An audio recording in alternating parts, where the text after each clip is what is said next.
grasslands like a punishment. The sun rose each morning into a sky bleached white with heat, and by noon the air shimmered in waves that made the horizon dance and dissolve. This wasn't the pleasant warmth of early summer when green grass ripples under gentle breezes. This was heat that cracked the earth open. Heat that turned once lush grasslands into expanses of brittle brown stalks that crunched under every step. The drought began in spring and never broke. April rains that usually soaked the plains and coaxed prairie grass to shoulder height simply didn't come. May stayed dry. By June, the creeks that normally ran year-round had become chains of stagnant pools, shrinking daily, ringed with the desperate tracks of cattle and wildlife competing for every drop. Ranchers watched their grasslands with growing unease, but not yet alarm. Bad years happened. The West was unpredictable. Surely the rains would come eventually. Surely this was just a temporary dry spell. They were running more cattle than the land had ever supported. That was the problem, though few admitted it. The cattle boom of the early 1880s had been intoxicating. Eastern investors and European nobility had poured money into Western ranching, seduced by stories of limitless grass and cattle that reproduced themselves into fortunes. Ranchers who'd started with a few hundred head now ran thousands. Some operations counted their cattle in the tens of thousands. The math was simple and irresistible. Cattle bought in Texas for $10 a head could be driven north, fattened, on free grass, and sold in Chicago for $40, $50, sometimes $60. The Great Plains were an enormous, rent-free feedlot. The grass was free, the water was free. All you needed was cattle and cowboys to watch them, except the grass wasn't limitless, and the water wasn't guaranteed, and running 10 times more cattle than the land could sustainably support worked fine until conditions turned bad. That summer, conditions turned very bad indeed. Prairie fires became constant. The dry grass ignited from lightning strikes, from careless campfires, from sparks off wagon wheels striking rocks. Once started, fires raced across the plains for miles, sometimes days, consuming what little forage remained. Cowboys fought these fires with wet blankets and desperate prayer, but mostly they just watched the range burn, knowing each acre of blackened stubble meant less food for the cattle that fall in winter. By late summer, water sources that had never gone dry in memory went dry. Springs that had sustained homesteads for years simply stopped flowing. Rivers that normally ran strong became braided trickles through wide, cracked mudflats. Ranchers began to panic, moving herds constantly in search of water and grass, often finding neither. The cattle themselves began to show the strain. They should have been fat and sleek, building reserves for winter. Instead, their ribs became visible.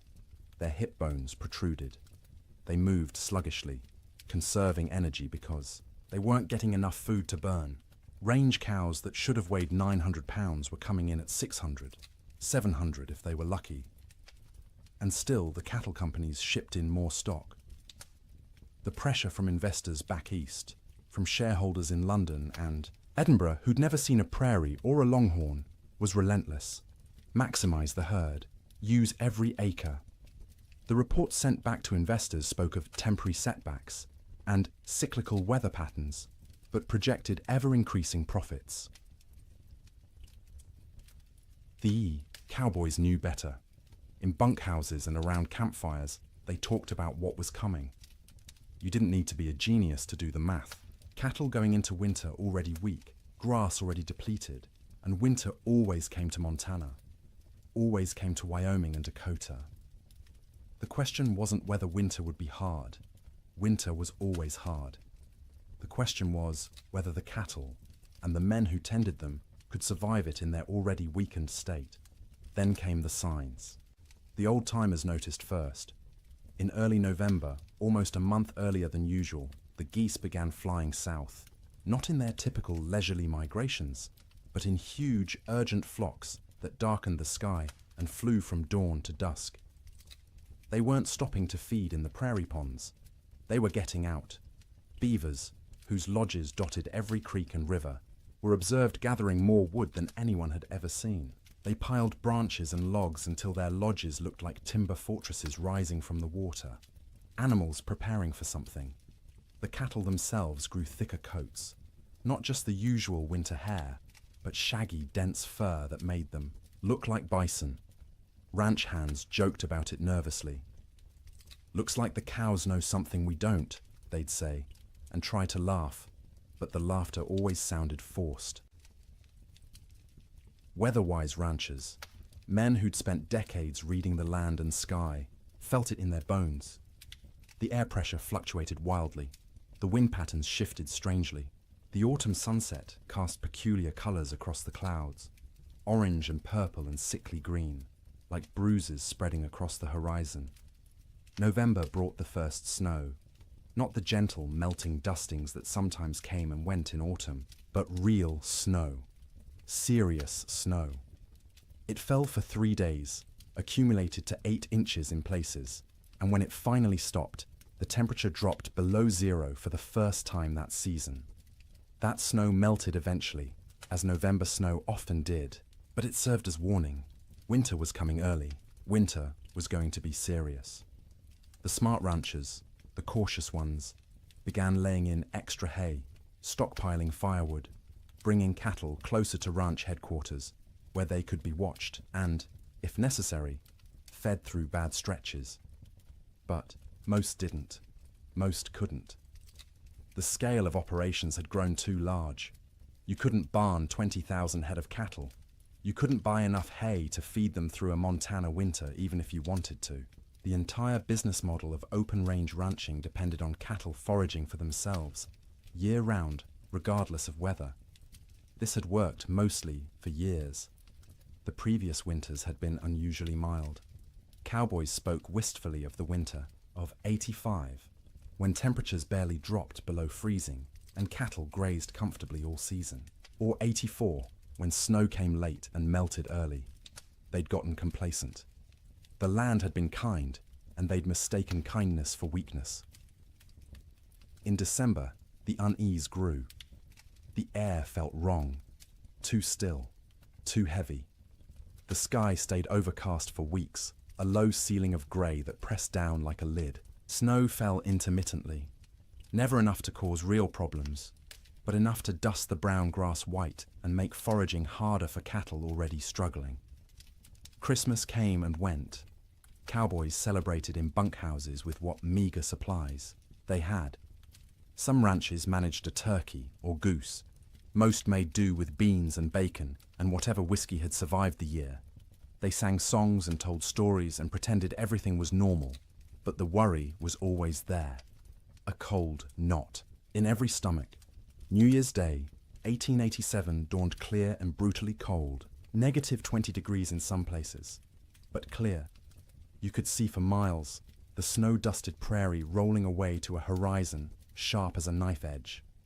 Cowboys rode out to check on cattle, found them bunched in coulees seeking shelter from the wind, but alive, still managing. For 8 more days, the cold held, but remained bearable, survivable. Cattle poured through snow to reach grass. Cowboys kept fires burning in bunkhouses and took turns on night watch. Ranchers' wives cooked enormous meals, knowing their men needed calories to stay warm. And then came January 9th. The morning started deceptively calm. The killing wind from the north that had blown for days suddenly stopped. The temperature rose, slightly enough that men went out without their heaviest coats. There was even talk of a Chinook coming, one of those warm winds that could raise temperatures 40 degrees in an hour and melt snow in a day. But this wasn't a Chinook coming. This was something else entirely. The calm before the storm isn't just a saying. It's meteorological reality. The stillness that morning was the pressure dropping, the atmospheric conditions realigning, the sky gathering its strength to unleash something that would be remembered for generations. By mid-morning, the first flakes fell.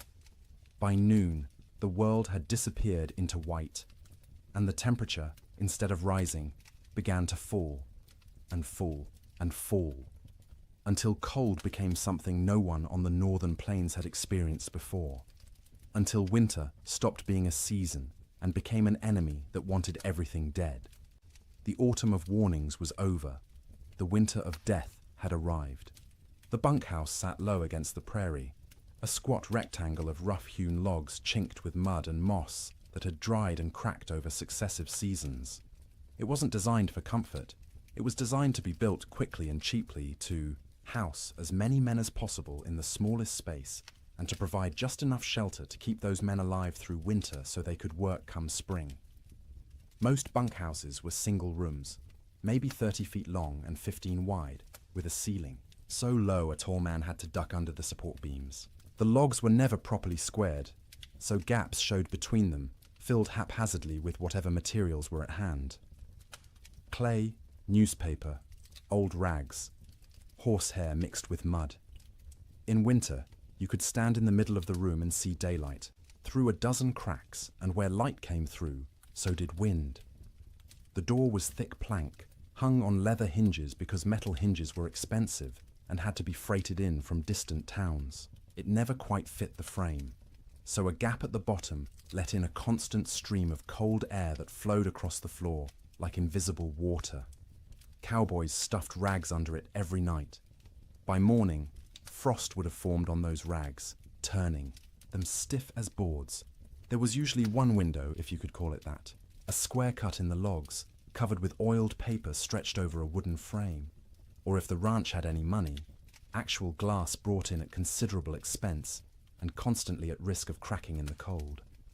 Most bunkhouses just had the oiled paper, which let in a murky amber light during the day and absolutely nothing at night. The bunks lined both long walls, stacked 2 or 3 high depending on how many men the ranch employed. Each bunk was nothing more than a wooden frame, rope webbing stretched across it in a grid. And on top of that, if you were lucky, a thin mattress stuffed with prairie hay. If you weren't lucky, just the rope webbing and whatever blankets you owned. The hierarchy of bunks was established and rigid. New men got the worst spots. Bottom bunks on the end nearest the door, where the cold draft flowed constantly and you'd be stepped on every time someone went outside to piss in the middle of the night. Top bunks were warmer because heat rose, but they put you closest to the roof where moisture from everyone's breath condensed and dripped. You'd wake with water spots on your blankets, sometimes ice if it was cold enough. Middle bunks away from the door were prime real estate, warmer than the bottom, drier than the top, away from traffic. Senior cowboys claimed these spots and defended them jealously.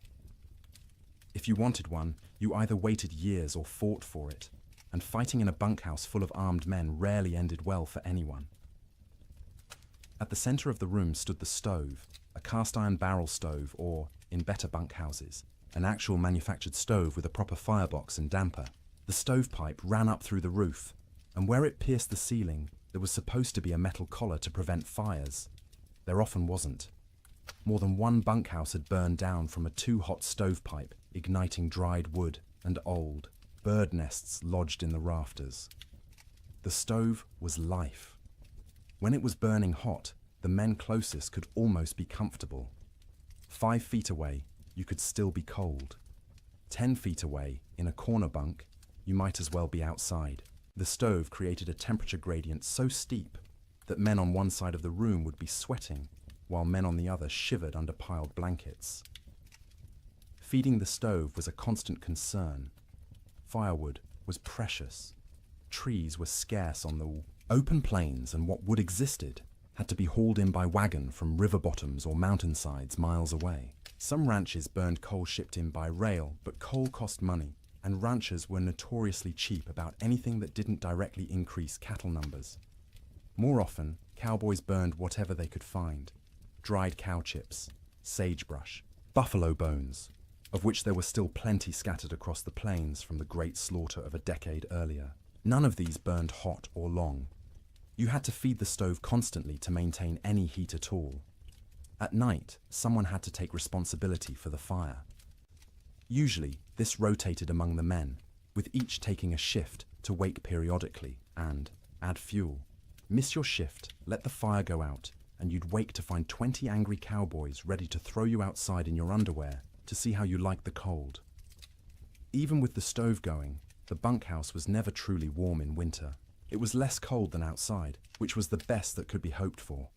Your face would be hot from the stove, while your back was cold from the draft. Your feet would be numb while sweat trickled down your spine. Comfort wasn't the goal. Survival, was the goal. Make it to morning alive and functional. That was success. Cowboys slept in their clothes.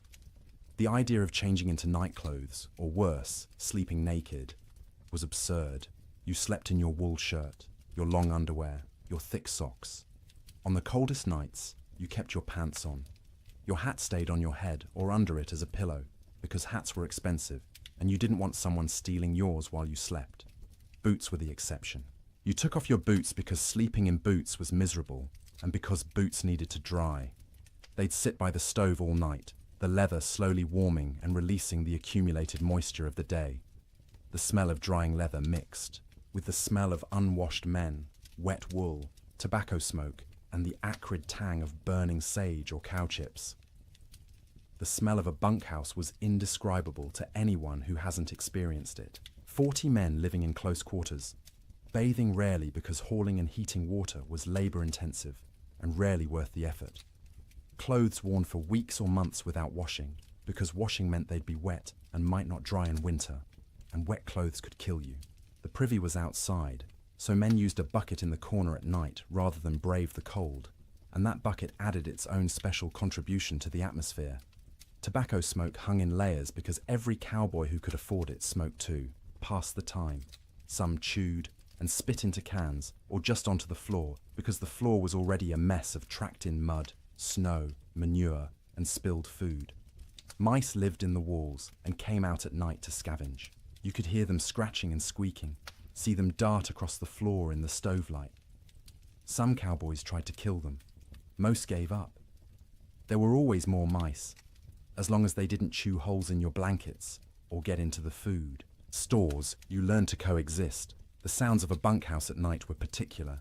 The wind outside, constant, varying from low moan to sharp whistle, depending on its strength and the gaps it found. The stove ticking as metal expanded and contracted with temperature changes. The creak of rope webbing as men shifted in there. Bunks, the thump of boots being pulled off and dropped on the floor. Snoring. Dear God, the snoring. 40 men in one room meant you'd have at least 10 serious snorers.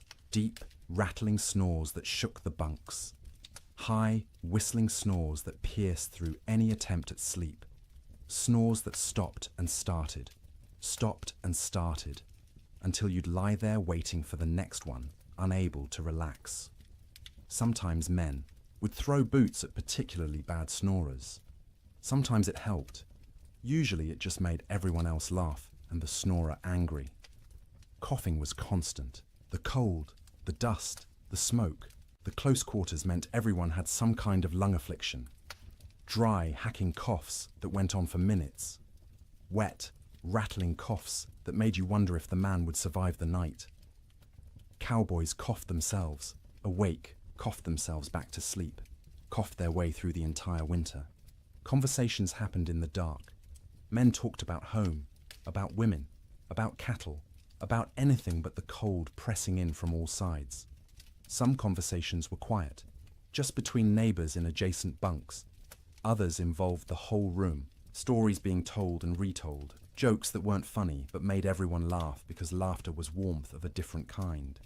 Letters were read and reread by stovelight. A letter from home was precious, and a cowboy might read the same letter 100 times through a winter, memorizing every word, every loop of handwriting, every piece of news from a world that felt impossibly far away. Some men prayed. You'd hear whispered prayers in the darkness, usually from the younger cowboys, the ones still new enough to the work that death seemed like a possibility rather than an inevitability. Older hands didn't pray much. They'd made their peace with whatever was coming, or they'd stopped believing anything was listening. The bedding itself deserves attention. Each cowboy owned his own bedroll, a collection of blankets, and maybe a quilt that he'd rolled up and carried with him from job to job.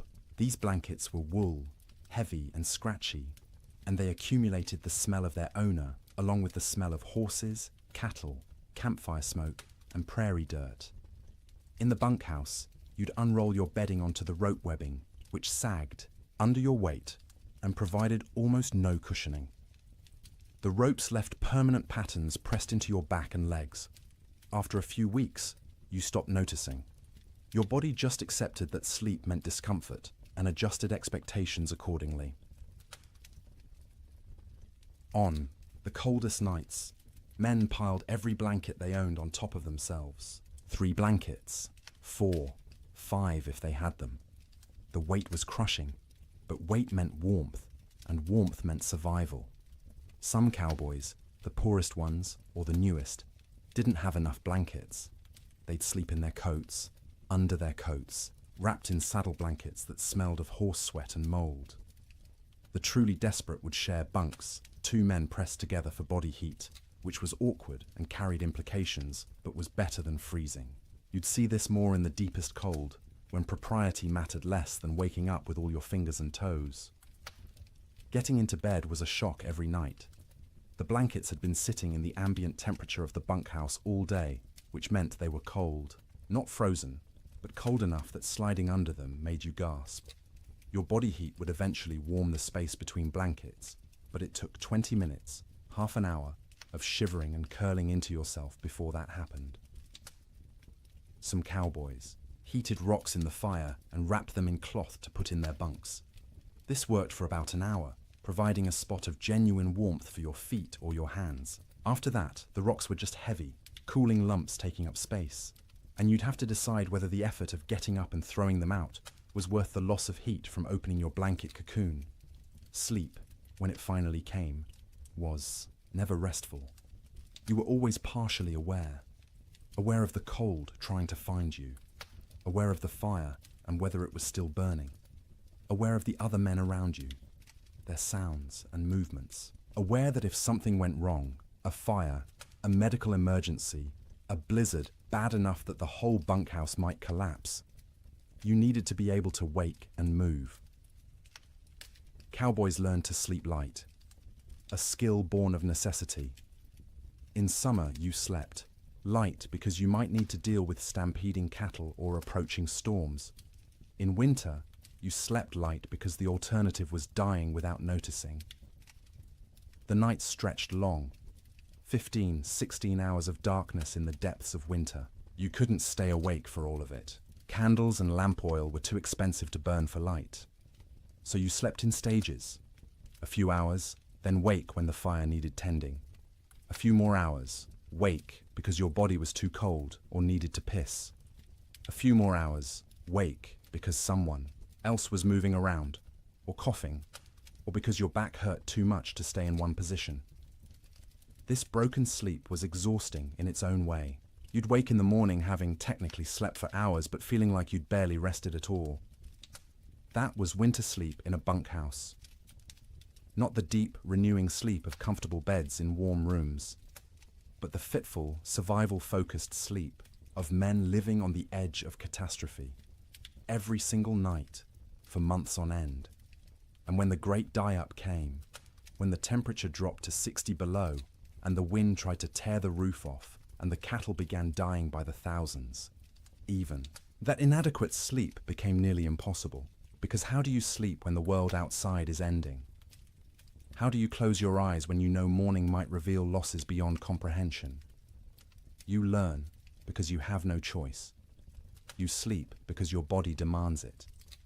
Brief, shallow, troubled sleep punctuated by periods of lying awake in the dark, listening to the wind scream, and wondering if you'll live to see spring. Morning came late on January 9th, the sun rising somewhere behind thick grey clouds that had settled over the plains like a lid. Cowboys rolled out of their bunks around 6, the usual time, groaning and stiff from another night on rope webbing and thin mattresses. The bunkhouse was cold, but not impossibly so. Maybe 20 degrees inside, which meant the fire had held through the night. That was a victory.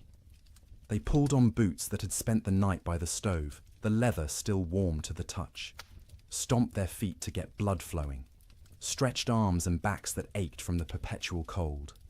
Someone got the coffee going, pouring water from buckets that had a thin skim of ice on top despite being inside. The foreman, A weathered man named Jack Thompson, on one particular ranch in Montana, stuck his head out the door to check conditions. The wind that had been blowing hard from the north for days had stopped completely, dead calm. The air felt heavy, thick, like you could almost chew it. Temperature had risen slightly overnight, maybe up to freezing, or close to it. "Might be a Chinook coming," Jack said, and a few of the men perked up. A Chinook, that warm wind that could raise temperatures 40 degrees in an hour, would be salvation, would give the cattle a break, would let everyone breathe a little easier. But the old-timers in the room, men who'd spent 20, 30 winters on the northern plains, exchanged glances and said nothing. The calm felt wrong. The air pressure made their joints ache more than usual. This wasn't a Chinook. This was something else. Breakfast was the usual. Beans warmed up from the night before. Fried salt pork. Biscuits if the cook had bothered to make them, which he usually didn't. Coffee, hot and bitter and strong enough to dissolve the spoon. The men ate quickly, not talking much. Mornings were for eating and getting warm before heading out into the workday. By 8 o'clock, men were saddling horses, checking cattle in nearby pastures, hauling water from the creek, which involved breaking through ice that had gotten thicker each day. The world was grey and still. Snow covered everything in a lumpy white blanket, but it was old snow, crusted and dirty. Nothing new falling yet. Around mid-morning, maybe 10 or 10:30, someone noticed the first flakes. Tiny things, falling straight down.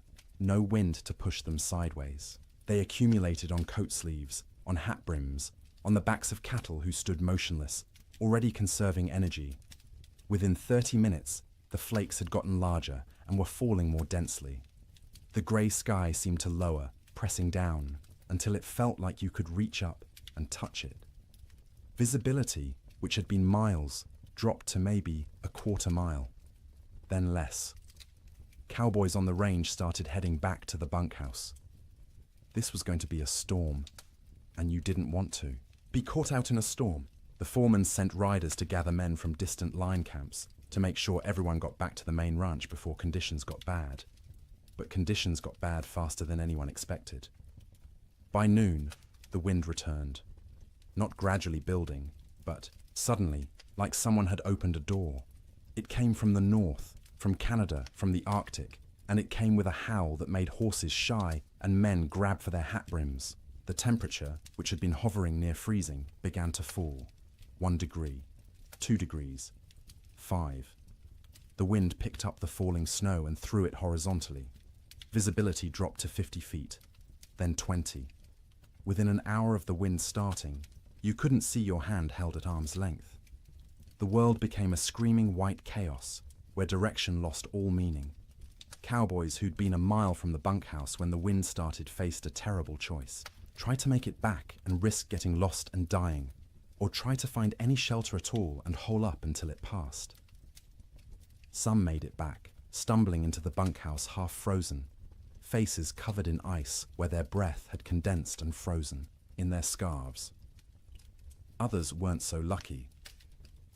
A young cowboy named Billy Henderson, 18 years old, had been checking on a small herd in a draw maybe 2 miles from the main ranch. When the storm hit, he tried to make it back. His horse refused. To face into the wind, kept trying to turn and run south. Billy fought the horse, knowing that south led away from shelter, from life. The horse won the fight, turned, and ran with the storm. Billy's body was found 3 weeks later, 15 miles south of the ranch, frozen solid, still in the saddle. The horse had died beneath him, also frozen, its legs locked in a final stride. Billy had tied himself to the saddle with his lariat so he wouldn't fall off. It hadn't saved him, but that tragedy was still in the future. At noon on January 9th, Billy was just missing, and everyone assumed he'd found shelter somewhere and would show up when the storm passed. People didn't yet understand that this storm wasn't going to pass. Not in hours, not in days.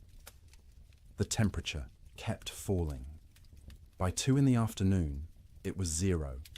By 4, it was 20 below. The wind, instead of slacking, grew stronger.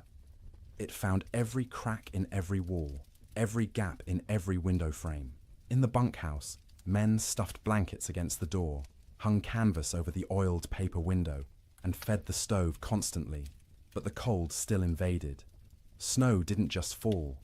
It flew sideways, driven by wind that hit 50, 60 miles per hour in gusts. The snow was fine and dry, almost like dust, and it found its way through impossibly small openings. It drifted through the cracks between logs. It sifted around the doorframe despite the blankets stuffed there. It even seemed to come down the stovepipe, hissing when it hit the hot metal. Inside the bunkhouse, men watched drifts form along the walls. Inside the building, snow accumulated in the corners, under the bunks, anywhere the wind could push it. They swept it out, but it just came back. Eventually, they gave up and let it pile. The sound was overwhelming. The wind screamed. There's no other word for it. A constant, piercing shriek that vibrated in your bones and made thought difficult. It rose and fell in waves, sometimes dropping to a mere roar before surging back to that terrible scream. Men had to shout to be heard 3 feet away. Between the wind's screams came other sounds. The building itself groaning under the assault. The roof lifting and settling as wind tried to peel it off. The sharp crack of wood contracting in the cold. The rattle of the stovepipe shaking in its collar. And from outside, distant but unmistakable, the sound of cattle, bawling, calling, the sound of thousands of animals confused and frightened and beginning to suffer. The cowboys listened to that sound and knew they were helpless. You couldn't go out in this. Going out meant dying. The cattle were on their own. The temperature hit 40 below by midnight.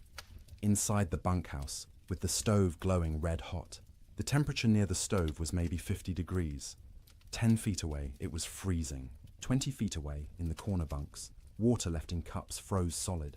Men piled on every piece of clothing they owned. 2 pairs of pants, 3 shirts, 2 coats, gloves and mittens worn indoors, blankets wrapped around shoulders like shawls. Some men wrapped their heads in scarves, leaving only their eyes visible, and still they shivered. The night of January 9th was the longest night most of those men ever experienced. Sleep was impossible for many. The cold, the sound, the fear, the knowledge that outside cattle were dying by the hundreds, by the thousands, all combined to keep eyes open and minds racing. Those who did sleep did so fitfully, waking every few minutes from nightmares or from the cold penetrating their blanket cocoons, or from the building shaking in a particularly hard gust. The fire had to be fed constantly, every 15 minutes, every half hour at most, because letting it die meant everyone would die with it. Men took shifts by silent agreement. One would get up, face the cold outside his blankets, feed the stove, and retreat. An hour later, someone else would do the same. All night long through those terrible hours, they kept the fire alive, and the fire kept them alive. But just barely. By dawn on January 10th, 16 inches of snow had fallen, though you couldn't measure it accurately because the wind had sculpted it into drifts 20 feet high in some places, while scouring other areas down to bare ground. The temperature had dropped to 46 below zero.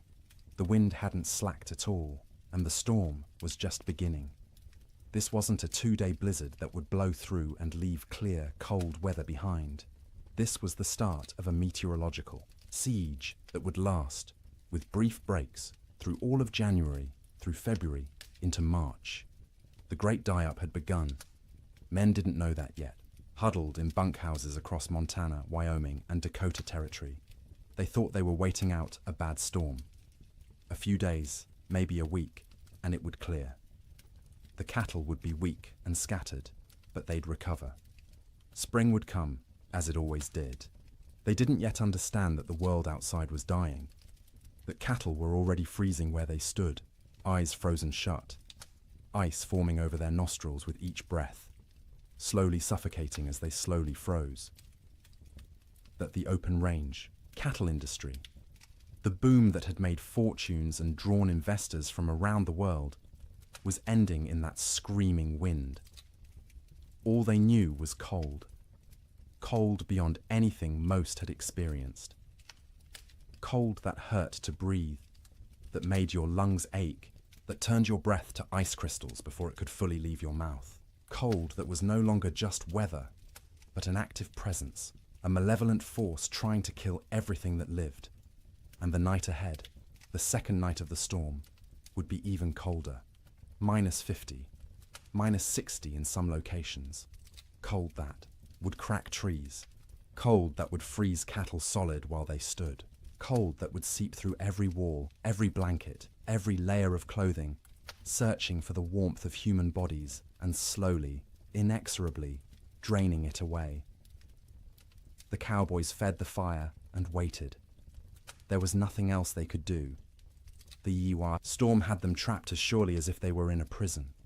All they could do was feed the fire, wrap themselves in blankets, and try to survive until morning, and then survive the morning after that, and the one after that, day after day, night after night, as the storm continued and the temperature stayed brutally, impossibly cold. The great die-up was no longer coming. It was here. Sleep.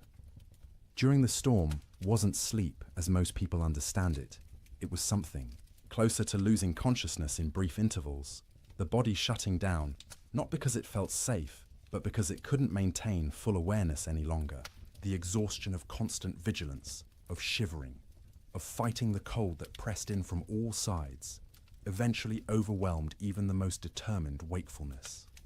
In the ranch houses scattered across the frozen plains, families faced the storm with a different kind of terror than the cowboys in their bunkhouses. Ranch houses were sturdier than bunkhouses, built to last generations rather than just seasons.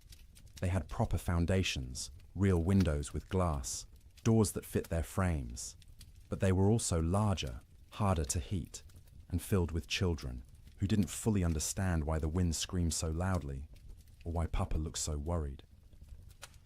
The Ferguson family lived in a 2-room cabin near the Musselshell River in Montana. William Ferguson, his wife Martha, and their 4 children, ranging in age from 3 to 11. When the storm hit that afternoon of January 9th, William had been out checking on a small herd they kept close to the house. He barely made it back, stumbling through the door with ice caked in his beard and eyebrows, his face raw and bleeding from wind-driven snow. Martha had already pulled all the children into the main room, the one with the fireplace. The second room, the bedroom, was abandoned for the duration. You couldn't heat both rooms. You had to choose, and you chose the one with the fire. The children helped drag mattresses and blankets from the bedroom, piling them on the floor near the hearth. By nightfall, the temperature inside that bedroom, separated from the main room by just a thin wooden door, had dropped below freezing. Frost formed on the inside walls. The wash basin Martha had left on the dresser froze solid, expanding and cracking the ceramic bowl with a sharp report that made everyone jump. In the main room, the family arranged themselves for a siege. William stacked firewood within arm's reach of the fireplace, more wood than he'd normally burn in a week.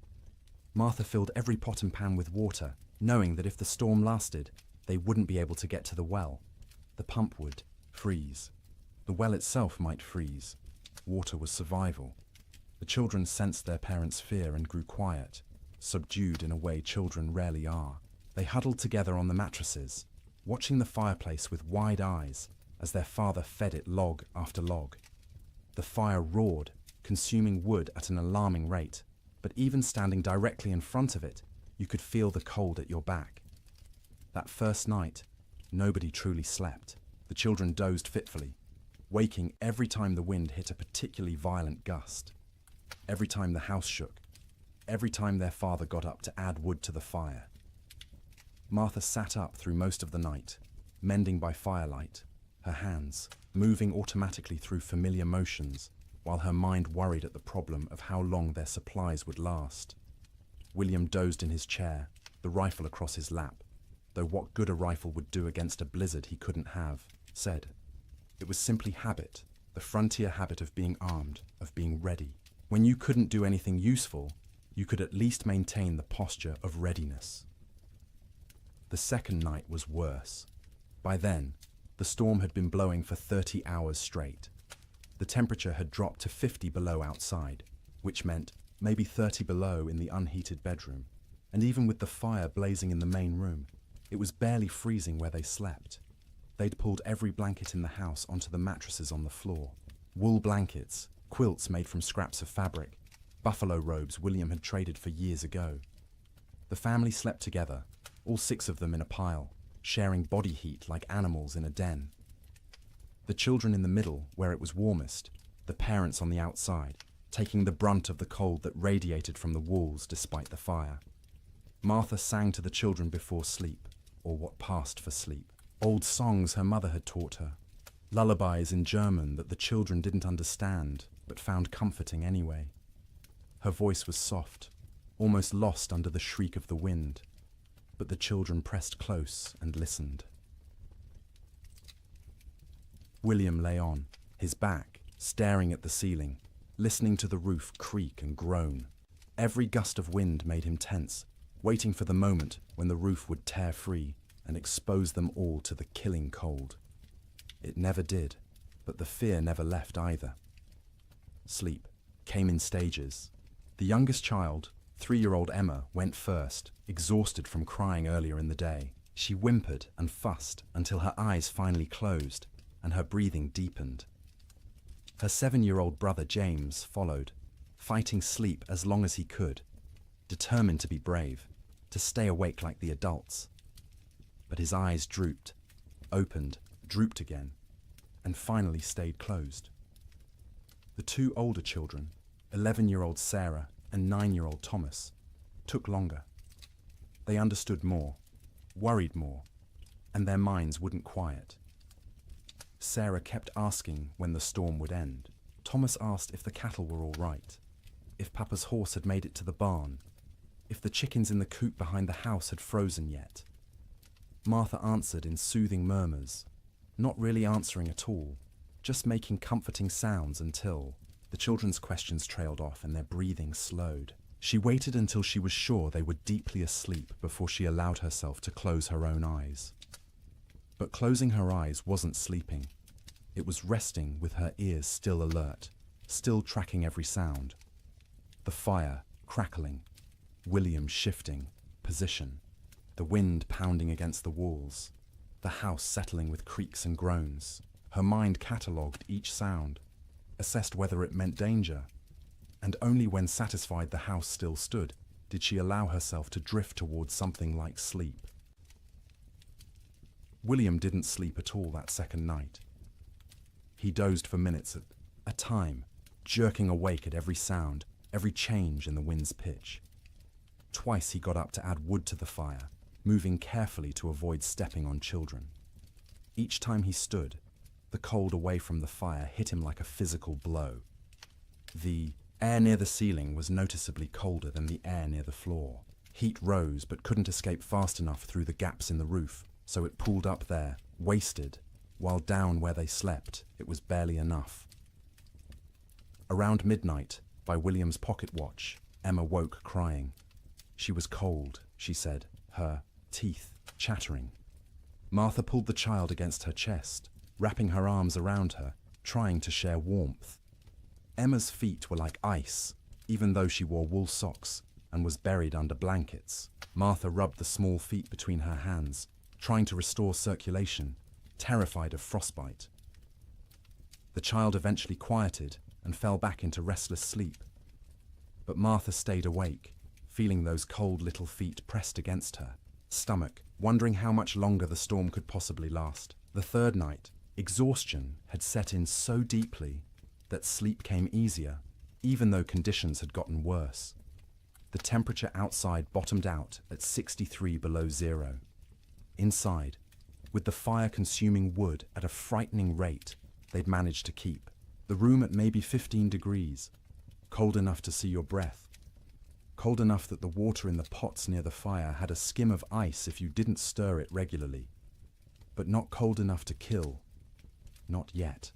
The family had learned the rhythm of storm sleep. The children slept piled in the center, a tangle of arms and legs and shared warmth.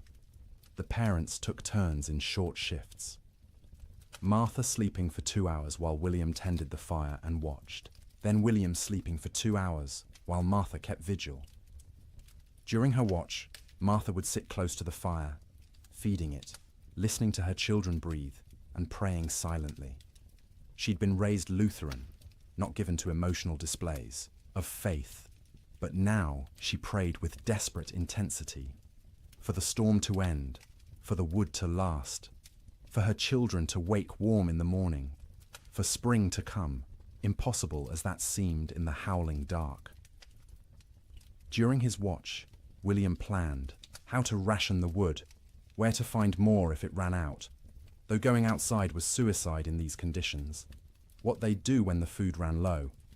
They had beans, flour, salt pork, and cornmeal. Enough for maybe 2 weeks if they were careful. But what if the storm lasted longer? What if they couldn't get to town when it ended because the snow was too deep? These thoughts circled endlessly, keeping him awake even during his supposed sleep shifts. He'd lie down, close his eyes, and his mind would immediately start calculating. How many logs they'd burned, how many were left, how cold it was, how long they could survive. The children slept better than the adults, helped by the simple resilience of youth. Their bodies demanded sleep and they gave in to it, even in conditions that would have seemed impossible before the storm. Sarah dreamed of summer, of the garden behind the house heavy with tomatoes and beans. Thomas dreamed of cattle drives, of riding with the cowboys to distant railheads. James dreamed confused child dreams that he couldn't remember on waking. Emma didn't dream at all, or if she did, they were wordless and forgotten. They'd wake periodically, usually needing to pee, which meant using the chamber pot in the corner because going to the outhouse meant death. The chamber pot became part of the room's landscape, emptied by William each morning by simply opening the door and throwing its contents out into the snow. It would freeze before it hit the ground. Martha developed a system for keeping track of the children during sleep. She'd reach out periodically, feeling for each small body, making sure everyone was still breathing, still warm enough. If a child had worked their way to the edge of the pile where it was colder, she'd gently pull them back to the center. If blankets had been kicked off, she'd rearrange them. This constant vigilance meant she never truly rested. Even during her sleep shifts, part of her brain stayed active, monitoring. She'd wake fully alert if a child coughed or moved suddenly, ready for crisis. Only after checking that everything was fine would she allow herself to drift back down. By the fourth night, a strange numbness had set in. The storm continued, would continue, had always been continuing, and would always continue. It became hard to remember a time before the storm, hard to imagine a time after. The world had narrowed to this room, this fire, this pile of blankets, these bodies pressed together against the cold. Sleep became deeper out of sheer exhaustion. The body can't maintain high alert indefinitely. At some point it simply gives up and crashes, regardless of external conditions. The children slept hard, twitching occasionally, making small sounds, but not fully waking. Martha and William slept in longer stretches, waking only when their internal alarms screamed that the fire needed tending or a child needed checking. The quality of that sleep was poor, dreams were vivid and often nightmarish. Martha dreamed of water freezing in her children's lungs, turning them to ice from the inside out. William dreamed of the roof tearing away and snow pouring in, burying them all in a white tomb. They'd wake gasping, hearts pounding, and need several seconds to remember where they were, that they were still alive, that the nightmare wasn't real. Not yet, but underneath the nightmares was the simple, animal relief of being horizontal, of having their eyes closed, of not having to actively fight the cold for a few hours. Their bodies took what rest they could get, storing it against future need, repairing what damage they could before the next crisis. In bunkhouses across the territory, cowboys experienced similar struggles. The difference was they had no children to protect, which freed them from that particular anxiety. But they also had less motivation to push through. A man alone can give up more easily than a father with children depending on him. Some cowboys did give up, in a sense. They wrapped themselves in every blanket they owned, lay down in their bunks, and simply stopped trying. They'd sleep for 20 hours straight, only waking to eat a little and relieve themselves before returning to their cocoons. This wasn't laziness, it was a survival strategy. In extreme cold with limited food, the best thing you can do is stay still, conserve energy, and wait. Others couldn't do it. The type of man who became a cowboy was often too restless, too active, to simply lie still for days. They'd pace the bunkhouse, drive everyone else crazy, gamble with cards or dice, anything to pass the time and distract from the gnawing fear that the storm might never end. In both bunkhouses and ranch houses, sleep became not rest, but simply another way of enduring. The days and nights blurred together into a continuous state of semi-consciousness, where you were never fully awake, but never fully asleep either. Your body was present, wrapped in blankets near a fire, but your mind wandered strange paths, disconnected from reality. And through it all, the wind screamed.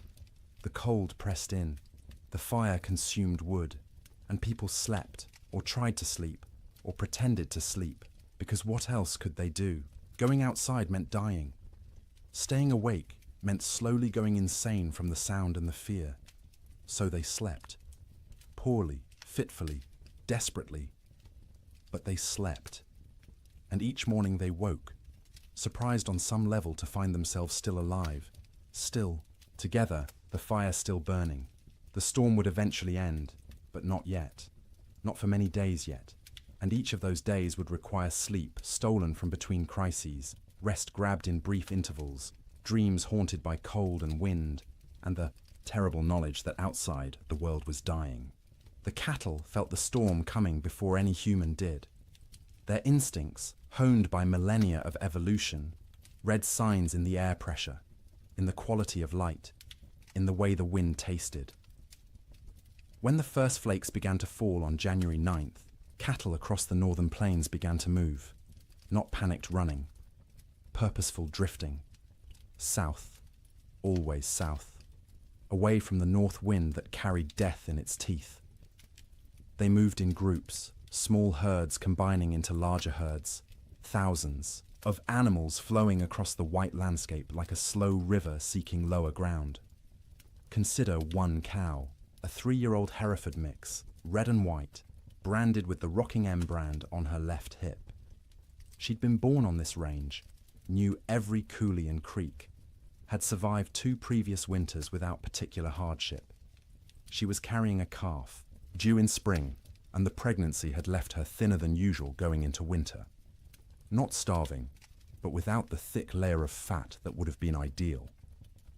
When the snow started falling heavily and the wind began to rise, she was grazing, in a shallow draw with perhaps 50 other cattle. They'd been pouring through existing snow to reach the dried grass beneath, working methodically, conserving energy. The new snow started covering the ground quickly, and the cow lifted her head, testing the air. The wind came from the north with a sound like tearing fabric. The cow turned her back to it instinctively, and every other animal in the draw did the same. They began walking south, not because they knew south led to safety, but because south meant away from the wind, and the wind had to be avoided. They walked steadily for hours. The snow was falling too thickly to see more than a few feet ahead, but cattle can navigate by sense of smell and by following the animal in front of them. The cow found herself in the middle of the group, which offered some shelter from the wind, but also meant she had to keep moving at whatever pace the herd set. By nightfall, they'd walked perhaps 5 miles. Not far, but the constant fighting against wind and snow was exhausting. The temperature had dropped dramatically, and the cow's breath froze in clouds of white vapor. Ice was forming on her eyelashes, making it hard to see. Her legs ached from pushing through snow that was now knee-deep in places. The herd came to a fence line, relatively new barbed wire strung between posts to mark the boundary of someone's claimed range. The cattle turned and walked along the fence, looking for a way through or around. They found neither. The fence extended as far as they could sense in both directions. Cattle aren't stupid, but they aren't problem solvers either. Finding their path blocked, they simply stopped. They stood with their backs to the wind, pressed against the fence line, and waited. For what, they couldn't have said. For the wind to stop. For the fence to disappear. For whatever force had always eventually made things better to make things better now. But things didn't get better. The wind increased. The temperature kept dropping. Snow accumulated on the cattle's backs. A heavy white blanket that they couldn't shake off because their muscles were already occupied with shivering, with the constant work of generating heat. The cow stood and shivered. Her body burned calories, trying to stay warm, calories she'd gotten from grass, but she hadn't eaten since morning and wouldn't be able to eat until she could paw through snow to reach grass beneath. She tried, lowering her head and pushing at the snow with her muzzle, but the wind-packed snow was too hard. Her hooves couldn't break through it either. Around her, other cattle made similar attempts. A few managed to find thin spots in the snow and got a few mouthfuls of dried grass. Most got nothing. They stood and shivered, and slowly, gradually, their body temperatures began to drop. Cattle can survive remarkable cold if they're well fed and can escape the wind. But these cattle were already weakened from a summer of drought. They had no windbreak, and they weren't eating. Their situation was unsustainable. Something would have to change or they would die. It was that simple. By the second day, the cow's suffering had intensified. She'd been standing for more than 24 hours straight. Her legs trembled with fatigue. Ice had completely sealed her eyes shut. She'd stopped trying to open them, instead navigating by sound and smell, and the feel of other cattle pressed against her on either side. Her ears, exposed to the wind, had frozen. The tissue was dying, would eventually slough off if she survived, leaving her with shortened, mangled ears. But that was future pain. Present pain was the cold that had worked its way into her joints, making every small movement agony. The hunger that gnawed at her belly. The thirst because she couldn't melt snow fast enough in her mouth to get adequate water. The calf inside her still moved occasionally, little kicks and shifts that she could feel. Some part of her body was still prioritizing that calf, still sending nutrients and warmth to the growing life within. But those resources were running out. The calf was drawing on reserves that no longer existed. Around her, other cattle were in similar condition, some worse. A few calves, born too early that spring and smaller than they should be, had already died, frozen solid while standing, their mothers standing next to them and occasionally lowing in confusion. Older cattle, those with the wisdom of many winters, had tried to move away from the fence to find a coulee or draw that might offer windbreak. Some succeeded and survived. Most simply exhausted themselves walking in circles in the blinding snow and returned to the fence line to die with the herd. By the third day, the cow had stopped shivering. This wasn't because she'd warmed up. It was because her body no longer had the energy to shiver. Shivering is a metabolic furnace, burning calories to generate heat, but she'd burned through all available calories. Her body temperature was dropping toward equilibrium with the air around her. She was freezing to death. Her breathing had slowed. Each breath was an effort, drawing air so cold it hurt her lungs into a body that barely had the energy to exhale. Ice had formed around her nostrils, narrowing the passages, making each breath a fight. She was still standing, but only because the cattle around her held her upright. If they'd moved, she would have fallen. Her legs were locked, frozen in position, no longer taking commands from her failing brain. Her heartbeat had slowed to a sluggish thump, thump, thump, thump, each beat weaker than the last. The calf inside her had stopped moving. Whether it was dead or simply dormant, she couldn't tell, and wouldn't have understood if she could. Her maternal instincts, so strong just days ago, had been overridden by the body's desperate attempt to keep itself alive. Sometime late on the third night, or early on the fourth morning, it's impossible to know exactly when, the cow's heart stopped. 1 beat, 2 beats, then nothing. Her eyes, frozen shut, would never open again. Her legs, frozen in position, would remain standing. She'd become a statue of ice and meat, indistinguishable from the living cattle around her, except that she no longer breathed. She wouldn't fall for days, maybe weeks. The cattle packed around her held her upright, and when they eventually moved or died themselves, she'd topple over, frozen solid, and become one more carcass among thousands littering the plains. This scene repeated across hundreds of miles. Fence lines became death traps where cattle bunched up and died in groups. Ravines that should have offered shelter instead became graves as cattle crowded in so tightly they couldn't move, couldn't forage, and slowly froze together into a single mass of bodies. Riverbanks saw some of the worst carnage. Cattle seeking water found the rivers frozen solid, but their thirst drove them to try anyway. They'd crowd onto the ice, break through into the water beneath, and be unable to climb out. The current would push them under the ice, where they'd drown and freeze simultaneously. Spring would reveal riverbanks lined with carcasses, hundreds of cattle stacked like cordwood wherever the current had deposited them.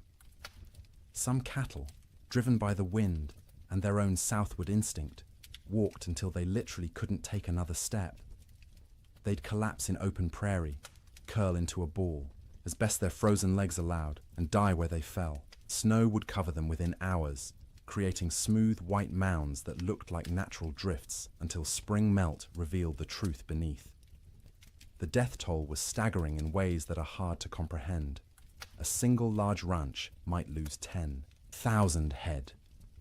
Smaller operations lost everything. The Chicago stockyards, which normally received thousands of cattle per week from the northern plains, received almost none for months. The market for beef collapsed because there were no cattle left to sell. But numbers don't capture the reality. Numbers are abstract. The reality was hundreds of thousands of individual animals, each experiencing their own version of the cow's suffering.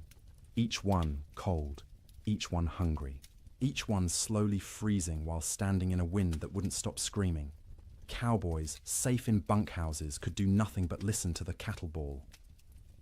That sound, the massed calling of thousands of distressed animals, carried even over the wind. It rose and fell through the days and nights of the storm, a soundtrack of suffering that haunted the men who heard it. Some cowboys tried to help.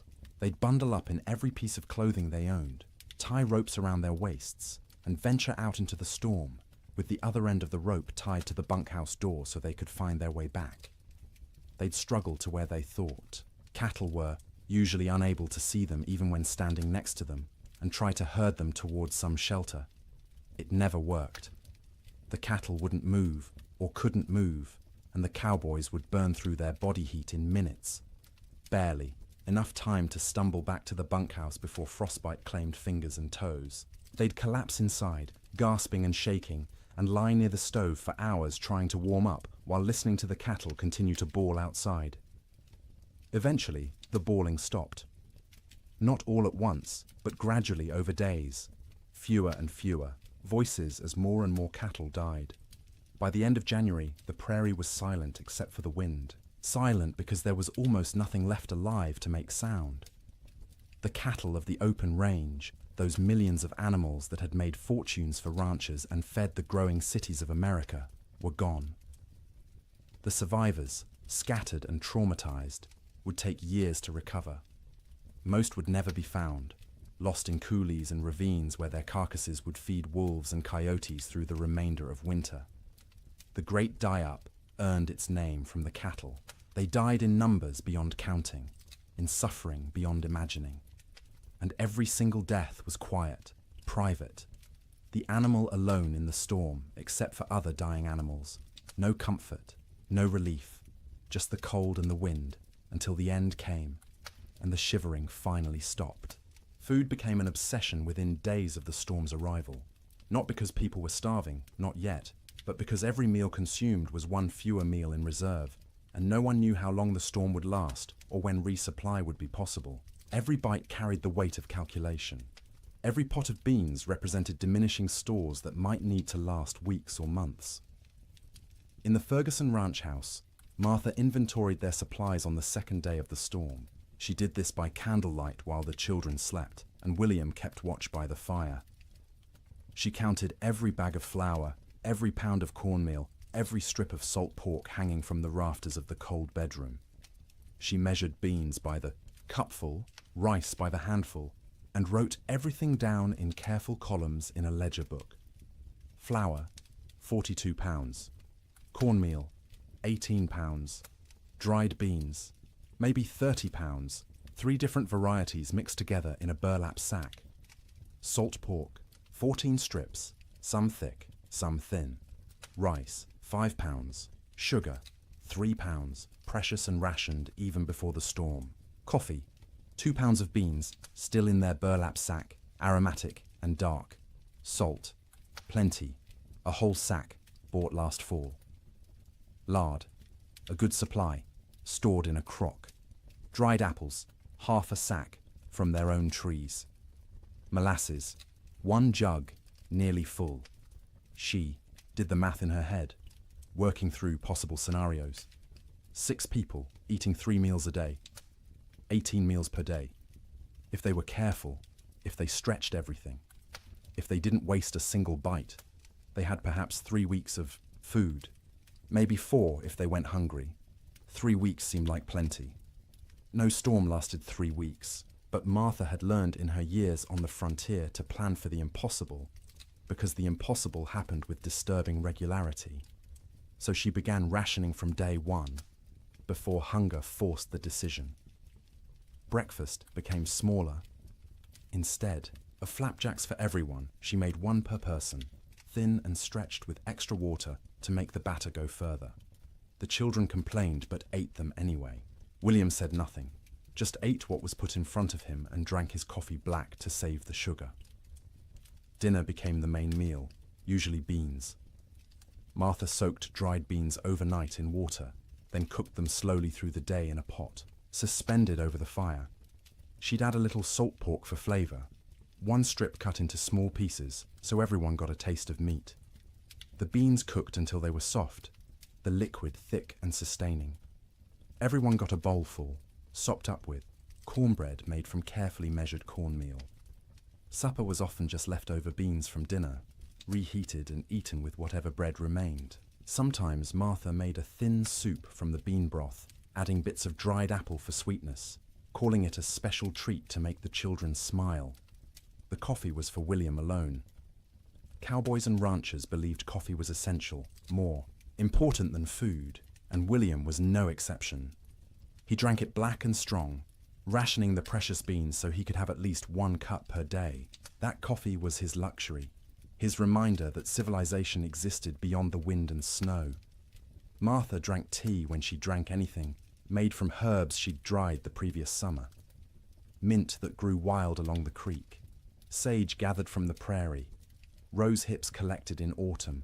The taste was thin compared to real tea shipped from China or India, but it was warm, and it was hers, and it didn't consume their stores. The children drank water or milk, though the milk supply was problematic. They had 1 cow, a gentle Jersey, kept in the barn, and William had to venture out twice a day to milk her.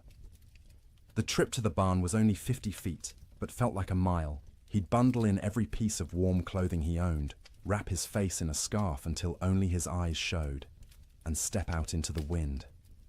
The cold hit him like a fist every time.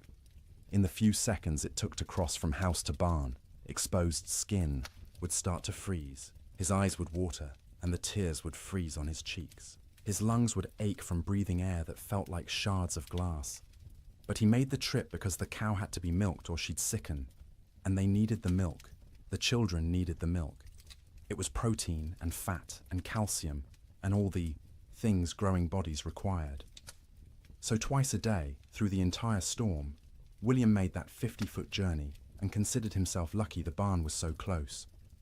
The cow produced less in winter, maybe 2 quarts a day instead of her usual gallon, but those 2 quarts were precious. Martha skimmed the cream off the top and used it sparingly. The milk itself went to the children, divided equally, measured carefully, so no one got more or less than their share. Cooking in extreme cold presented unique challenges. The fire had to be hot enough to cook food, but not so hot it consumed wood too quickly. Martha became expert at judging the flames, adding just enough fuel to maintain cooking temperature while stretching the wood supply. Water was perhaps the most critical resource. William filled every bucket and pot with snow scooped from outside the door, then left the containers near the fire to melt. It took hours for snow to melt into usable water, and the water that resulted tasted flat and strange because it had no mineral content. But it was wet, and it was clean, and it kept them alive. They couldn't wash dishes properly, couldn't waste water or wood heating water for washing. Instead, Martha wiped plates and bowls clean with rags, rinsed them quickly in cold water if necessary, and called it good enough. No one got sick from dirty dishes. There were larger concerns. Personal hygiene went by the wayside entirely. No baths, no washing hair, no changing clothes. Everyone wore the same shirts and pants for weeks, adding layers when cold, removing them when near the fire. The smell in the main room became oppressive, but you stopped noticing after a few days. It was just how things were. In the bunkhouses, cowboys faced similar but different challenges. They had supplies, but those supplies were designed for men doing hard physical labor in normal winter conditions, not for men trapped indoors during the worst cold in recorded history. The typical bunkhouse larder consisted of dried beans, rice, flour, cornmeal, salt pork, bacon, maybe some beef jerky made from cattle slaughtered in the fall, coffee in large quantities because cowboys lived on coffee, sugar, salt, lard, sometimes canned goods if the ranch could afford them, but usually not. Canned goods were expensive and the freighting costs were prohibitive. The cook, if there was one, was usually an old cowboy too stove up for regular ranch work. He'd preside over the cast-iron stove like a priest at an altar, creating meals from limited ingredients with whatever skill he possessed. Good cooks were treasured. Bad cooks were tolerated because the alternative was cooking for yourself, and cowboys were generally incompetent in the kitchen. One particular bunkhouse in the Judith Basin had a cook named Old Pete, called that to distinguish him from young Pete, who wasn't a cook and wasn't even particularly young, but was younger than Old Pete. Old Pete had cooked in army forts, in mining camps, on trail drives. He knew 100 ways to cook beans and could make bread in a Dutch oven that rivaled anything made in a proper kitchen. But even Old Pete struggled with the storm's duration and intensity. His usual recipes assumed men would be working hard, outside, burning thousands of calories daily. Now they were sitting around trying to stay warm, burning far fewer calories. They didn't need as much food, but they were bored and hungry from boredom, and managing those competing needs was delicate. He started making meals smaller but more frequent. Instead of 3 large meals, he made 4 smaller ones, gave the men something to look forward to every few hours, something to mark the passage of time. Breakfast at dawn, such as dawn was, in the constant grey, a second breakfast mid-morning, dinner in early afternoon, supper at dark.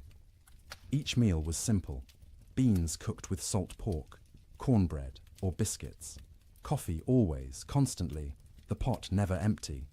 Occasionally he'd make a stew if there was meat available, though meat was running short. Most ranches had slaughtered a beef or 2 in the fall and hung the quarters to freeze. But accessing that meat meant going outside to the meat cache, which was difficult or impossible depending on the day. The men ate without complaint, mostly. Cowboys weren't complainers by nature. You ate what was put in front of you and were grateful to get it. But you could see them calculating, same as Martha Ferguson, counting days, estimating stores, wondering how long until starvation became a real concern rather than a theoretical one. Coffee was its own category of essential supply. Cowboys drank coffee the way other people breathed, constantly and without thought. A pot of coffee sat on the stove at all times, thick and black and strong enough to float a horseshoe. Men would pour themselves cups throughout the day and night, warming their hands on the tin cups, savouring the bitter heat. Old Pete guarded the coffee supply jealously. He knew exactly how many pounds they had, how much they consumed daily. how long it would last. When supplies began running low, he started stretching the coffee by reusing grounds. First brew was strong for the morning pot. Those same grounds would be used again for the afternoon pot, weaker but still coffee. Sometimes he'd use them a third time, creating a thin brown liquid that was more idea than substance, but the ritual of drinking it was as important as the caffeine. Sugar went into coffee for those who used it, though most cowboys drank it black. Sugar was also used sparingly in baking, a spoonful in a batch of biscuits to help them rise and add a hint of sweetness. But sugar was running low everywhere, and by the end of January, most outfits were out entirely. Salt, at least, was plentiful. Salt preserved meat, flavored food, and was cheap enough that even poor ranches had plenty. Cowboys ate salt with everything, needed it to replace what they lost sweating despite the cold. Their bodies burned hot from shivering, from the constant work of staying warm, and salt was essential. The mental aspect of food during the storm was almost as important as the physical nutrition. Mealtimes provided structure to otherwise formless days. They were events to anticipate, rituals that reassured everyone that civilization persisted despite the chaos outside. Children needed this structure especially. The Ferguson children learned to recognize mealtimes by the smells from the fire, by their mother's movements, by the rattle of bowls and spoons. They'd gather without being called, eager not just for food, but for the routine. Martha would serve, each child personally, making a small ceremony of it. Sarah first, as the oldest, then Thomas, then James, then Emma. Each child received their portion with their name spoken, a moment of individual attention that said, "You are seen, you are valued, you matter." Then William, then finally herself, always last, always the smallest portion, though no one noticed because she was skilled at hiding it. They'd eat together, mostly in silence because food was serious business, but afterward there might be stories or songs. William would tell tales of his own childhood in Ohio, of winters there which had seemed hard at the time, but were nothing compared to this. Martha would sing in her soft voice German lullabies or hymns. The children would listen and feel for a moment that everything might be all right. After eating came the work of making food last. Crumbs were gathered and saved for thickening, soup. Grease from cooking was poured into a jar and used again. Bones from salt pork were boiled to extract every bit of flavor and nutrition, then boiled again, then fed to the dog who lived outside the door in a snow shelter William had built. Nothing was wasted. Waste was sin in the arithmetic of survival. Every scrap had value, potential use, future purpose. Martha became a miser of food, hoarding and parceling it out with grim determination, knowing that running out meant death, and death was not an option while her children lived. The storm continued. January crawled past, each day a battle against cold and hunger and despair. Food supplies dwindled steadily. By the end of the month, the Ferguson household was eating 2 small meals per day instead of 3. The children's eyes developed the hollow look of inadequate nutrition. Martha's dresses hung loose where they'd once fit snugly. William's belt had to be tightened 2 notches, then 3, but they ate something every day, and they were all still alive. And the cow still gave milk, though less each week, and the fire still burned, and that was enough. It had to be enough, because spring would come eventually. It always came. The question was whether they'd survive long enough to see it, and whether there would be anything left of their lives when it finally arrived. Theodore Roosevelt was not in Dakota Territory when the blizzard struck. He was in New York, warm and comfortable in his sister's house, living the life of an Eastern gentleman which he'd tried so hard to leave behind. But his money was in Dakota. His dreams were in Dakota. And when the reports began filtering east about the catastrophic winter destroying the northern plains, Roosevelt's future was being written in frozen cattle and bankrupt dreams. He'd come to Dakota Territory in 1883, a wealthy young man fleeing personal tragedy. His mother and his wife had died on the same day, in the same house, within hours of each other. The grief had been unbearable, suffocating, And Roosevelt did what men of means often did when Eastern life became too painful. He went west. He invested heavily in cattle ranching, buying into two operations: the Maltese Cross Ranch and the Elkhorn Ranch, both along the Little Missouri River in what would become North Dakota. He'd thrown himself into the work with characteristic energy, trying to become a real Westerner, a real cattleman. He'd learned to ride, to rope, to shoot. He'd earned grudging respect from cowboys who initially mocked his Eastern accent and glasses. Roosevelt loved the West with the passion of a convert. He loved the vast emptiness, the physical challenges, the sense of building something in a hard land. He wrote about it constantly in letters and journals, painting romantic pictures of cowboy life that had more to do with his ideals than reality. His ranches ran cattle on the open range like everyone else. Thousands of head, bought with Eastern money, fattened on free grass, and expected to multiply into a fortune. His partners and employees assured him the investment was sound. Cattle prices were strong. The range could support far more animals than they were running. Winter mortality was minimal in recent years. Roosevelt believed them because he wanted to believe. He needed the West to work, needed it to be the place where he could reinvent himself from grieving widower into rugged frontiersman. The cattle were symbols as much as investments, proof that he belonged in this harsh landscape. When the winter of 1886 to 1887 arrived, Roosevelt was back east, attending to political matters and family obligations. He was aware of the early reports, of harsh weather, but not overly concerned. Winter was always hard in Dakota. His men were experienced. His cattle were hardy. Surely they'd manage as they had in previous years. The first letters from his ranch managers arrived in late January. They were careful, measured, not wanting to alarm their employer prematurely.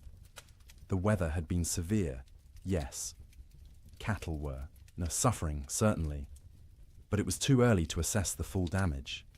They'd know more in spring when they could ride out and conduct a proper tally. Roosevelt wrote back with questions. How severe? How many cattle were in danger? What measures were being taken to protect the herds? The responses, when they came weeks later, letters delayed by closed roads and disrupted mail service, were progressively more concerning. His ranch, manager at the Maltese Cross, a practical man named Sylvain Ferris, tried to be honest without being devastating. The storms had been worse than anything he'd seen in 20 years on the plains. The cold had been extreme, sustained, deadly, many. Cattle were certainly lost. The exact number wouldn't be known until spring roundup. But Ferris estimated at least 30% mortality. Maybe more, 30%. Roosevelt did the math in his study in New York, sitting in a comfortable chair by a warm fire, trying to comprehend what those numbers meant. He owned roughly 5,000 head between his two ranches. 30% meant 1,500 dead cattle. At $40 a head, that was $60,000 lost, more than many men earned in a lifetime. But it was worse than the money. It was the failure of his Western dream. The revelation that the land he'd romanticized could be cruel, that nature didn't care about his needs or desires, that the West wasn't the frontier of opportunity he'd imagined, but a hard country that broke more men than it made. The letters continued through February and into March. Each one was grimmer than the last. 50% losses now estimated, maybe 60. Entire line camps reporting no surviving cattle at all. Fences lined with dead animals piled 3 deep. The Little Missouri River, when it thawed, clogged with carcasses that had to be dynamited free to restore flow. Roosevelt read these letters with growing horror and despair. He'd been so confident, so certain of success. He'd borrowed money, encouraged friends to invest, staked his reputation on the cattle business. And now it was all dying in a winter he wasn't even present to witness. In March, when travel became possible again, Roosevelt received a telegram from Ferris. Brief, direct, devastating. "Come west, you need to see this." Roosevelt went. He took the train to Medora, the small town near his ranches, arriving in early April to a world transformed by death. The snow was melting, revealing what had been hidden. And what it revealed was carnage beyond anything he'd prepared himself for. He rode out with Ferris and other ranch hands to assess the damage. Everywhere they looked, cattle. Dead cattle.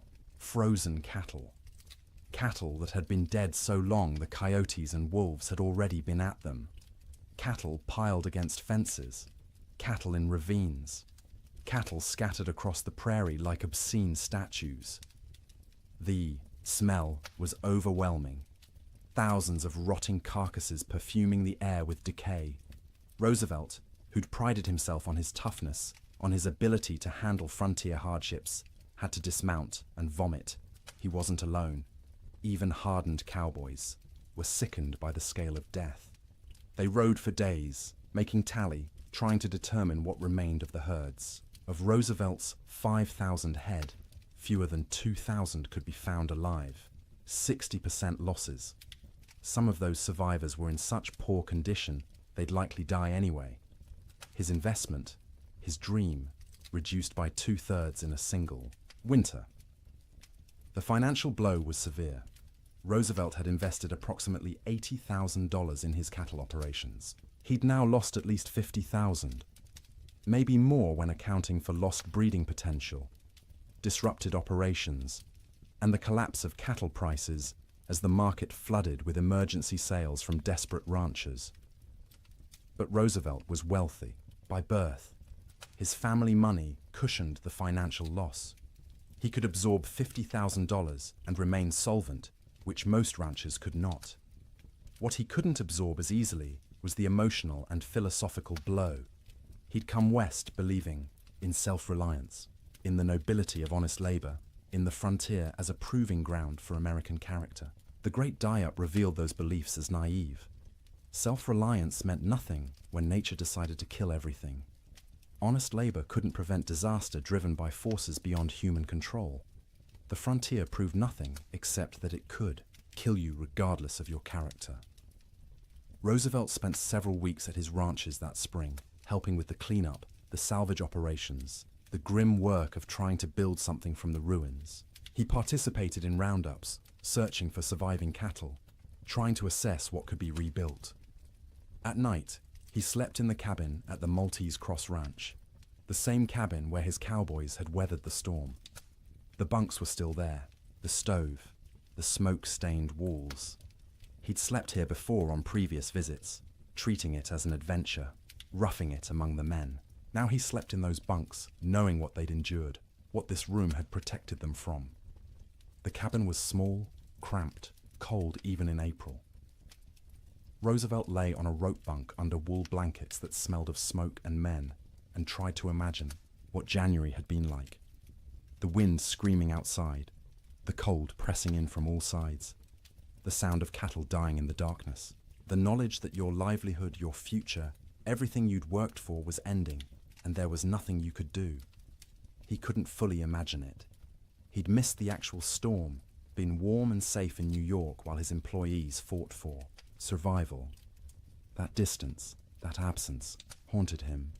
He'd been the investor, the gentleman rancher playing at being a cowboy. When it mattered, when the real test came, he hadn't been there. This realization changed him. Not immediately, not in one dramatic moment, but gradually over the following months and years.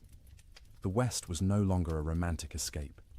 It was a hard place where hard things happened, where nature was indifferent to human suffering, where the rules that governed Eastern society didn't apply. This understanding would shape his later conservation work. As president, Roosevelt would set aside millions of acres as national forests and parks, would push for scientific management of natural resources, would argue that the West's resources weren't infinite and needed protection. The cattle disaster of 1887 was the seed of that understanding. But in the spring of 1887, Roosevelt was just a wealthy young man surveying the wreckage of his dreams. He walked among the dead cattle, rode across ranges that should have been covered with livestock but were eerily empty, and made calculations about what could be salvaged. His ranch managers were exhausted, traumatized by the winter they'd survived. Roosevelt listened to their stories with growing respect. These men had faced conditions he'd only read about and emerged alive, if not unscathed. Ferris told him about nights when they weren't sure the bunkhouse would stand, about mornings when they'd wake to find new snow drifted inside through the cracks, about the constant work of keeping fires burning, of rationing food, of listening to cattle die and being unable to help. Roosevelt paid his men bonuses, unexpected and generous, acknowledging what they'd endured. It was the least he could do, given that he'd been warm and safe while they'd nearly frozen. He also made a decision. He would not abandon his Dakota ranches entirely, but he would not rebuild to previous scale. The open range era was over. The land couldn't support the numbers they'd run. The climate was too unpredictable, the investment too risky.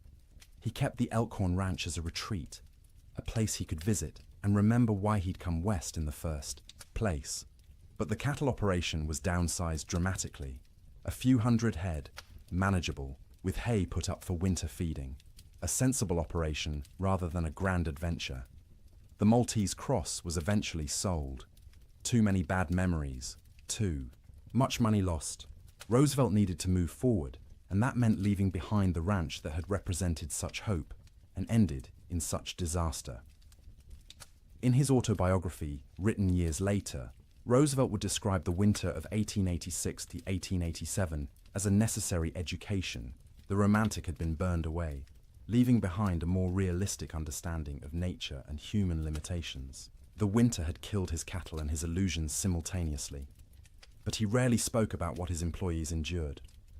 Their stories weren't his to tell, and he knew his own experience, arriving after the worst had passed, was nothing compared to theirs. He'd lost money. They'd nearly lost their lives. One story stayed with him, though, told by a cowboy at the Maltese Cross.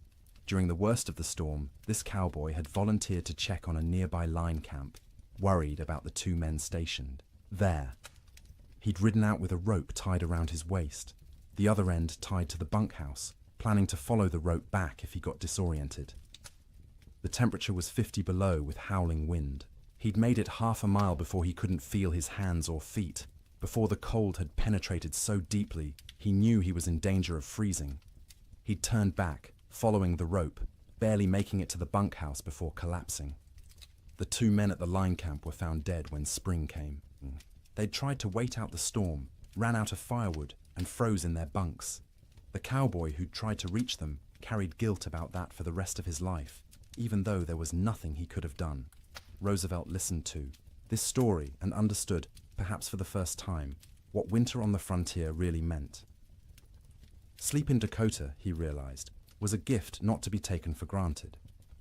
Every night his men had survived was a victory against odds that should have killed them, and every morning they'd woken was a reminder that survival wasn't guaranteed, that warmth and shelter and life itself were temporary conditions that could end at any moment.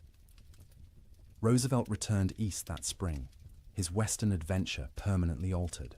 He would continue to love the West, would continue to visit and hunt and write about it. But he would never again be naive about its harshness. The winter of 1887 had taught him that nature didn't care about your dreams, your money, or your character. It simply existed, indifferent, and you survived or you didn't. His cattle were mostly dead. His investment was lost, but he was alive, and his employees were alive, and that had to be enough. January ended, but the storm did not. February arrived with no fanfare, no change, just another day of grey sky and screaming wind and cold that wouldn't break. People stopped marking days on calendars. Time lost meaning when every day was identical. An endless repetition of surviving until dark, surviving through dark, waking to survive again. The psychological weight of the storm's duration became as dangerous as the physical cold. Humans are resilient, but not infinitely so. We can endure terrible conditions if we believe they'll end. But when days stretch into weeks, weeks stretch toward months, and conditions remain unchanged, the mind begins to fracture in subtle ways. In the Ferguson household, the children grew quieter. They'd stopped asking when the storm would end. They'd stopped asking much of anything. They sat by the fire, conserving energy, their eyes following their mother's movements with an intensity that unnerved her. They were always hungry now, and the hunger made them old beyond their years. Martha found herself forgetting things. She'd go to the cold bedroom to fetch something and stand there, shivering, unable to remember what she'd come for. She'd start sentences and lose the thread midway, words dissolving like snow on her tongue. William said her name sometimes, and she wouldn't hear him, lost in thoughts that circled endlessly around food, fire, survival. William stopped shaving. There was no point. No one to see him except his family, and vanity seemed absurd when survival was uncertain. His beard grew thick and unkempt, ice forming in it every time he went outside to milk the cow or fetch wood. He'd come back in looking, like a wild man, and the children would stare at him until Martha made them look away. The cow's milk production had dropped to less than a quart per day. The animal was suffering from cold and inadequate feed, standing in the barn with her ribs visible through her hide. William knew they should slaughter her, use the meat, but the milk was too precious. As long as she gave any milk at all, he'd keep making that twice-daily journey to the barn. Sleep patterns disintegrated completely. There was no day or night anymore, just periods of lighter grey and darker grey outside the oiled paper window. People slept when exhaustion overwhelmed them, woke when cold or hunger or nightmares forced consciousness. The family's sleeping pile shifted constantly as people moved, trying to find warmth, trying to escape dreams. Martha's dreams were always about food, elaborate meals from her childhood in Wisconsin. Her mother's kitchen, warm and fragrant, tables loaded with roasted chicken and potatoes and fresh bread and butter. She'd wake with saliva flooding her mouth, stomach cramping with want, the disappointment of reality crushing. They had beans, always beans, the same beans cooked the same way, day after day, until the thought of eating another spoonful made her gag. William dreamed about summer, riding across green ranges, cattle fat and healthy, sun warm on his shoulders. He'd wake disoriented, expecting heat, finding only cold. The contrast between dream and reality was so sharp it hurt physically. His chest would ache, his throat would close. He'd lie there fighting tears while his family slept around him. The children's dreams were less specific, but more unsettling. They'd whimper in their sleep, reach out for comfort, wake crying without being able to say why. Emma, the youngest, stopped sleeping deeply at all. She'd doze in fits and starts, never truly relaxing, her small body tense even in sleep. The storm broke briefly in early February. For 3 days the wind dropped to a whisper, the snow stopped falling, and temperature rose to just below freezing. Clouds remained, but didn't seem as oppressive. The change felt miraculous after weeks of unrelenting assault. William ventured outside beyond the barn for the first time since January. The landscape was unrecognizable. Snow had sculpted itself into bizarre formations, drifts 20 feet high in some places, bare ground in others. The fence line he'd built 2 summers ago was completely buried. Only the tops of fence posts showed, wooden fingers pointing at the grey sky. He walked out across what had been their pasture, breaking through crusted snow with each step. The snow held his weight for a moment, then collapsed, dropping him thigh-deep into soft powder beneath. It was exhausting to move, each step a battle, but he kept going, desperate for space, for distance from the cabin that had become their prison. He found a dead cow half buried in a drift. One of their small herd, frozen solid, the hide pulled, tight over protruding bones. He stood looking at it for a long time, feeling nothing. He was too tired for grief. The cow was dead. More would be dead. Everything might be dead. These were just facts now, beyond emotion. When he returned to the cabin, Martha and the children were standing in the doorway, watching him. They looked like ghosts in the grey light, pale and thin and insubstantial. He realized he probably looked the same to them.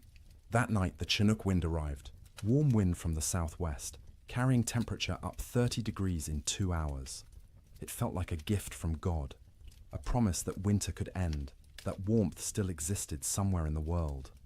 People opened doors and windows despite the waste, of heat from their fires, desperate for fresh air, for the feeling of movement, for anything different.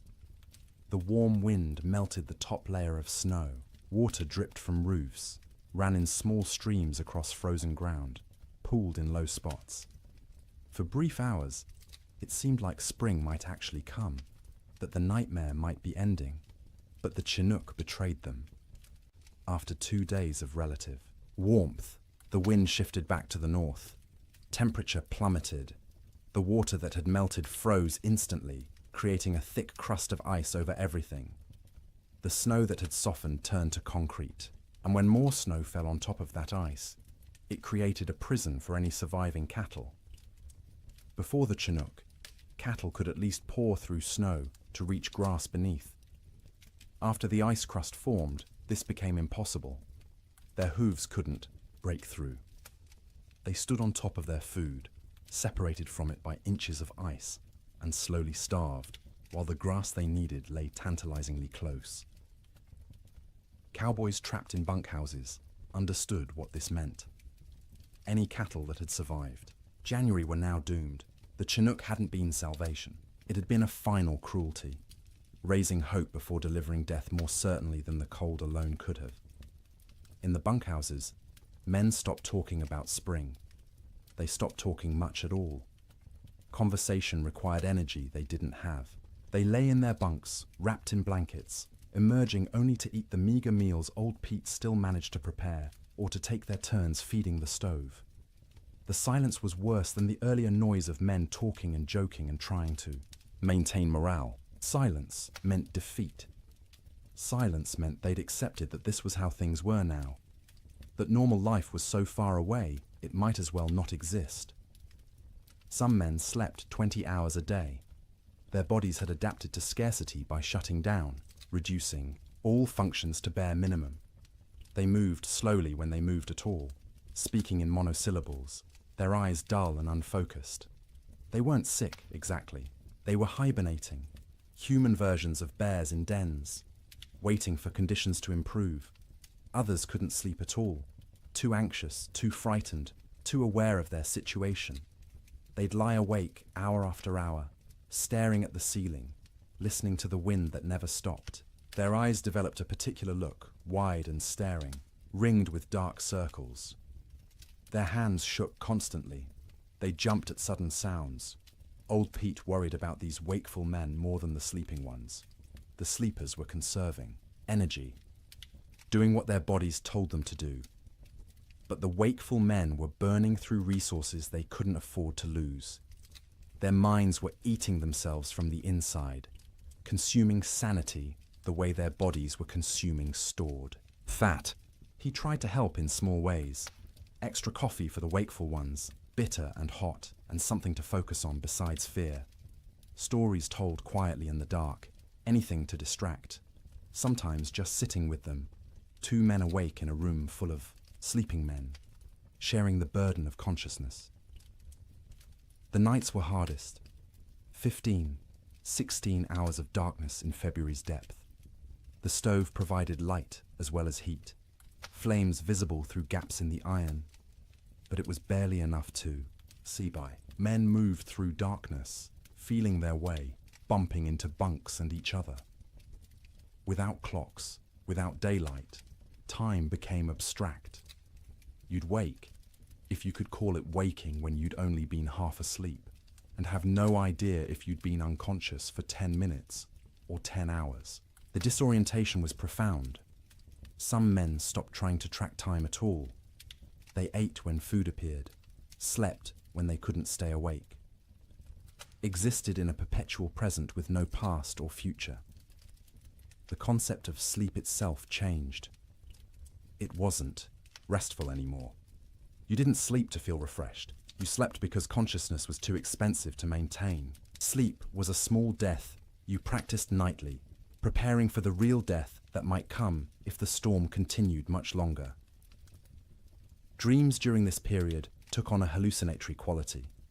Men dreamed they were awake, walking around the bunkhouse, having conversations with others, only to actually wake and realize none of it had been real. Or they'd dream they were outside in the storm, freezing, struggling towards shelter, and wake to find themselves wrapped in blankets by the stove. The boundary between sleeping and waking blurred. Some men experienced what would now be called dissociation. They'd observe themselves from outside their bodies, watching a stranger wear their clothes and speak with their voice. This disconnection was protective, a way the mind created distance from unbearable circumstances. But it was also terrifying to lose even the certainty of being yourself. In the ranch houses, children handled the extended ordeal better than adults in some ways. They adapted, accepting the new reality more easily than their parents who remembered how things should be. To the children, this was simply how life was now, cold, hungry, confined, but normal within its own context. But they also suffered in ways adults didn't. Their growing bodies needed more food than they were getting. Their development was being stunted by malnutrition. Sarah Ferguson, 11 years old, stopped growing taller. Her monthly bleeding, which had just started that fall, stopped entirely. Her body shut down non-essential functions to preserve life. Thomas developed a cough that wouldn't go away, a deep rattling in his chest that scared Martha. She'd give him extra portions of the thin soup she made, sacrificing from her own bowl, but it didn't help much. The cough persisted, worsening at night, keeping him and everyone else awake. James, 7 years old, stopped talking almost entirely. He'd answer questions with nods or shakes of his head, but volunteered nothing. He'd sit for hours staring at the fire, his face expressionless. Martha worried about him most of all, this strange, silent child who'd been so vibrant just months. Emma, the baby, clung to her mother constantly. She'd scream if Martha tried to put her down, terrified of separation. Martha learned to do everything one-handed, cooking, cleaning, even sleeping with the child attached to her like a growth. It was exhausting, but she understood. Emma was reverting to infancy, seeking the safety of the womb in a world that had become too frightening. February crawled past with the weight of years. Each day was a week long. Each week felt like a month. People stopped believing in spring. Spring was a myth, a story told by liars. There was only winter, eternal winter, and the question was no longer when it would end, but whether you'd survive it. And still the wind blew, and still the cold pressed in, and still people slept fitfully in their prisons of wood and hope, waiting for deliverance that seemed less likely with each passing day. Children experienced the great die-up through a lens of confusion and adaptation that was both heartbreaking and remarkable. They didn't fully understand what was happening or why, but they adjusted to impossibility with a flexibility adults had lost. To them, the storm wasn't an economic disaster or a failure of planning. It was simply the way the world had become, and they learned to live in it. Sarah Ferguson, at 11, was old enough to sense her parents' fear, even when they tried to hide it. She watched her mother's hands shake when portioning out food. She noticed her father's long silences, the way he'd stare at the fire without seeing it. She understood, in a way her younger siblings didn't, that something was terribly wrong. This knowledge was a burden. She couldn't share it with Thomas or James or Emma because they were too young to understand, and speaking it aloud would make it more real. So she carried it silently, trying to help without being asked, watching for ways to ease the tension that filled the cabin like smoke. She learned to anticipate her mother's needs. When Martha reached for the water bucket, Sarah was already moving, to refill it with snow. When the fire burned low, Sarah added wood before being told. She took charge of Emma when the toddler grew fussy, singing to her, telling her stories, anything to give Martha a few minutes of peace. At night, Sarah lay awake, listening to her siblings breathe, counting breaths, making sure everyone was still, alive. She'd developed an irrational fear that someone would simply stop breathing in the dark and no one would notice. So she stayed vigilant, even when her own body screamed for sleep. She dreamed about school, which seemed like something from another life. the one-room schoolhouse 3 miles from their ranch, where Miss Peterson taught reading and arithmetic to a dozen farm children. Sarah had loved school, loved learning, loved having somewhere to go that wasn't the ranch. The storm had started during Christmas break, and school hadn't reopened. Might never reopen if families didn't survive the winter. She wondered about her classmates. Were they trapped in their homes too? Were they hungry? Were they scared?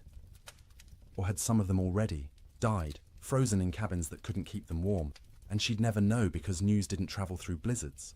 These thoughts circled in her head at night, keeping her awake even when exhaustion made her bones ache.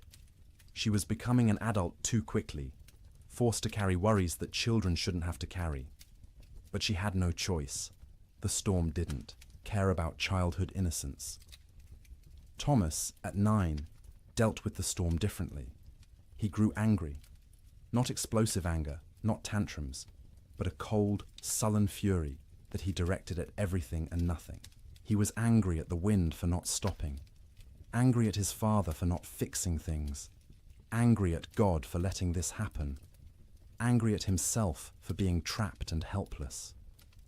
He'd punch his thin straw mattress when no one was looking, imagining it was the storm, hitting it until his knuckles hurt. He'd kick at the wall, leaving small scuff marks that his mother saw but didn't comment on. He needed to fight something, but there was nothing to fight except weather, and weather was beyond fighting. At night, Thomas didn't sleep so much as surrender. He'd fight consciousness until his body simply shut down, crashing into sleep so deep it was almost like fainting. He'd wake suddenly, disoriented, not remembering where he was for terrifying seconds before memory returned and reality settled back into place. His dreams were violent. He fought bears, wolves, faceless men. He swung fists and weapons, defending his family against threats that dissolved when he tried to focus on them. He'd wake with his heart pounding, sweat soaking his collar despite the cold, and lie there, trying to calm down before he disturbed everyone else. He was hungry all the time, a gnawing, constant hunger that made him think about food obsessively.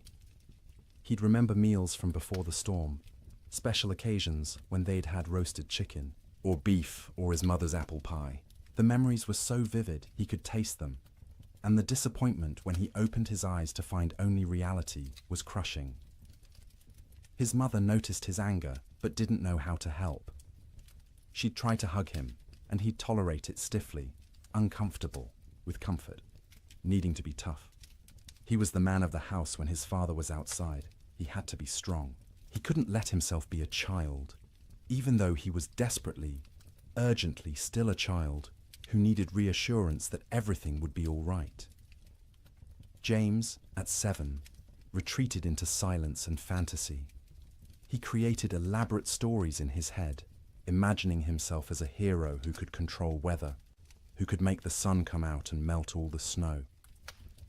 In his fantasies, he'd save his family, save the cattle, save everyone. People would thank him. His father would be proud.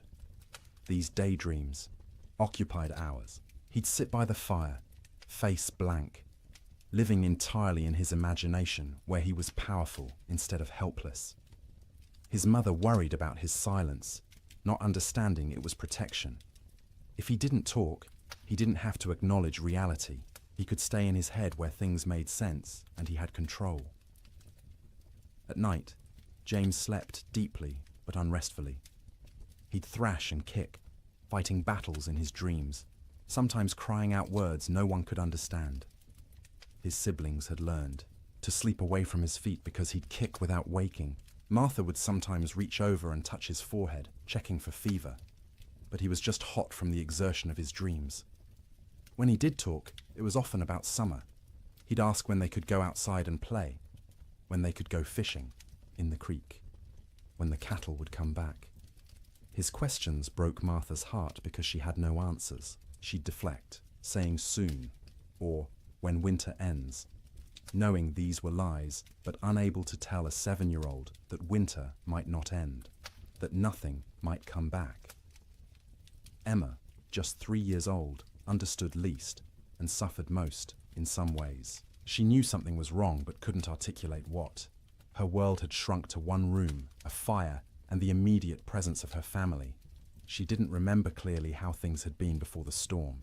This cold, confined existence was becoming her normal. She cried often, not from any specific pain, but from generalized distress. Hungry cries, cold cries, tired cries, scared cries. Her vocabulary wasn't sufficient to express what she felt, so she cried and clung to her mother and refused to be put down. Martha carried her constantly, the child's weight a familiar burden. Emma was getting lighter instead of heavier, losing weight she couldn't afford to lose. Her ribs showed through her thin dress. Her eyes seemed too large for her face. She looked like children in pictures of famine, skeletal and haunted. At night, Emma slept fitfully, waking every few hours crying for her mother even though Martha was right there. She'd need to be held, rocked, soothed back to sleep, a process that took longer each time. Martha would hold her daughter and feel the tiny heart beating too fast, the small body too hot one moment and too cold the next, and wonder if Emma would survive even if the storm ended. Emma's dreams, when she could describe them in her limited vocabulary, were simple and sad. She dreamed of being warm, of having enough to eat, of going outside to play. She dreamed of summer in fragments, sensory impressions rather than coherent narratives. Sun on her face, grass under her feet, the feeling of running without being cold. The children had created small rituals to mark time and maintain some structure. Every morning, however they defined morning, Sarah would lead them in a counting game. They'd count to 100 together, which took Emma's entire concentration and distracted her from crying. Then they'd count by twos, by fives, by tens, math as comfort, numbers as proof that some things remained stable. In the afternoon, Thomas would tell stories. He'd inherited his father's storytelling ability and would spin tales about cowboys and cattle drives and adventures that took place in summer warmth. His siblings would listen, transported briefly to worlds where people weren't trapped and cold and hungry. Emma had a doll, a simple thing made from rags stuffed with more rags, with button eyes and yarn hair. She carried it everywhere, talking to it in her baby voice, explaining things. The doll was hungry. The doll was cold. The doll wanted Mama. Through the doll, Emma processed her own feelings, giving voice to fears she couldn't express directly, the EE. Children learn to read their parents' moods and adjust their behavior accordingly. When Martha looked particularly strained, they'd be quieter, more cooperative. When William came in from the barn looking defeated, they'd give him space, not asking for attention he couldn't provide. They became expert at making themselves small, at not adding to the household's burdens. But they were still children, and children need play. They'd create games from nothing, counting cracks in the ceiling, making shadow figures on the wall with their hands when the fire was bright enough, building towers from the few wooden blocks they owned, then knocking them down and building again. Sarah taught Emma songs, the same songs their mother had taught her. Simple rhymes about animals and weather and daily life. Emma's favorite was about a bird that flew south for winter, which seemed especially relevant. She'd sing it over and over, the words slurring together, while her siblings tried not to show their irritation. The children also absorbed lessons they shouldn't have needed to learn so young. That food was precious and must never be wasted. That fire was life and must be watched constantly. That cold could kill and must be respected. That sometimes adults didn't have answers, didn't know what to do, were as frightened and helpless as children, but had to pretend otherwise. They learned what their parents looked like when pretending to be brave, the slight tremor in their mother's voice when she said everything would be fine, the way their father's smile didn't reach his eyes. They learned to accept these performances without comment, understanding that challenging them would make things worse. In later years, the Ferguson children would remember the winter of 1887 as a blur. They'd recall specific images. The fire, always the fire, and their mother's face in its light. and the sound of wind that never stopped. But the timeline would be confused, events blending together because days had no distinct markers. Sarah would remember being hungry but never being fed. Thomas would remember being angry but not knowing why. James would remember his fantasy world more clearly than reality, which was probably for the best. Emma would remember almost nothing directly, just a vague sense of having been cold once, long ago, for longer than seemed possible. But they'd also remember warmth of a different kind. The feeling of sleeping piled together, siblings in a heap like puppies, their mother's songs in the dark, their father's hands, rough and gentle, checking them for frostbite. The way Sarah would hold Emma when Emma cried. The way Thomas would share his tiny portion of food, even though he was starving. The way James would tell stories that made them laugh despite everything. Children are resilient, but resilience has costs. The Ferguson children survived the winter, but they were changed. Sarah grew old before her time, burdened with worries she couldn't set down. Thomas's anger would last years, manifesting in ways that troubled his parents. James would remain in fantasy longer than he should, reluctant to engage with a world that had proven so harsh. Emma would be clingy and fearful, suffering from what we'd now call anxiety, though no one had that word then. But they survived. All 4 Ferguson children made it through the winter alive, which many children didn't. In the spring, when Sarah returned to school, half her classmates were missing, died in the storm, or their families had moved away, or they were too weak to attend. The teacher never spoke about them, and Sarah never asked, but she noticed the empty desks and understood what they meant. The children's winter was its own story within the larger tragedy. They experienced the same cold, the same hunger, the same confinement as adults, but they experienced it through the lens of childhood, with less understanding but also with adaptability adults couldn't match. They bent instead of breaking, or at least bent further before breaking, and some of them survived precisely because they were young enough to accept the impossible and adapt to it. March came quietly, without announcement or ceremony. The wind didn't stop all at once. The cold didn't break dramatically. But sometime in the first week of March, people noticed the light had changed. The grey wasn't quite as oppressive.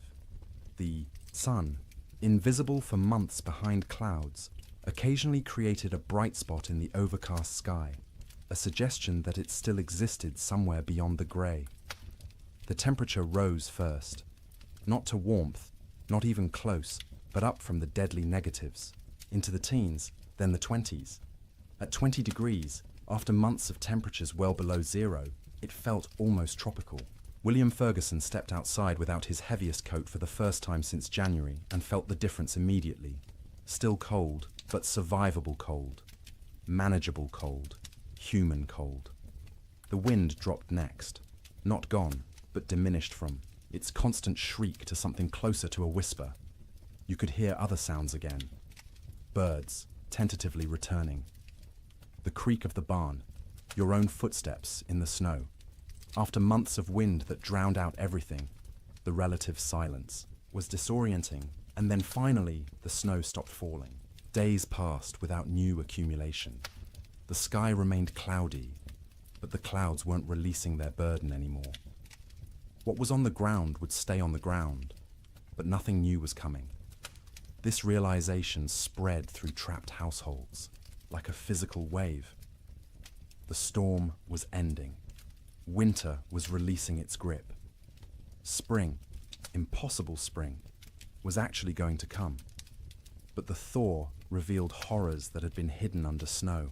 As temperatures rose above freezing and snow began to melt, the dead emerged. Cattle everywhere. More cattle than anyone had imagined possible.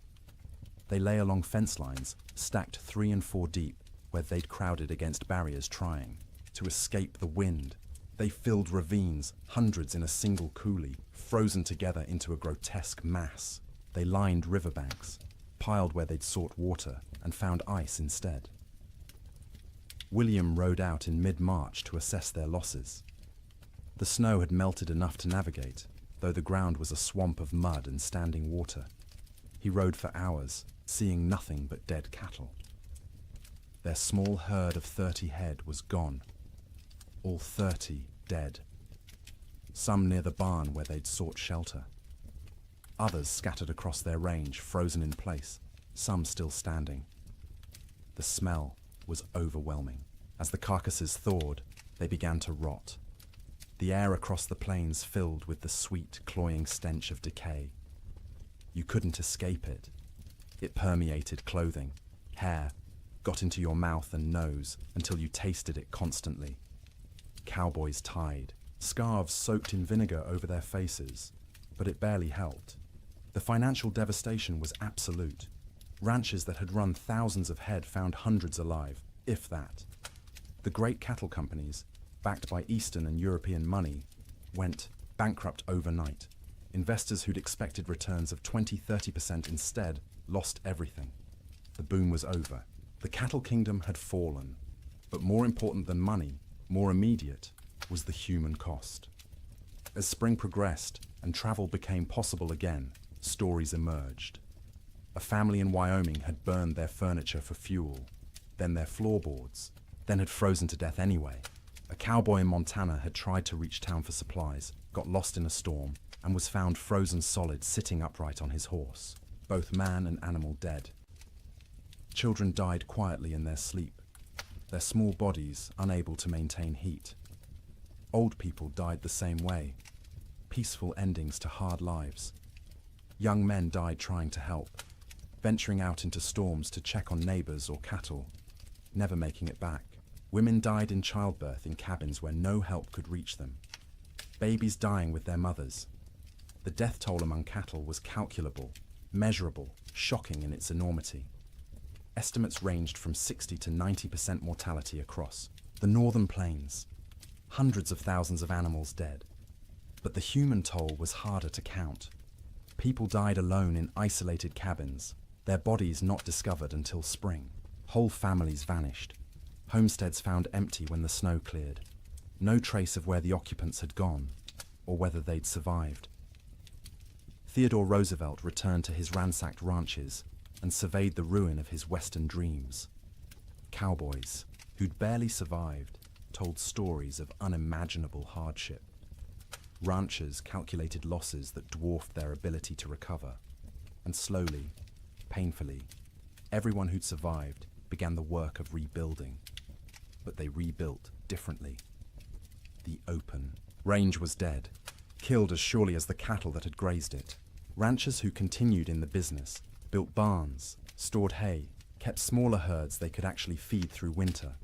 They fenced pastures, rotating cattle seasonally rather than letting them roam year-round. The cowboy, as romantic figure, driving vast herds across unfenced prairie, became a relic of a past that had ended in ice and death. The survivors were changed. Martha Ferguson emerged from that winter 20 pounds lighter, her hair gone grey at 32. William's hands shook for months afterward, trauma expressing itself in tremors he couldn't control. The children carried scars that wouldn't show. For years, psychological wounds that would shape their entire lives, but they'd survived. All of them. The Ferguson family made it through intact, which was more than many could say. And as spring truly arrived, as green grass pushed up through mud and trees began to bud and the sun returned with actual warmth, they began to remember what life could be. The first night Martha slept without waking every few hours, checking on her children. She woke feeling guilty for having rested. The first morning, William went outside and wasn't hit by killing cold. He stood in the barn doorway and cried. The children, resilient as children are, adapted more quickly. They ran outside in bare feet, feeling grass beneath their toes, relearning, joy they'd almost forgotten. Sleep in spring was different from sleep in winter. The fear was gone, the vigilance unnecessary. People slept deeply for the first time in months, their bodies finally feeling safe enough to truly rest. They slept for 10 hours, 12 hours, catching up on sleep debt accumulated over winter. They woke refreshed, amazed at the feeling, remembering what normal had felt like. but the dreams remained. For years afterward, survivors would wake from nightmares about the winter of 1887. They'd dream of being trapped, of being cold, of hearing cattle die, and being unable to help. These dreams would fade over time, but never entirely disappear. The winter had carved itself into their psyches, a permanent scar. And now, dear traveller through this story, we've reached the end of our journey through the coldest winter in wild West history. We've walked with cowboys in their bunkhouses, huddled with families around failing fires, witnessed the death of cattle and dreams, and an entire way of life. The Great Die-Up of 1887 was catastrophic. It killed hundreds of thousands of animals, bankrupted fortunes, and ended the era of open-range ranching forever. But more than that, it tested human endurance in ways few events ever have. It asked people to survive the unsurvivable, to sleep, in conditions where sleep seemed impossible, to maintain hope when hope was absurd, and they did. Not all of them, not even most of them without terrible cost, but enough survived to tell the story, to rebuild, to ensure that the lessons learned would protect future generations. As you lie in your warm bed tonight, safe from cold and storm, let yourself feel the profound gift of that warmth. The pioneers of the Wild West would have considered your comfort miraculous, impossible luxury beyond imagining. Central heating, insulated walls, blankets made in factories rather than woven by hand. You live in the future they could only dream of, the safety they fought to reach. Their struggle made this possible. Every improvement in building techniques, every advance in weather prediction, every system we have now to survive winter grew from lessons learned in disasters like the Great Die-Up. They suffered so that eventually people wouldn't have to suffer, so that sleep could be restful rather than survival, so that winter could be endured without terror. Let their memory settle over you gently now. Let the wind that screamed across the Montana plains become the whisper of your fan. Let the cold that killed become the pleasant coolness of your air conditioning. Let the hunger that gnawed at them become the satisfaction of knowing you can eat when you wake. You are safe, you are warm, you are comfortable in ways they couldn't have imagined. And as you drift towards sleep, carry with you gratitude for that safety. Honor their endurance by appreciating what you have. Remember their suffering by cherishing your comfort. The winter of 1887 is over. It has been over for more than a century, but its story remains, a testament to human resilience and the terrible power of nature. The cowboys and ranchers and children who lived through it are long gone, but their experience echoes forward to us, teaching us about survival, about courage, about the precious gift of a warm place to sleep. So sleep now, deeply and peacefully. Let the weight of blankets comfort rather than burden you.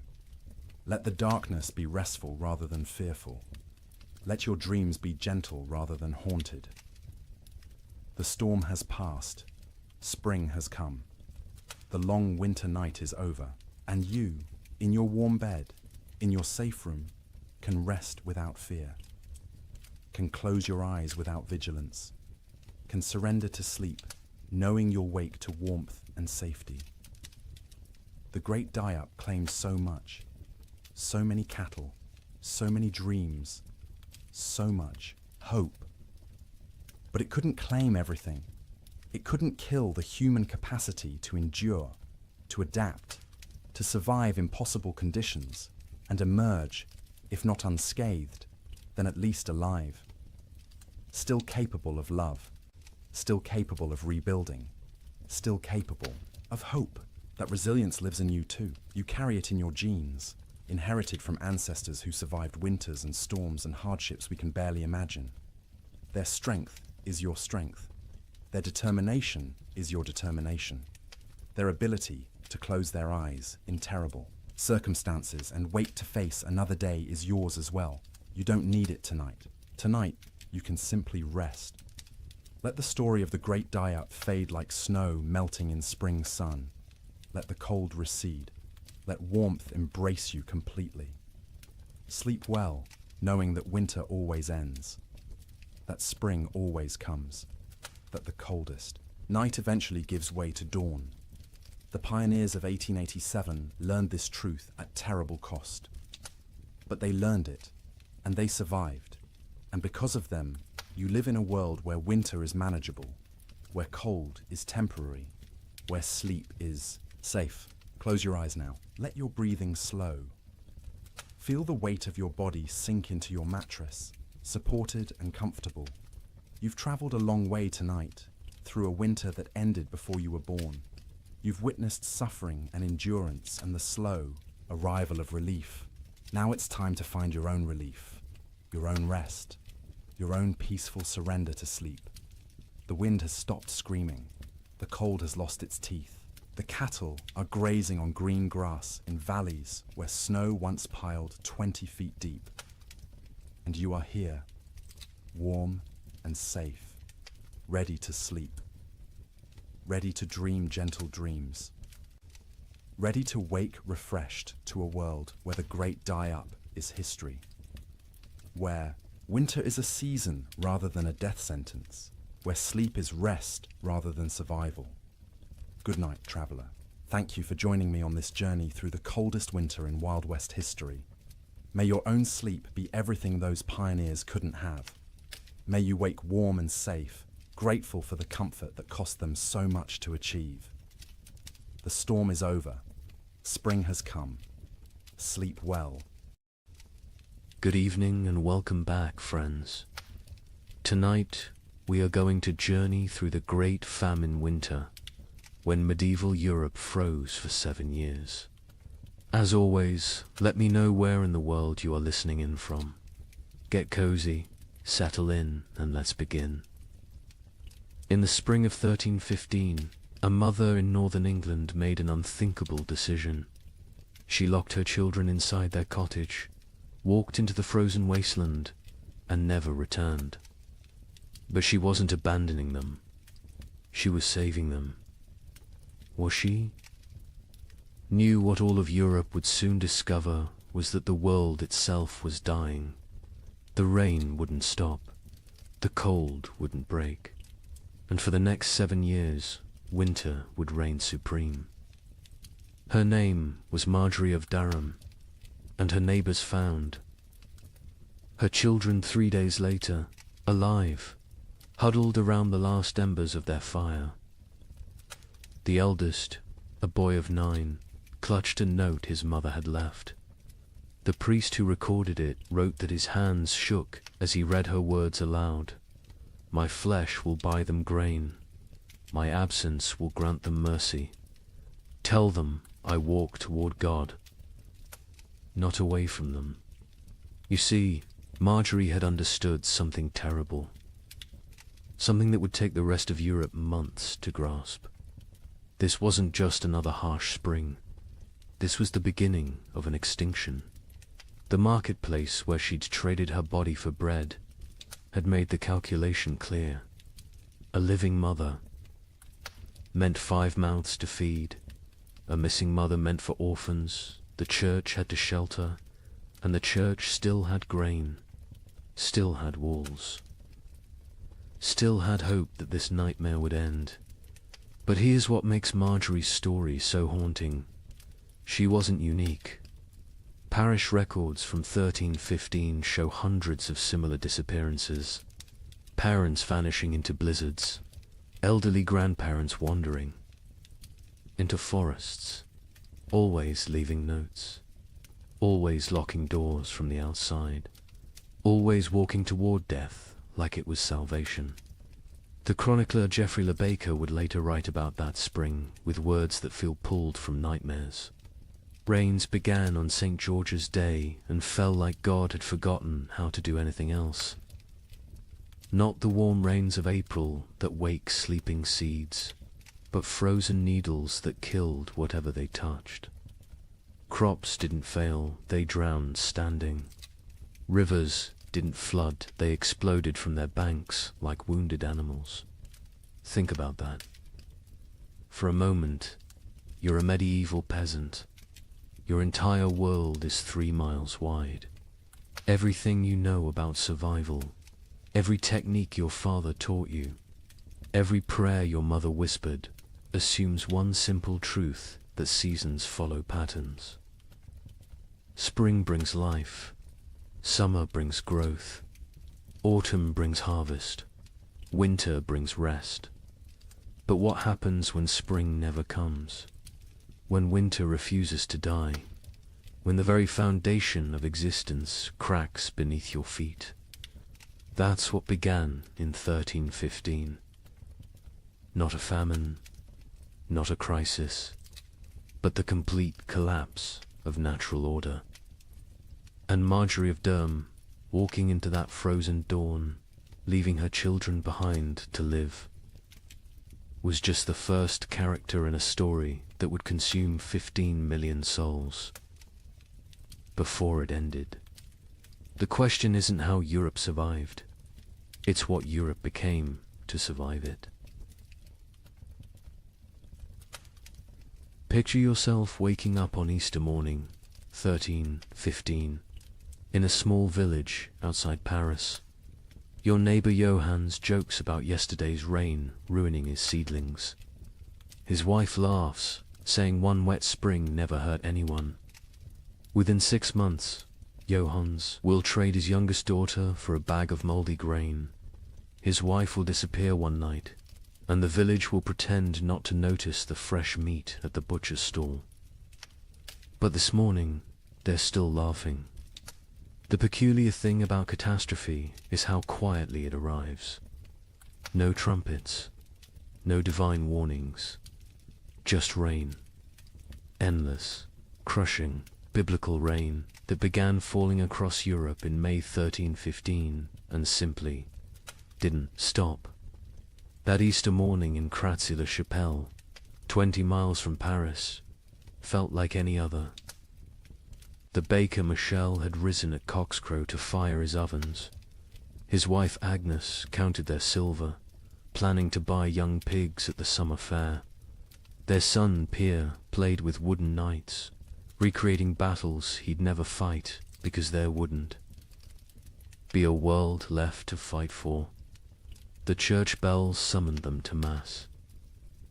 Father Bernard, still young enough to believe suffering had meaning, delivered a sermon about resurrection, about new life, about God's promise that seed time and harvest would never cease. The congregation nodded along, comfortable in their certainty. Why wouldn't they be? Their grandfathers had survived wars. Their fathers had survived plagues. Surely they could survive a little rain. But if you'd looked carefully that morning really, Latude have seen the signs. The sparrows that usually nested in the church eaves were gone. Not dead, gone. The cats had stopped hunting, instead huddling in doorways with their fur perpetually damp. And the old women, the ones who remembered the harsh winter of 1258, had started hoarding soldat. Johannes, the man who joked about his seedlings, was a cloth merchant. Successful enough to own 2 cows and rent 3 strips of land. His wife Marie had borne him 7 children, 4 still living, which made them lucky by medieval standards. Their youngest, Isabel, had just turned 6, hair like spun gold. Her father would say, worth its weight in gold, someone else would say 6 months later, weighing her against a sack of spoiled wheat. The rain that Easter was unusual only in its persistence. It had fallen for 3 days straight, turning the roads to mud, keeping the holiday merchants away. But rain in April wasn't catastrophe, it was inconvenience.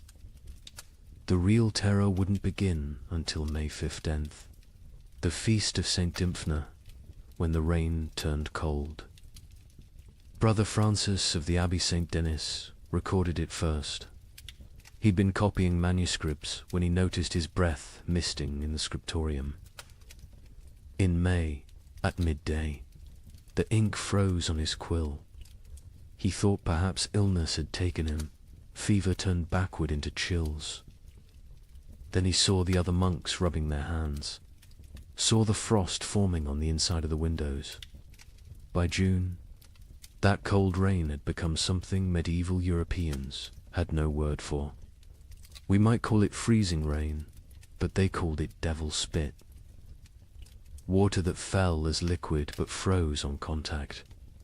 Entire fields became sheets of ice in summer. Roses bloomed and died in the same hour, encased in crystal tombs. The wheat, which should have been knee-high in green, stood stunted and yellow. The barley rotted in the earth before it could sprout. The rye grew, but wrong-twisted, black, infected with something that would later be recognized as ergot, the fungus that causes hallucinations and gangrene. Some villagers, desperate for any harvest, ate it anyway. They danced themselves to death in the streets, laughing as their fingers turned black and fell off. But we're getting ahead of ourselves. Let's return to Johannes and his family, because their story is everyone's story. By late May, Johannes had stopped joking about anything. The constant rain had ruined the roads, making trade impossible. No merchants could travel, which meant no cloth could be sold, which meant no coins for bread. Not that there was bread to buy. The baker Michel had closed his ovens now. Grain meant no flour, meant no purpose to the fire. June brought the first death in Crassy-la-Chapelle. Not from starvation, not yet. Old Catherine, who'd survived 70 winters, simply gave up. She announced at Sunday Mass that God had abandoned them, walked home, lay down in her bed, and willed herself to die. The priest called it despair, a mortal sin. But privately, he envied her escape. The real horror began in July, when the rain briefly stopped. For 3 days, the sun appeared, weak and watery but present. The villagers rushed to salvage what they could, to plant anything that might grow before autumn.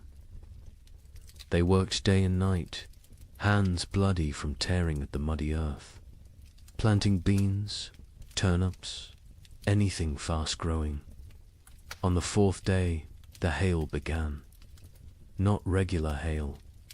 Chunks of ice the size of fists, driven sideways by winds that shouldn't exist in summer. They shattered shutters, killed chickens, knocked full-grown men unconscious. When it stopped, nothing remained of those desperate plantings. The fields looked like they'd been trampled by an army of giants. That's when Johannes made his first, unthinkable choice. He killed one of his cows, not for meat not, yet but for mercy. It was starving, crying constantly, too weak to stand. He told his children it had gotten sick, but Marie knew. She saw him save the blood in buckets, saw him portion it carefully with their dwindling barley.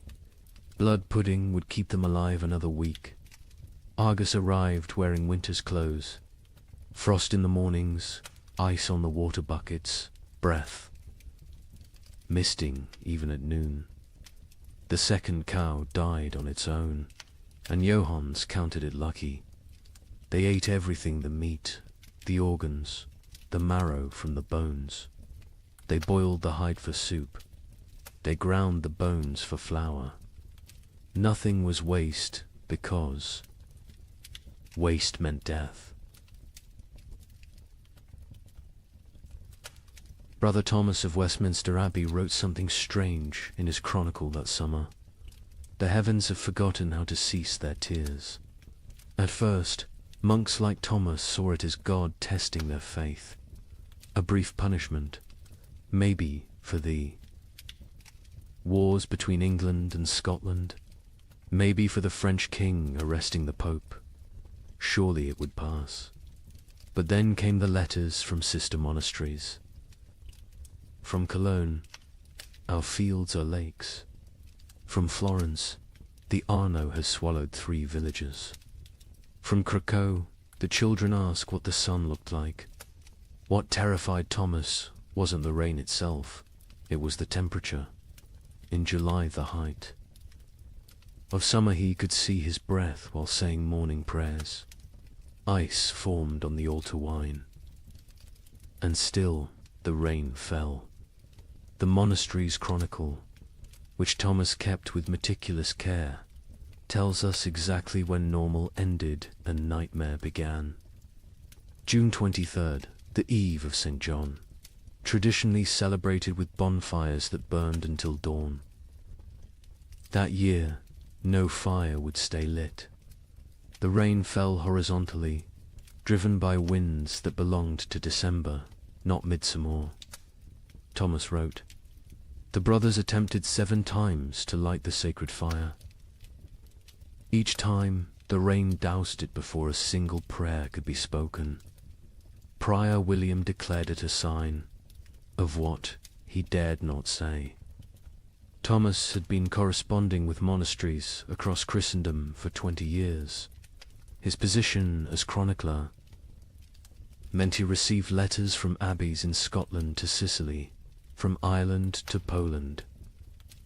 Usually, these letters discussed theological matters, requested copied manuscripts, or shared news of appointments and deaths.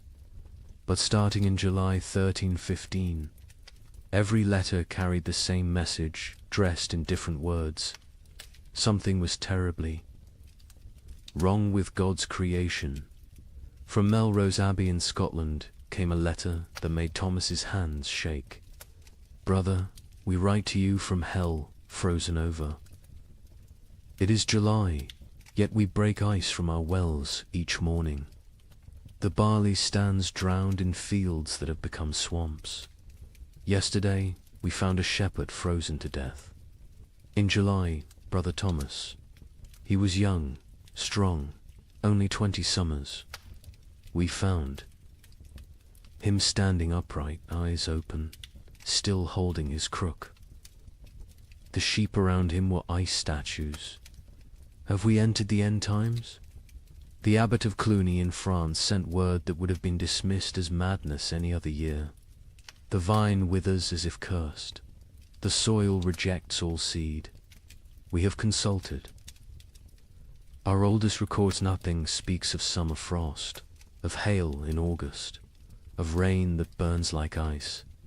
Our farmers weep in the fields, beating the mud with their fists, begging it to remember its purpose.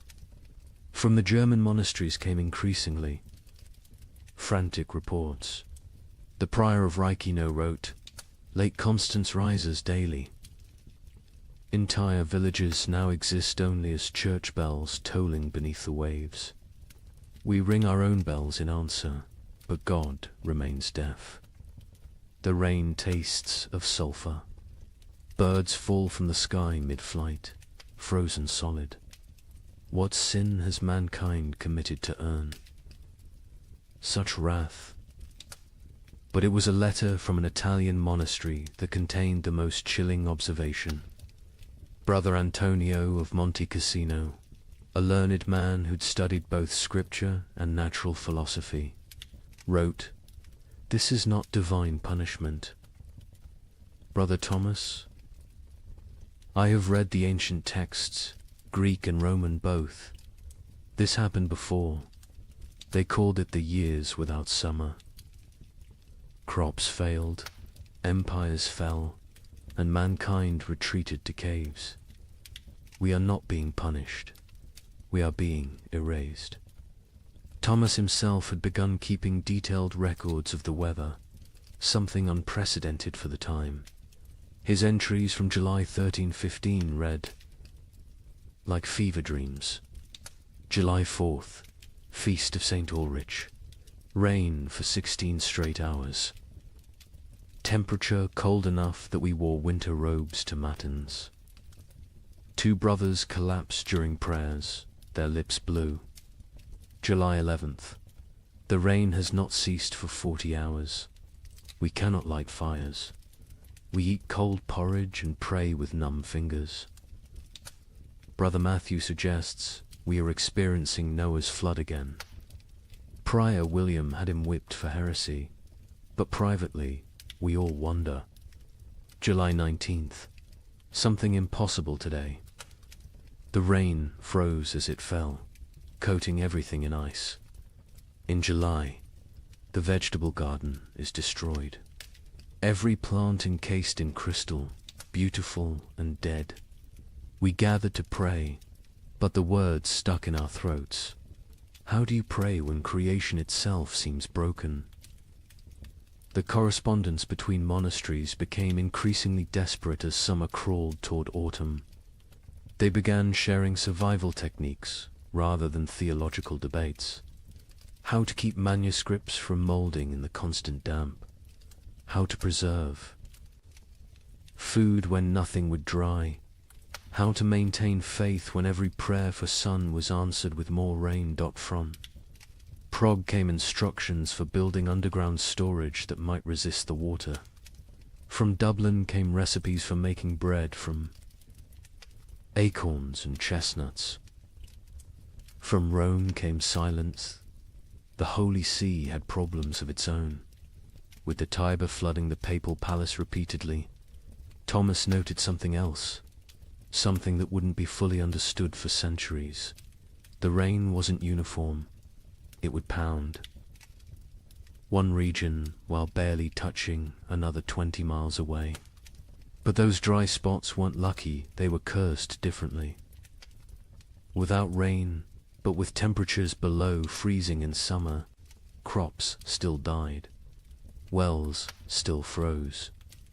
People still starved. A letter from the Bishop of Bergen in Norway contained an observation that haunts historians today.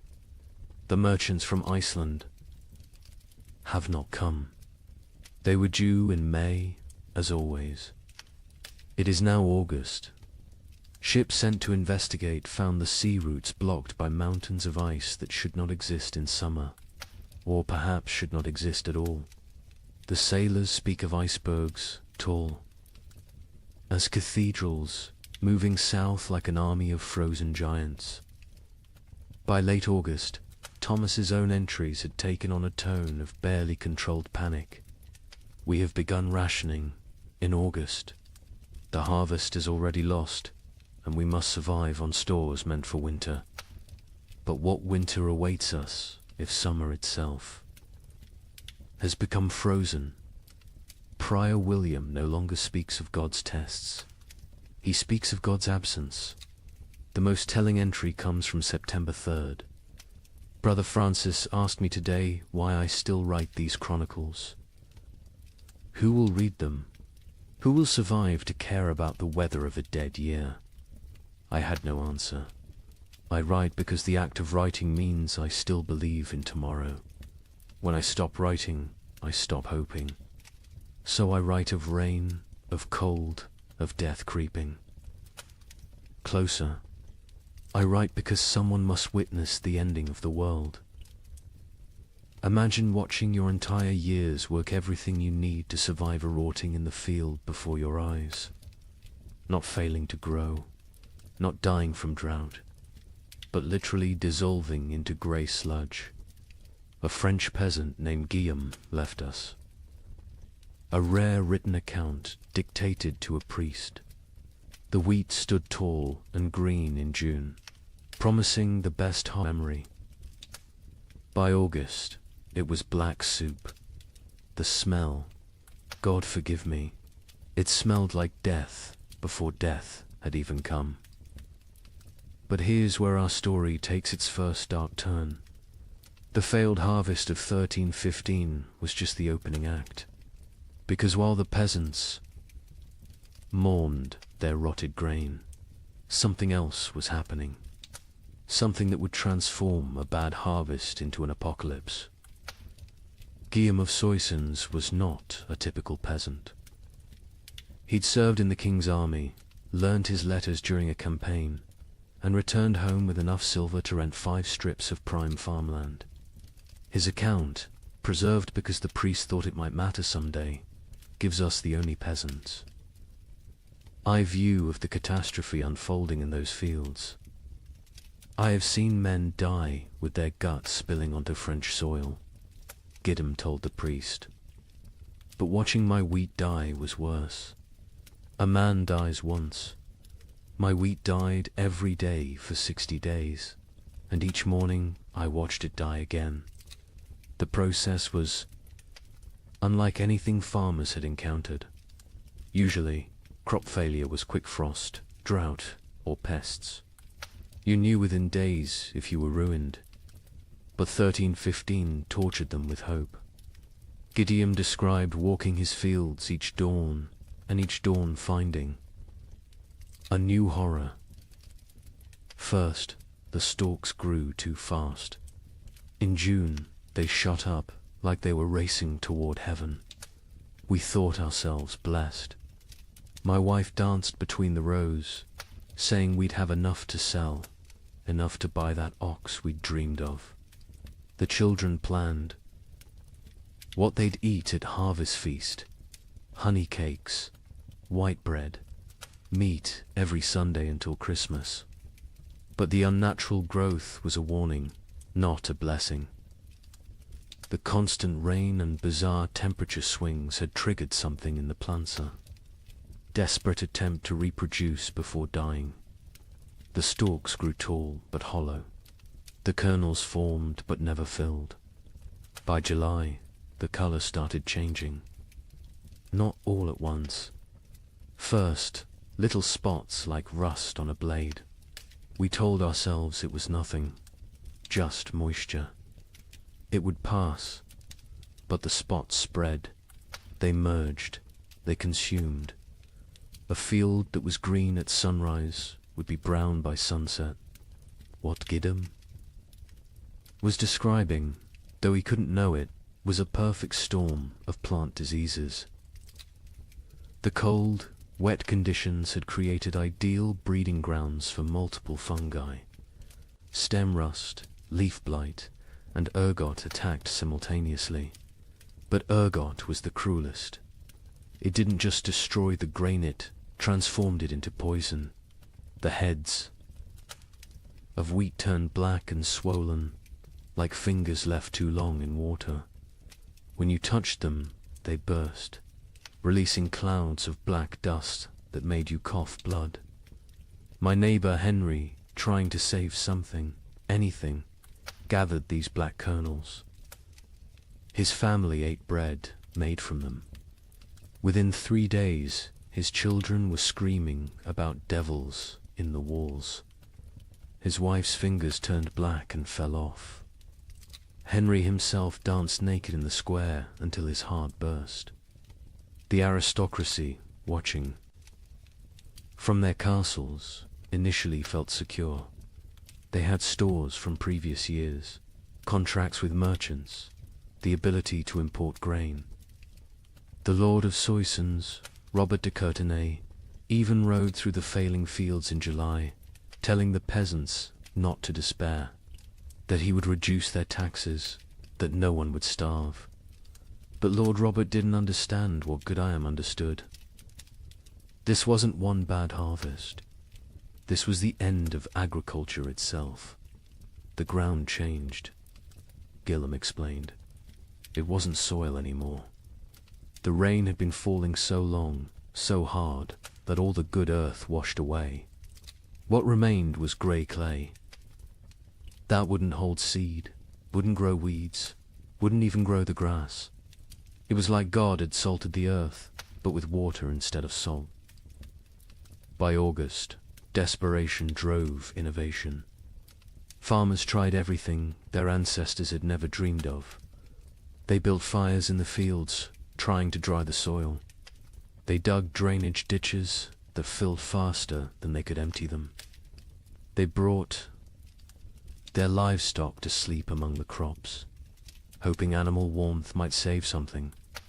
An educated monk observing these efforts wrote, "They perform rituals that border on paganism, dancing naked under the full moon, burying live cats at field corners, bleeding themselves onto the soil. They have forgotten Christ and remembered older, darker gods, yet still the crops fail." The nobility began to panic when they realized the Implications. No harvests meant no taxes. No taxes meant no armies. No armies meant no power.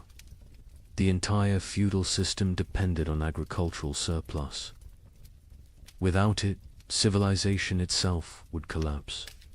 The Bishop of Reims recorded a meeting of local lords in August 1315. Lord Thibaut suggested we take what grain remains by force, store it in our castles, and let God sort the living from the dead. Lord Gautier proposed we sell our lands to Italian merchants who don't yet know of our catastrophe. Lord Felipe said nothing, just sharpened his sword throughout the meeting. We all knew what he was thinking. When the starving masses come, sharp steel might buy us more time than prayer. But it was Gwellem's final observation that proved most prophetic. The worst part wasn't the hunger we knew was coming. It was what hunger would make us become. I saw my neighbor Marcel looking at his plump daughter differently, not with father's love, with a butcher's calculation. I saw wives eyeing husbands who'd grown too weak to work. I saw children forming packs, like wolf cubs learning to hunt. The priest asks me what I think God wants from us. I tell him God is done wanting. Now he's taking, and he's going to keep taking until there's nothing left but rain and mud and sigh.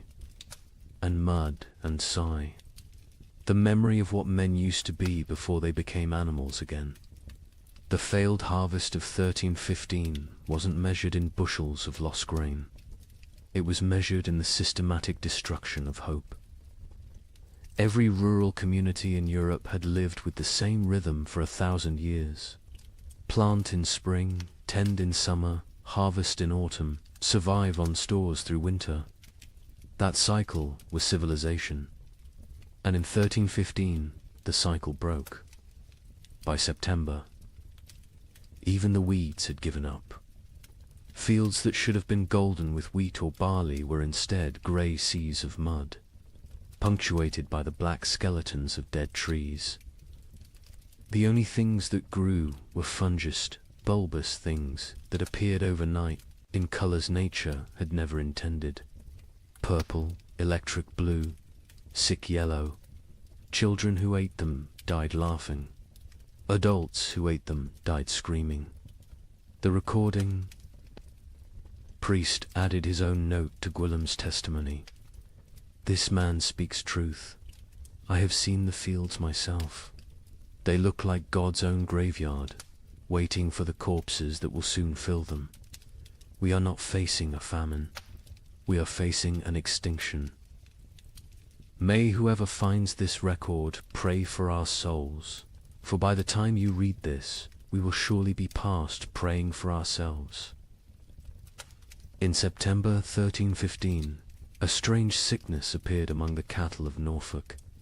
Within days, it spread to sheep, then pigs, then horses. The animals didn't just die, they died screaming. A contemporary account describes cattle crying like humans. In their agony, their tongues swollen black, their eyes weeping blood. Modern historians call it marin, but medieval Europeans had another name for it. Devil's touch. Because healthy animals would drop dead mid-step. A cow giving milk at dawn would be a corpse by noon, and the speed of transmission defied Logicantia herds gone in hours. But I haven't told you the worst part yet. The animals that survived, they changed. Horses began eating meat. Pigs turned feral, forming packs that hunted. And the rats. The rats disappeared entirely. Where did they go? That mystery wouldn't be solved for another 30 years, when they returned, carrying something far worse than hunger. The first recorded death was a prize bull named Samson, owned by the Earl of Norwich, worth more than most villagers earned. In a year, Samson was protected like royalty-sheltered stable, imported feed, 3 stable boys attending him constantly. On September 8th, he was healthy enough to breed. By September 9th, he was dead, his massive body twisted in angles that bones shouldn't allow. Foam tinged pink with blood dried around his mouth. The Earl's stable master, a methodical man named Walter, documented what happened next with the precision of someone who knew he was witnessing something unprecedented.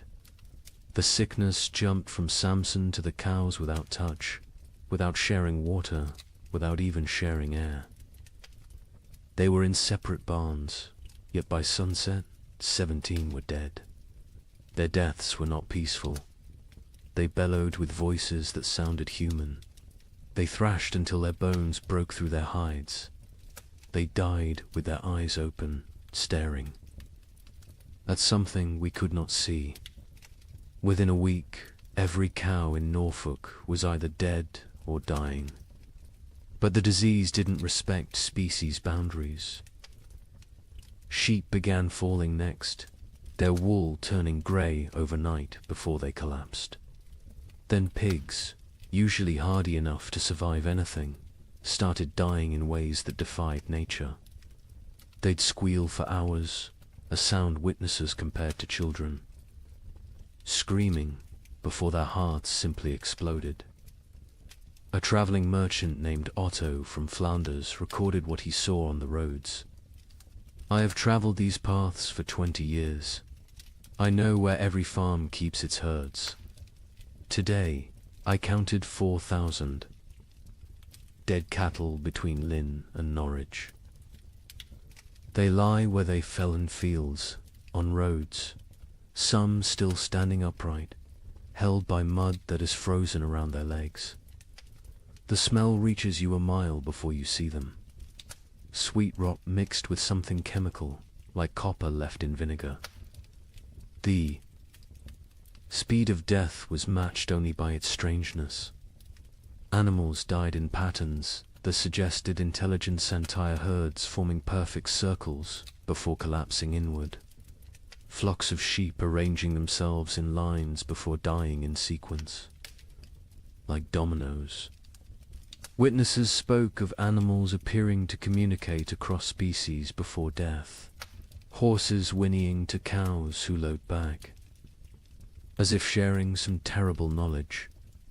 But then came the transformations among survivors, and this is where chronicle accounts become almost too bizarre to believe, except that multiple independent sources confirm the same phenomena.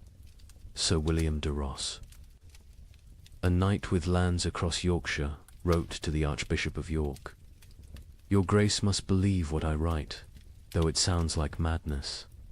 My destrier, Caesar, a warhorse I've ridden into 3 battles, has begun hunting. Not grazing, hunting. I watched him corner a rabbit, kill it with his hooves, and eat it. He tears flesh with teeth never meant for meat. Other horses flee from him now. He stands alone in his paddock, blood on his muzzle, waiting for something none of us understand." The pigs were worse. Those that survived the plague didn't return to their pens. They grouped together in the forests, moving in coordinated packs. A woodcutter named Thomas testified to the Bishop of Ely. 20 of them, maybe more, moving like wolves, but smarter than wolves. They set ambushes. They used one injured piglet as bait to draw a merchant from his cart. When he climbed down to help him, the others came from the trees. We found his bones 3 days later, picked clean, arranged in a pile like they were showing off. The transformation wasn't limited to behavior. Physical changes occurred that medieval veterinarians couldn't explain. Horses grew longer teeth, sharp enough to tear meat. Pigs developed thicker hides that arrows couldn't pierce. Chickens that survived grew black feathers, regardless of their original coloring, and their eggs when cracked, contained blood instead of yolk. A learned monk, Brother Adlard, who had studied Arabic texts on animal husbandry, proposed a theory. The beasts know something we do not. They sense the world itself is dying and are changing to survive in whatever hellscape follows. They are becoming what they need to be. The question is, what does that make us? Who cannot change? The economic implications were immediate and catastrophic. Medieval society ran on animal power. Oxen pulled plows. Horses carried knights. Sheep provided wool. Cattle gave milk and meat. Without them, agriculture collapsed entirely. You couldn't plant without oxen. You couldn't travel without horses. You couldn't stay warm without wool. The reeve of a manor in Lincolnshire left records showing the speed of collapse. September 1st, 200 cattle, 500 sheep, 60 pigs, 20 horses. October 1st, 3 cattle, 12 sheep, 0 pigs, 2 horses. The 2 horses that remain will not accept saddle or bridle. They watch us with eyes that show too much white. We dare not approach them. Desperate attempts at prevention failed spectacularly. Some communities tried isolating healthy animals, only to watch them die faster in confinement. Others attempted ancient remedies, hanging holly over stable doors, painting crosses in lamb's blood on barns, burying horse skulls at crossroads.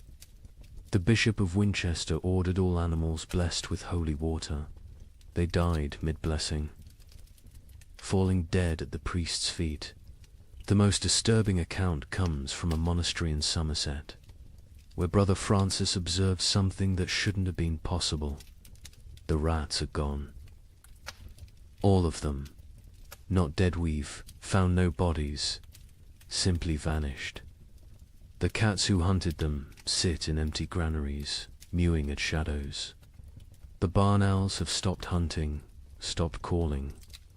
Some have been found dead with full bellies, as if they ate something that killed them from within. But there are no rats. Where did they go? Into the walls, under the earth, or somewhere else entirely, somewhere they can wait out what's coming. This observation would prove prophetic. The rats had indeed gone somewhere deep into Eastern European forests, into cave systems, into places where they could breed and change and feast on the endless supply of corpses the famine would provide. When they returned in the 1340s, they brought the Black Death with them, as if they'd been preparing their revenge for 30 years. But in September 1315, all anyone knew was that the animals were dying or changing, and without them, human survival became nearly impossible. The social contract that had existed between human and beast for millennia, we feed you, you serve us, shattered completely. Nature itself had declared war on civilization, and the animals were its first casualties. In London, December 1315, something unprecedented happened. A wealthy merchant named Richard de Barkin tried to buy bread with a gold coin worth more than most people saw in a lifetime. The baker laughed in his face. "Can your gold fill my children's bellies? Can it bring back the grain?" This is the moment medieval Europe's entire economic system shattered. For the first time in recorded history, food became more valuable than gold. The price of wheat increased 800% in 6 months. But those are just numbers. Let me tell you what that really meant. Richard de Barkin wasn't just any merchant. He controlled the wine trade from Bordeaux to London, owned 3 ships, and held contracts with the royal household. His wealth was legendary. He'd once bought an entire street in London just to evict a rival. On that December morning, he walked into Thomas Baker's shop on Bread Street carrying a gold noble, a coin worth 80 silver pence, enough to buy a horse. Thomas Baker, his hands still dusted with the last of his flour, looked at the coin like it was a stone. "I have one loaf left," he said, "my last flour. When it's gone, I close my doors forever. That loaf goes to my children. Your gold cannot create grain from nothing." Richard, accustomed to gold opening every door, placed 2 more nobles on the counter. Thomas swept them onto the floor. "Take your metal to the Thames and see if the fish will trade bread for it.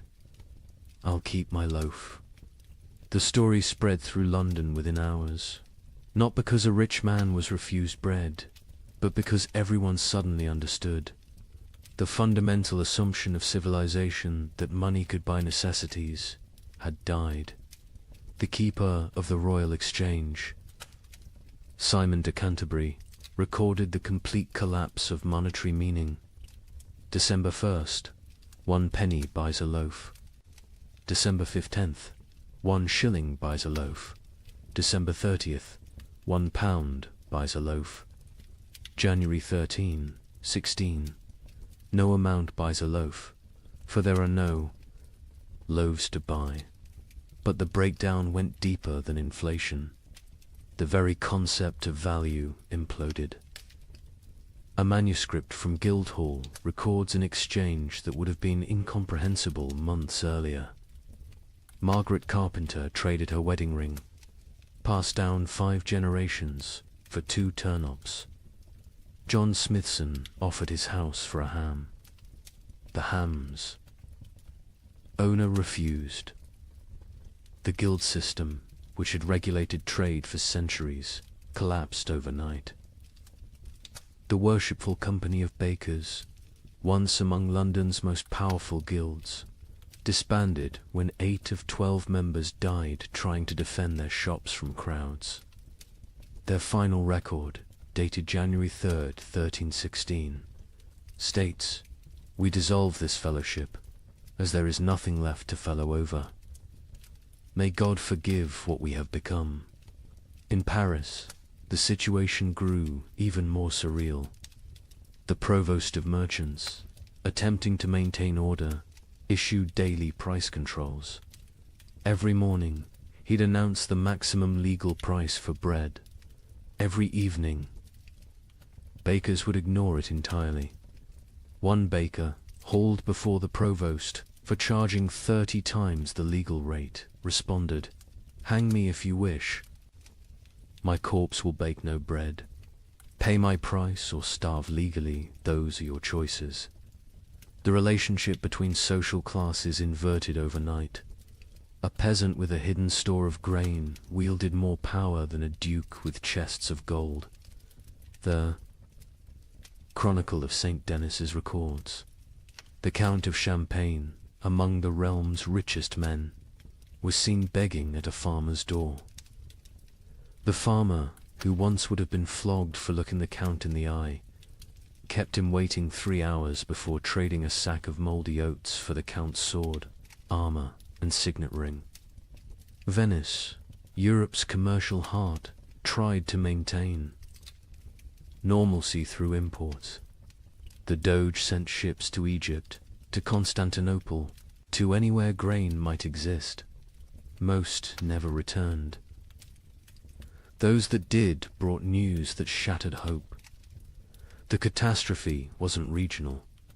From Ireland to Poland, from Scotland to Sicily, the earth had stopped providing.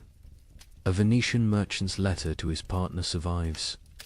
"I have 40,000 ducats in gold. Yesterday, I tried to buy bread with it all. The baker said he'd rather throw his last loaf to the fish than trade it for coins. I offered him my palazzo. He laughed and said, 'Can I eat marble? Can I digest paintings? We have invented money, created banking, built commerce. None of it matters when there is nothing to buy.'" The church, traditionally the provider of last resort, faced impossible mathematics. The Abbey of Cluny's accounts show their dilemma starkly. We have grain for 300 souls for 6 months. 7,000 souls crowd our gates. If we feed all 4, compassion's sake, all die in 3 weeks. If we feed only our brothers, we survive but lose our purpose. Christ multiplied loaves in Phaedrus. We can only divide and subtract. Some monasteries chose martyrdom through generosity, opening their stores until empty, then dying with those they tried to save. Others became fortresses, monks armed with clubs, defending walls, while starving crowds pleaded outside. The abbot of Glastonbury wrote, "We have become what we swore never to be, choosers of who lives and who dies. Each grain of wheat is a decision, each meal is a judgment. We are not God, yet we play him daily." The collapse of money created new forms of trade that horrified contemporary observers. The Bishop of Lincoln recorded, "Women sell themselves, not for coin, but for bread. A loaf buys what gold cannot. Mothers auction their children to whoever can feed them. These are not choices. These are mathematics of survival." In Hamburg, they developed a grotesque solution: the flesh market. Not selling human flesh, not yet, but selling the promise of it. People would sign contracts, pledging their bodies after death in exchange for food while living. A German merchant wrote, "The dying sell their future corpses for present bread. Buyers mark their purchases, waiting like vultures. When someone falls, arguments break out over whose property they've become." The English crown attempted to maintain control through force. Edward II issued proclamations making food hoarding punishable by death. The result: those with food hid it better. Royal agents searching for hidden grain often found families dead of starvation, sitting around empty tables, having hidden their food so well they couldn't find it themselves in their final delirium. A royal clerk named William de Dean recorded, "The futility. We hanged a man for hiding grain. The crowd watching the execution fought over his shoes before he stopped kicking. We cannot hang hunger. We cannot execute starvation.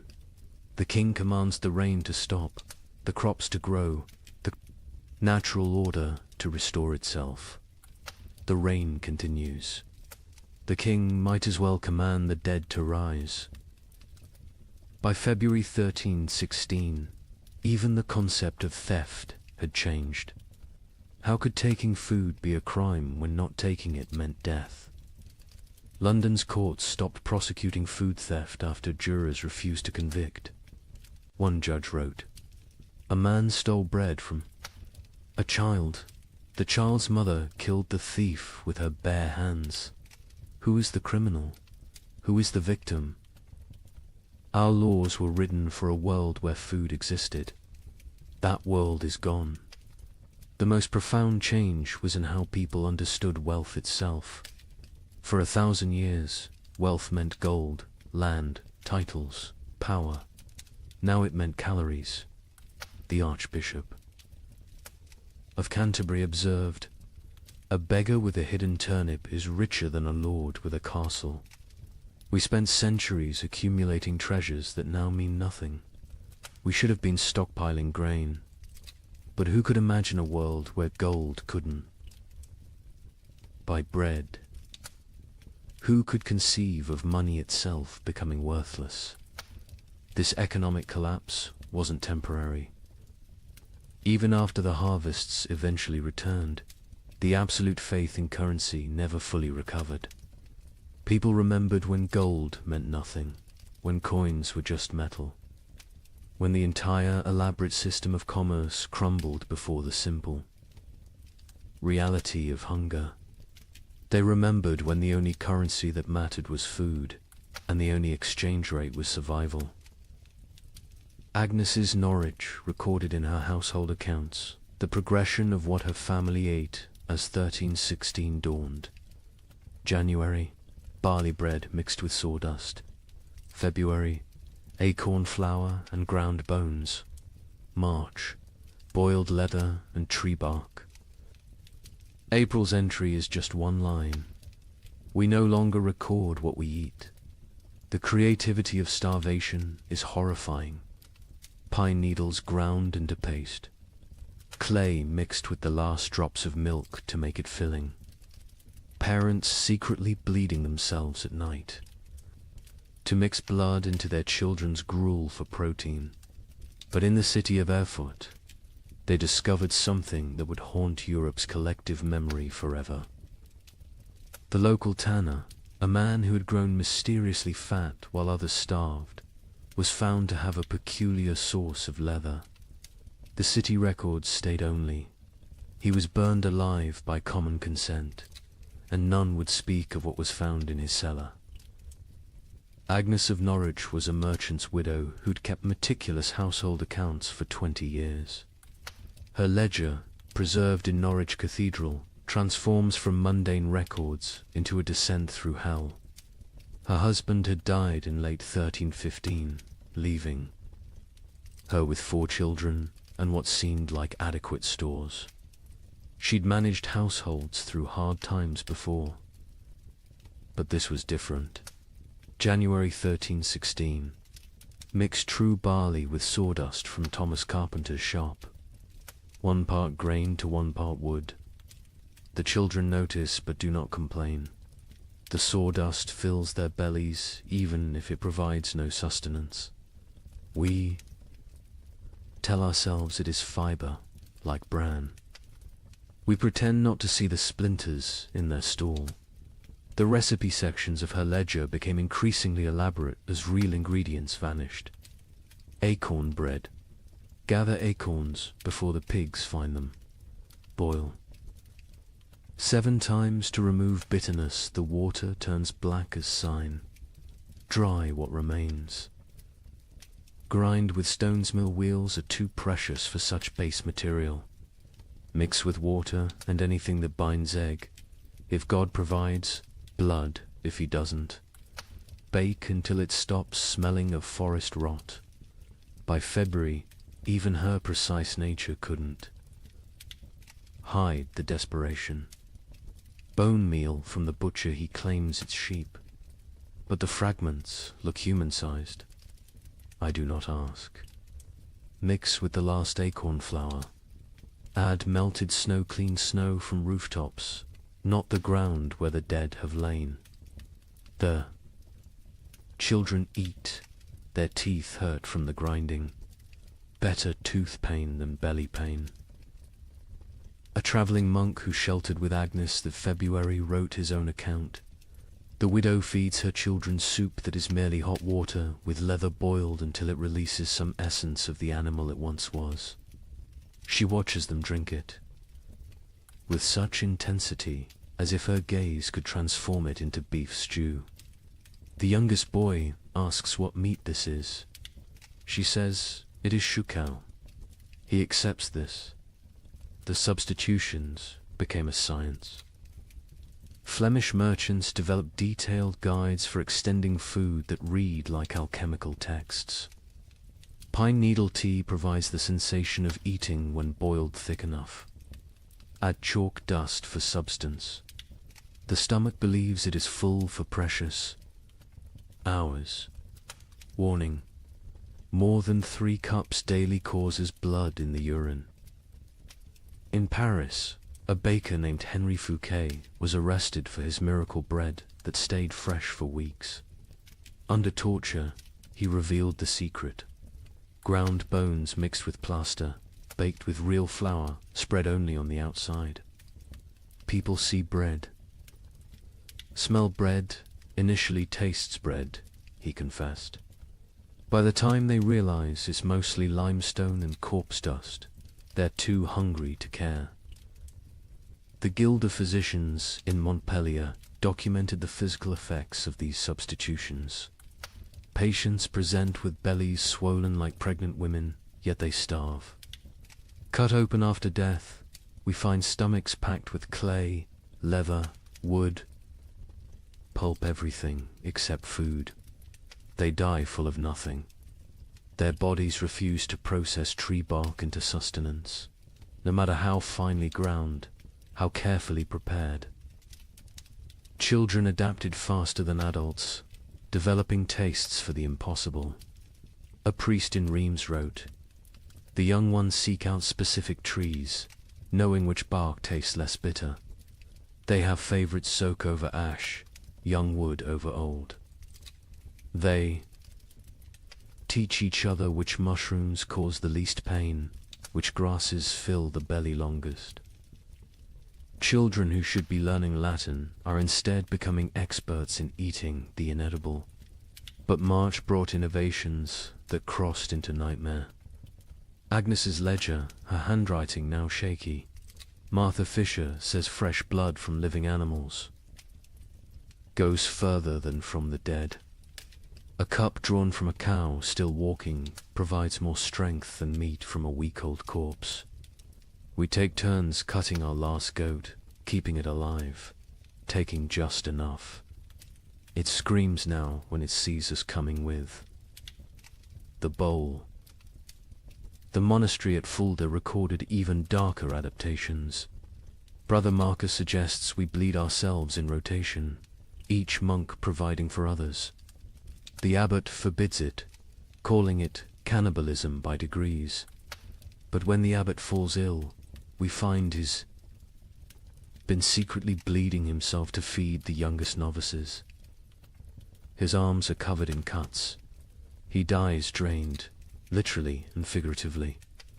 In London, they discovered people grinding the mortar from between stones of ancient Roman walls. It contained traces of animal blood used in its mixing centuries ago. "They call it stone soup," wrote the sheriff. "They believe Roman blood maintains potency across 1,000 years. The city walls are disappearing as people eat our defenses." The absolute nadir came in Erfurt, where Hermann the tanner had maintained his weight while everyone else became skeletal. His neighbors noticed he always had meat, always had leather to work, even as all animals had died months ago. They noticed, too, that missing persons' clothes appeared in his shop, cleaned and folded. The investigation began when a mother recognized her missing daughter's distinctive birthmark on a piece of leather. The city records are deliberately vague. Found in his cellar, barrels of salt meat bearing no resemblance to any beast, skins hanging that showed tattoos and scars, bones too stray to be cattle, too thick to be pig. The mob didn't wait for trial. They sealed Hermann in his own tanning vat and boiled him alive. His screams lasted 3 hours. No one considered this excessive, but Hermann wasn't unique. Across Europe, the mathematics of survival created impossible choices. A Dutch merchant wrote, "In Amsterdam, we no longer ask what meat is served. We know, we all know, but we eat it and pretend it's pork.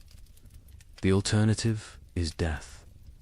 God forgive us, but he's the one who sent this famine." Agnes of Norwich's final food relay entry, April 1316, is indeed just one line.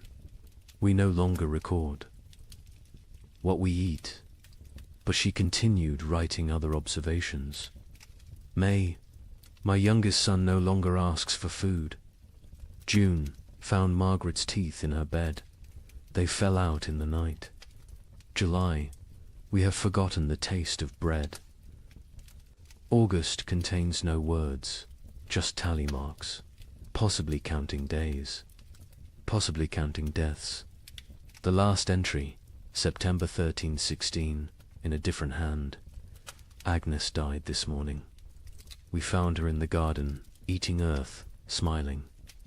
She said it tasted like heaven. We buried her where she fell. The ground was already open from her feeding.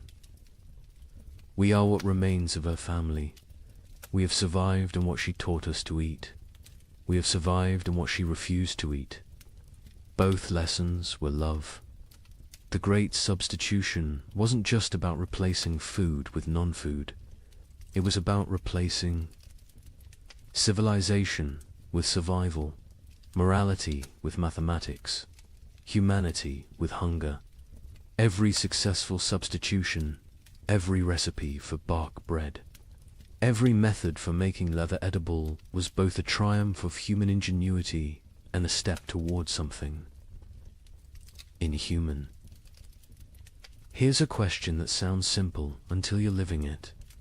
If you have enough food for your family to survive 6 months, but your neighbor's children are dying today, what do? Share and all die in 3 months? Or bar your door and listen to them cry? A priest in Ghent documented these impossible choices. A mother of 4, calculating exactly how much food each child needed based on their chances of survival. The strongest got more, the weakest ... didn't. She loved them all, he wrote. That's why she chose. Father Benedict of Ghent had been a priest for 30 years when the famine came. His parish records, instead of births and deaths, became a chronicle of moral arithmetic that would haunt him until his own death. He wrote not in Latin, but in common Flemish, wanting everyone to understand what survival really cost. Elizabeth van Meer, mother of 4, widow, has grain hidden beneath her floor enough for 6 months if one person eats, 3 months if to eat, 6 weeks if all 5 eat. She came to confession not for absolution but for mathematics. Father, she said, tell me God's formula for choosing which children live. Elizabeth's children ranged from 14 to 3. The eldest, Jan, strong enough to work if work existed. The twins, Marie and Catherine, 9 years old, clever but frail.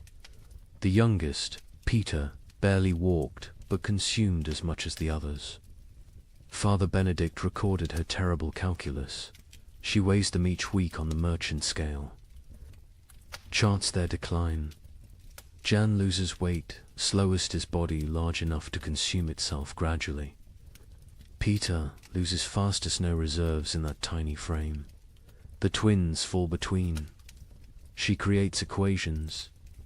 If Jan gets double rations for 3 weeks, he might strong enough to steal food for the others.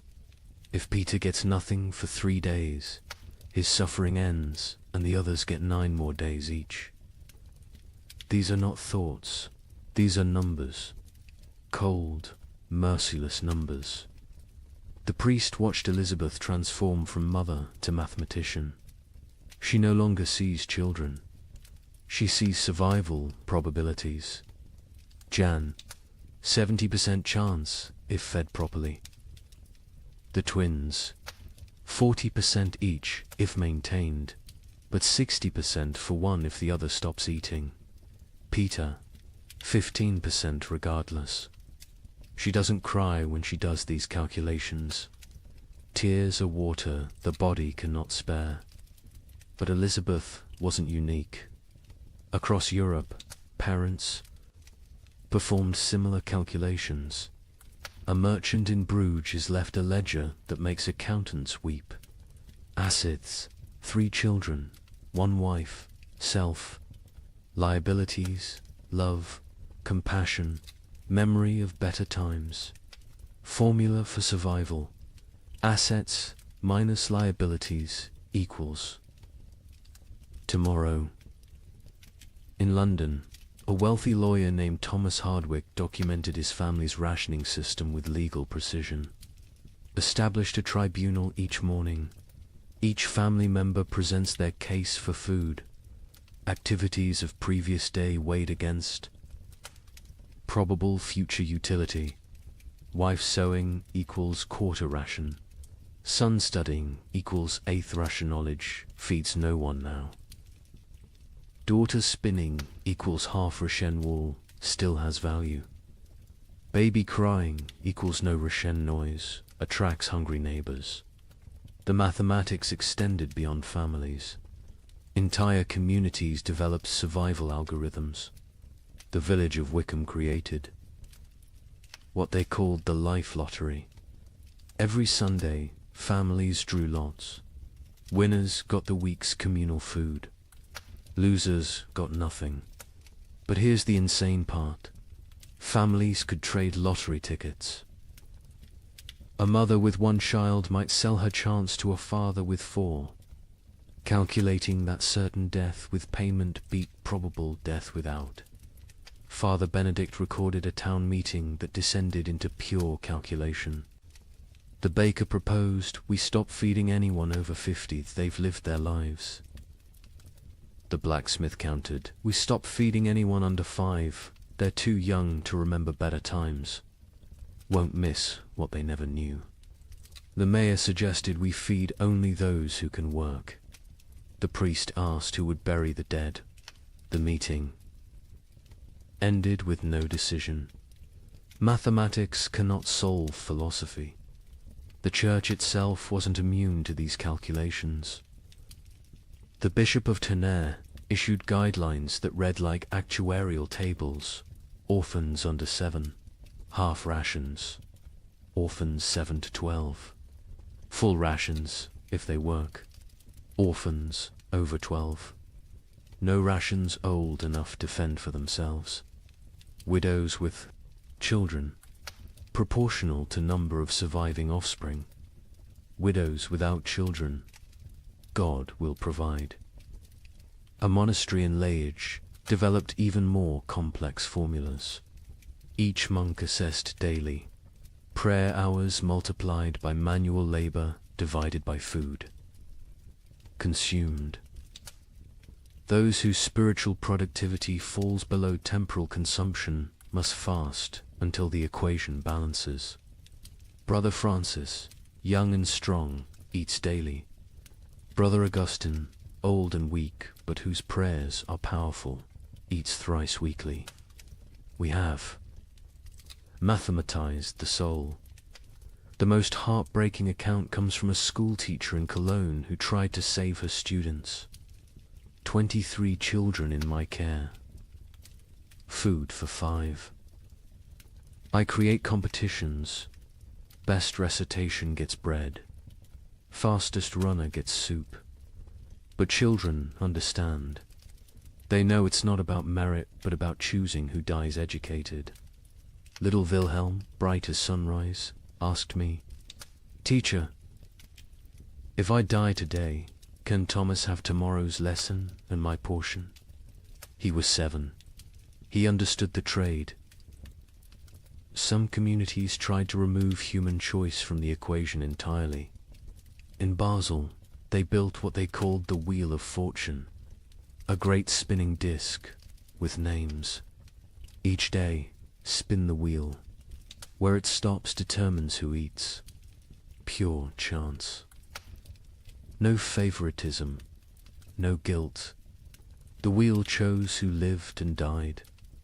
Citizens preferred random cruelty to deliberate choice. A Venetian merchant named Carlo Dandolo wrote the most clinical assessment. Sentiment is luxury. Love is liability. Calculate thus. Calories needed per pound of human maintained. Work output possible per calorie invested. Return on investment measured in days survived. My eldest son provides best ratio, strong enough to forage, smart enough to steal. My youngest daughter provides worse, consumes without producing. The middle children are variables, depending on daily performance. I am not a monster. I am an equation. But perhaps the most disturbing mathematics came from those who calculated backwards, not from food to survival, but from death to food. How many must die for the rest to live? If the population halves, do rations double? These calculations appeared in secret documents, burned after reading. But Father Benedict saw enough to write. They draw circles on maps. This district has grain for 1,000. Population, 3,000. Solution: ensure 2,000 die quickly. How? Bar thee. Gates, poison the wells. Spread disease. These are not plans of war. These are plans of peace. Peaceful elimination of excess population. The psychological toll of these calculations broke minds. Elizabeth Van Meer, the mother from the beginning, eventually snapped. Father Benedict found her one morning, feeding all her children equally, generously, using their entire store in one meal, she said. She solved the equation, he wrote. Everyone dies together, full, happy, as a family. No choosing. No survivors bearing guilt. Mathematical perfection. 0 equals 0. But she couldn't do it. At the last moment, she hid a portion, gave it to Jan, the eldest, and walked into the forest with the 3 younger children. They found her frozen arms around the little ones, all of them smiling. Jan survived, found by traders, raised by strangers. Years later, he became a mathematician, obsessed with solving unsolvable problems, never saying why. Father Benedict's final entry on the mathematics of survival: God gave us multiplication be fruitful and increase. The devil gave us division, choose who lives and dies. We have become expert in dark arithmetic, subtracting souls, dividing families, calculating the minimum viable population. We measure love in ounces of grain, weigh souls against bread. Calculate the exchange rate between mercy and survival. Every choice is an equation. Every equation is a condemnation. Every survivor is a mathematician who solved for x, where x equals continued existence and all other variables equals 0. The mathematics of survival reduced human society to its most basic algorithm. Who dies so others live? Every family, every community, every institution faced this equation. Some solved for maximum survival, others for minimum suffering. None solved for justice, because justice requires abundance, and abundance was memory. These calculations left scars that lasted generations. Survivors could never forget the arithmetic they'd performed, the variables they'd eliminated, the human constants they'd reduced to 0. They'd learned that civilization was just addition, add food, add comfort, add morality, and that's survival, which is subtraction. Subtract the weak, subtract the old, subtract love itself if necessary. In the end, the only sum that mattered was greater than 0. In the summer of 1316, something extraordinary happened. The rain stopped for 3 weeks, just long enough for desperate farmers to plant whatever seeds remained. The chroniclers called it God's mercy. Markets opened, people celebrated. A merchant in Bruges wrote to his partner, "The curse is lifted. Prepare the wagons." The crops grew with supernatural speed in the brief sunshine. Green shoots everywhere. Hope returned like a physical warmth. Families who had been preparing to separate to increase survival chances made plans to reunite. Then came August 10th, 1316, the day the hail began. Chunks of ice the size of goose eggs. For 3 hours, every single plant that had grown in those precious 3 weeks was obliterated. Not damaged. Obliterated. Crushed into the mud so thoroughly that you couldn't tell fields from road. The Bruges. Merchant's next letter contained only one line. God has abandoned us entirely. But let me tell you how those 3 weeks unfolded, because understanding the height of hope makes the fall into despair that much more devastating. July 18th, 1316. Dawn came without rain for the first time in 14 months. Not drizzle, not mist, but actual absence of water from the sky. In Paris, people stood in the streets, faces upturned, confused by the sensation of dryness. Children who'd been born during the deluge touched sunlight for the first time and screamed they thought they were burning. Brother Michel of Cluny recorded the moment. The clouds parted like curtains drawn by God's own hand, light actual. Golden light poured onto the earth. Monks fell to their knees, not in prayer, but in disbelief. We had forgotten the sun could exist without water. Word spread faster than plague. Church bells rang continuously, not for death this time, but for resurrection. In every village, town, and city, people emerged from their homes like creatures crawling from caves. Pale, skeletal, blinking in brilliance they'd forgotten existed. The merchant Jacob van Bruges wrote to his partner Hans in Antwerp with trembling hand. The curse is lifted. God has remembered us. The rain has stopped. Prepare, the wagons will have grain to trade by autumn. Tell everyone survival is possible again. Markets that had been closed for months exploded back to life.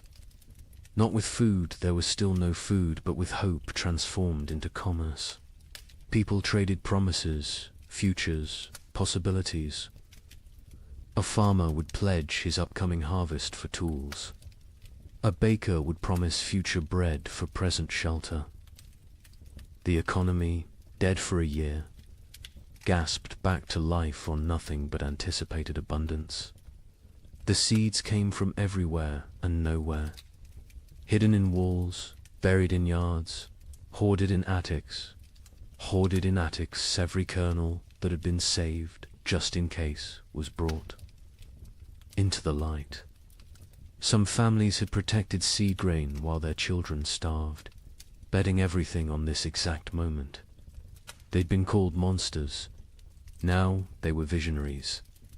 The planting was religious ecstasy mixed with desperate efficiency. In Normandy, the entire surviving population, nobles, merchants, priests, children, went into the fields.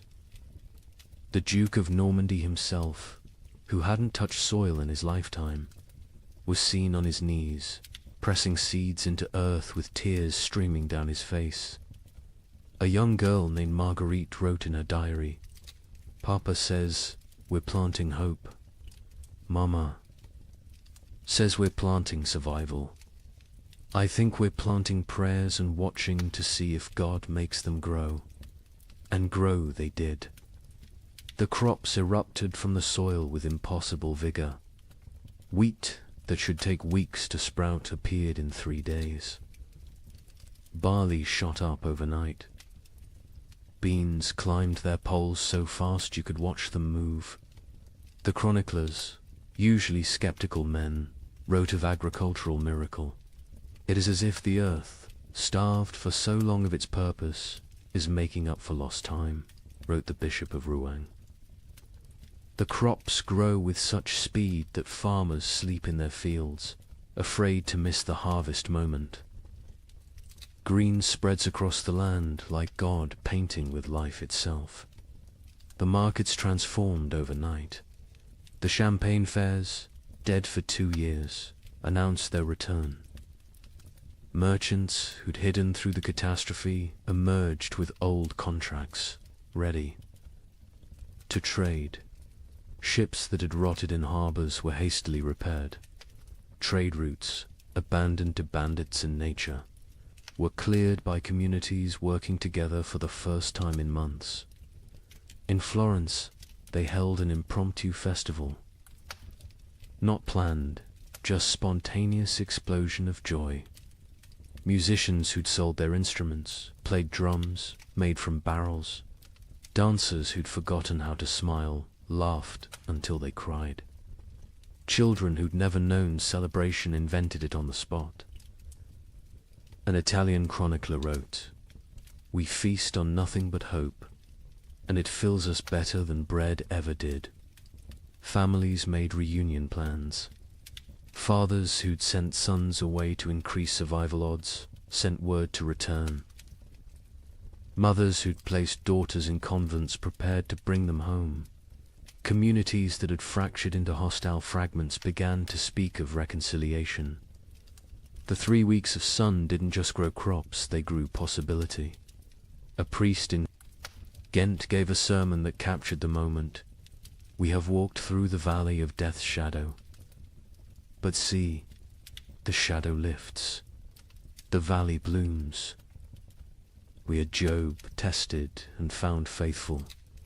We are Noah, watching the waters recede. We are Lazarus, called from the tomb." Even the nobility, who'd maintained distance from their starving subjects, joined. The collective delusion. The Count of Flanders announced a harvest festival for September, promising wine from reserves nobody knew existed. The King of France declared that all debts incurred during the unfortunate rain would be forgiven once. The harvest was complete. The Pope issued a bull declaring the famine officially ended by divine intervention. The crops grew so fast that some whispered of dark magic. In Germany, rumors spread that the plants were unnatural, fed by the corpses of the million dead, growing on human fertilizer. But even these whispers were dismissed. Who cared if the wheat grew from graves? The living needed bread. By August 9th, the fields were green carpets of promise. The wheat stood tall, the barley swayed golden, the beans hung heavy on their vines. Another week, maybe 2, and harvest could begin. Calculations were made not of who would die, but of who would live. All of them. All would live. The night of August 9th, strange clouds gathered. Not rain clouds, something else. They glowed with an odd green light. Lightning without thunder. Wind without direction. Animals, the few that remained, became restless. Horses screamed. Dogs howled. Cats vanished entirely. August 10th, 1316. 2:47 in the afternoon. The exact time is known because the clock tower in Bruges stopped when the first hailstone hit it. They fell like God's own artillery.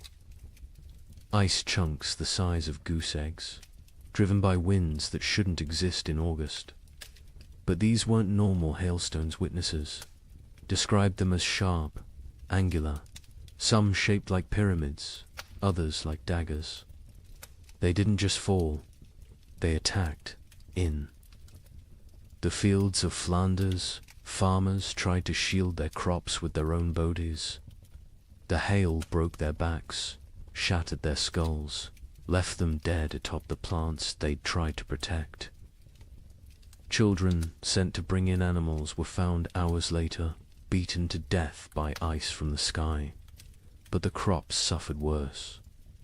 The hail didn't just flatten them, pulverized them, drove them so deep into the mud that archaeologists still find compressed plant matter at that geological layer. 3 weeks of growth erased in 3 hours. Not damage deleted. The fields looked like they'd been scraped clean by God's own hand. When it stopped, silence fell across Europe. Not peaceful silence, the silence of complete despair. People stood in their obliterated fields, unable to speak, unable to cry, unable to comprehend. The hope hadn't been gradually eroded, had been murdered in a single afternoon. Jacob van Vey. Bruges, the merchant who'd written so joyfully to his partner, sent one final letter. Not even a letter, just 8 words on a torn piece of parchment. God has abandoned us entirely. Do not come. The suicides began that evening. Not the slow suicide of starvation, but immediate, decisive ending. Entire families walking hand in hand into rivers. Farmers hanging themselves from trees that overlooked their destroyed fields. Bakers closing themselves in their ovens. The Diocese of Reims recorded 300 suicides in 3 days. Those were just the ones found. A chronicler in Paris wrote, "The cruelty was not in taking the crops. It was in letting them grow first, in letting us believe, in letting us hope. This was not God testing faith. This was God showing us faith is mockery. We are not Job. Job was loved enough to be tested. We are nothing." The 3 weeks of sun had been crueler than 14 months of rain. The rain had killed slowly, allowing adjustment, acceptance. The false hope killed instantly, crushing spirits that had just dared to unfold. Those who'd shared their last seeds, believing in tomorrow, now faced starvation with nothing. Those who'd emerged from hiding, trusting in recovery, were now exposed with nowhere to return. The miracle markets closed forever. When archaeologists excavate medieval marketplaces, they find a distinct layer dated to August 13th. Coins, rotted wagon wheels, and human remains of those who simply laid down where they stood and never got up again. Hope, it turns out, is the cruelest killer of all. You might think the nobility weathered this better. They had stores, armies, stone walls. Let me tell you about the Count of Flanders' winter feast of 1317. 40 nobles gathered in his great hall, the last of the wine flowing, the final reserves of grain baked into bread. They ate, they danced, they pretended the world wasn't ending. By morning, 12 were dead, not from poison, from shock. Their bodies, weakened by months of subtle starvation, couldn't process the sudden richness. The Count himself survived. 3 more days, long enough to dictate his final words. "My castle is my coffin. Let none enter until the curse lifts." They found his body 4 years later. He had burned his furniture, his tapestries, even his books for warmth. The richest man in Flanders died, gnawing on leather straps. The feast itself had been an act of delusion, dressed as defiance. Count Louis of Nevers had sent invitations in December 1316, written on vellum worth more than food. Let us gather as nobility ought, to demonstrate that breeding conquers nature. The guests who arrived on January 6th, the feast of the Epiphany, looked like spectres playing at being lords.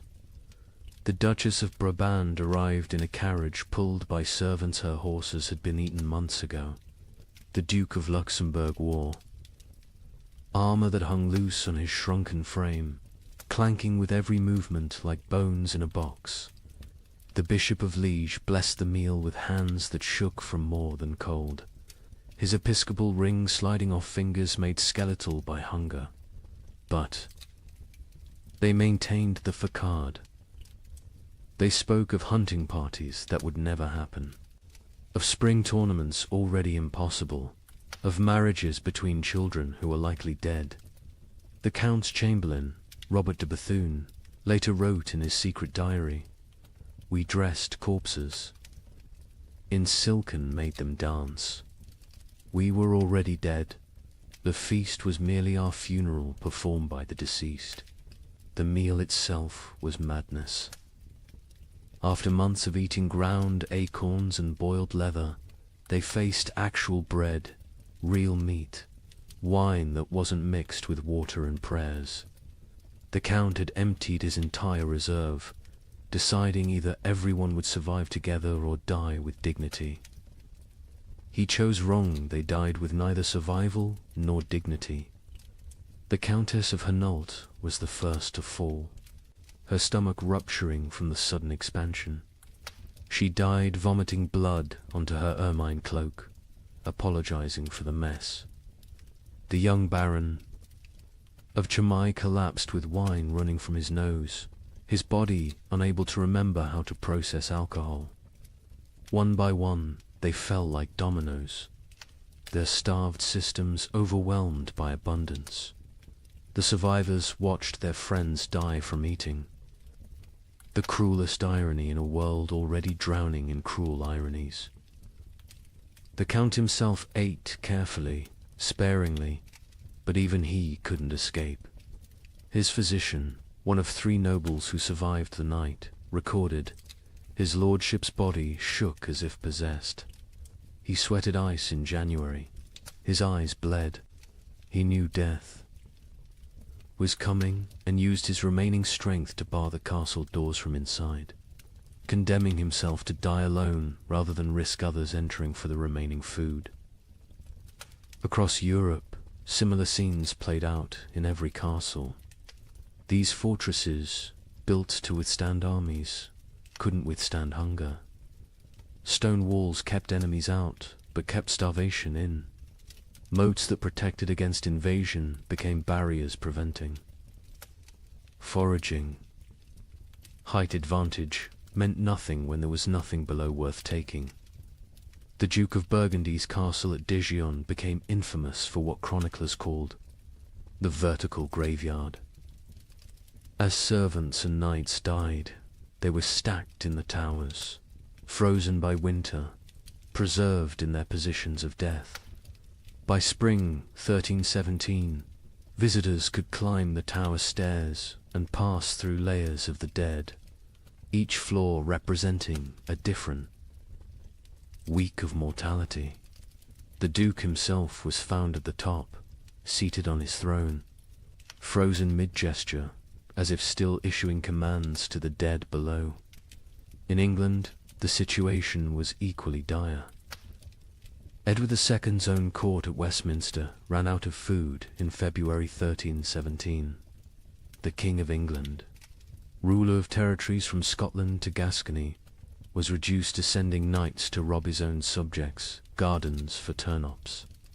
A chronicle records, His Majesty was seen gnawing a candle made of tallow, declaring it tasted better than nothing, which was the alternative.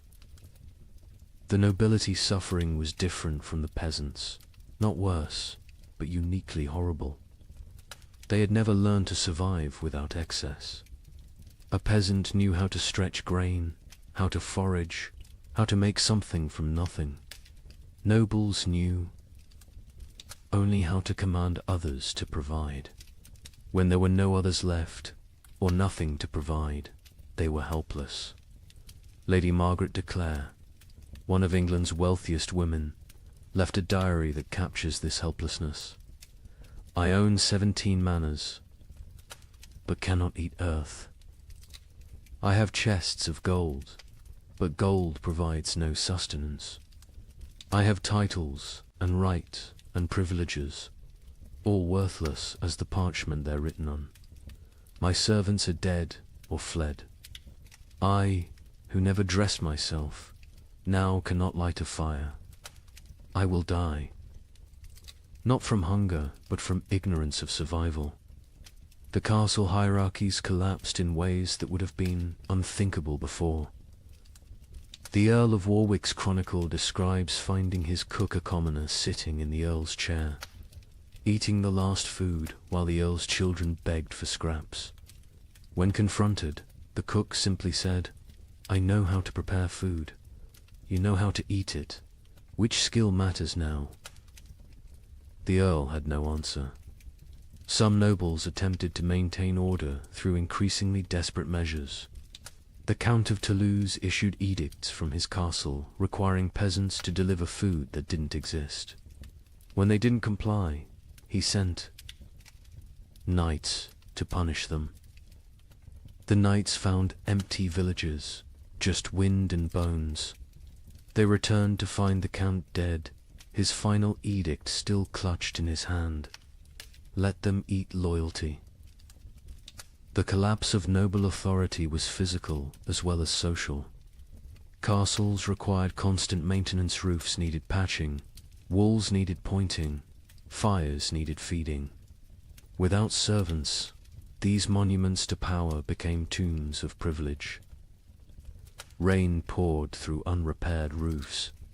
Frost cracked unmaintained walls. The magnificence became the miserable. Baron Heinrich von Steinberg in Bavaria documented his castle's decay. January, the Great Hall's roof collapses. February, ice forms inside, creating frozen waterfalls from ceiling to floor. March, we burn the banquet table for warmth. April, we burn the portraits of our ancestors. May, we burn the chapel pews, begging God's forgiveness. June, we burn the doors, accepting that we're already in hell. The psychological toll on nobility was particularly severe because they had no framework for understanding poverty. A peasant expected hardship, it was life. A noble experienced hardship as cosmic betrayal. God had ordained their superiority. This suffering suggested God had changed his mind. The abbess of Fantevrolt, herself, noble-born, wrote, "They come to me, these duchesses and countesses, asking why God has abandoned them. I tell them God hasn't abandoned them, he's simply treating them like everyone else. They find this more terrifying than abandonment. Some nobles attempted escape through marriage, not for alliance, but for food. The Count of Champagne offered his daughter to anyone who could provide a year's grain. A wealthy merchant accepted, then discovered the Count had already eaten the grain before the wedding. The merger of nobility and merchant class, which would normally take centuries, happened in months, paid for in bread. Others chose more extreme exits. The Duke of Austria held what he called the final tournament nobles, jousting not for honor, but for the right to eat the loser's horses. The Duke himself participated and lost, whether deliberately or through weakness, unknown. His horse fed 12 people for 3 days. The Duke's body fed the crows. By the winter of 1318, castle after castle stood empty, not conquered, abandoned. The noble families that survived did so by abandoning everything that made them noble. They fled to cities, to monasteries, to anywhere that might have food. Princes became beggars. Duchesses became servants. The feudal order didn't fall, it starved to death. The Count of Flanders' castle stood sealed for 4 years before anyone dared enter. When they finally broke down the doors in 1321, they found a scene from nightmare. The Count's body sat at his desk, quill in hand, having documented his own death. Day 1, alone with enough food for months if careful. Day 15, ate the cats. Day 30, ate the leather from books. Day 45, discovered one can chew tapestries for the illusion of eating. Day 60, weakness makes writing difficult. Day 71, God is silence. Day 80, I understand now, this castle was always my tomb. I just lived in it before dying in it. His final entry, barely legible: nobility means nothing to hunger. Hunger recognizes no titles, no bloodlines, no divine right. We built these castles to protect us from enemies. We never imagined the enemy would be emptiness itself. Stone walls cannot keep out starvation. Golden crowns provide no nourishment. We ruled by God's grace. We die by God's indifference. Let whoever finds this know, we were not better, we were just better fed, until we weren't. In the midst of this frozen hell, something strange began happening. Groups of people started walking naked through the snow, whipping themselves, claiming the cold couldn't touch true believers. They called themselves the Brethren of the Cross. But locals had another name: Ice Apostles. Their leader, a former monk named Heinrich, preached that the famine wasn't God's punishment, it was God's gift. He freezes the world to preserve the faithful for paradise, Heinrich declared. His followers would stand naked in blizzards until they collapsed, believing hypothermia was religious ecstasy. But here's what the chroniclers don't usually mention. In villages where the ice apostle was passed through, the death rate dropped. Not from miracles, from mathematics. Every follower who froze to death meant more food for those who remained. Heinrich of Cologne had been a respectable Dominican monk until the winter of 1316. He'd studied theology in Paris, could read Greek and Hebrew, and was known for his reasoned sermons on divine mercy. Then something broke in him. Maybe it was finding his entire monastery frozen to death during morning prayers. Maybe it was the child who died in his arms asking why God made her hungry. Whatever the cause, Heinrich emerged from that winter transformed. His first sermon as leader of the Ice Apostles was delivered naked in a blizzard outside Mainz Cathedral. You cling to warmth as if warmth is life. You fear cold as if cold is death. But I tell you, the cold is God's own embrace. The frozen are the chosen. This ice age is not ending, but beginning. God is freezing the world to preserve his faithful like saints, relics preserved in crystal. The theology was insane, but internally consistent. Heinrich taught that the great famine was actually the beginning of paradise. The cold was purifying the world. The hunger was freeing souls from flesh. Death by freezing was not death, but transformation, the body becoming one with God's frozen perfection. His followers didn't die. They crystallized into eternal forms. The Bishop of Cologne wrote in horror, Heinrich strips his followers naked, men, women, children, and leads them in procession through the snow. They sing hymns while their flesh turns blue, then black. They call frostbite gods kisses when toes fall off from freezing. They celebrate the shedding of earthly weight. They stand in frozen rivers until they cannot stand, then lay down, to complete their transformation. But Heinrich was clever in his madness. He didn't demand immediate death. The transformation was gradual.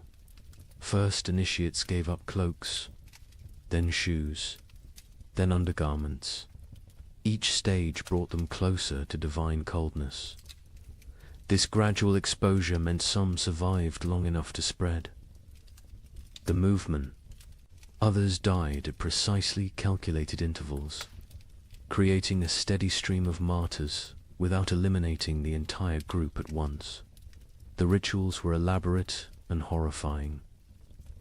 The baptism of ice involved breaking through frozen rivers and submerging converts until they stopped shivering. Heinrich claimed this was the moment the soul accepted divine cold. The communion of snow had followers eating only snow for days claiming it was bread from heaven, already blessed by God's frozen touch. A merchant from Nuremberg witnessed their evening prayers. Hundreds of naked bodies kneeling in snow, their skins so blue it looked painted. They whipped themselves. With branches frozen into ice clubs, each strike shattering skin like broken pottery. Blood froze before it could flow. They called it red ice prayer beads. Children among them, babies even, held up by dying mothers, all singing about the warmth of freezing. The movement spread with terrifying speed. By spring 1317, ice apostle groups appeared from Poland to England. Each had their own variation of Heinrich's teachings, but all shared the core belief. The cold was sacred, survival was sin, and freezing to death was the highest form of worship. In France, they called themselves Les Gelés Saints, the frozen saints. They would stand motionless in town squares during blizzards, human statues gradually covered in snow until they died standing. Townspeople would find them in the morning, frozen mid-prayer, and debate whether to move bodies that looked more like ice sculptures than corpses. The English variant. The Frost Brothers added self-cannibalism to their practices. As members froze to death, others would eat their frozen flesh, claiming it was purified by God's cold, and therefore not cannibalism but communion. The Archbishop of Canterbury banned the movement, but enforcement was impossible for authorities who tried to arrest Frost. Brothers found only frozen corpses arranged in disturbing tableaus. But here's what made the ice apostles truly insidious. They targeted the most vulnerable. Heinrich actively recruited the elderly, the sick, the starving, those already near death. He offered them meaning for their suffering.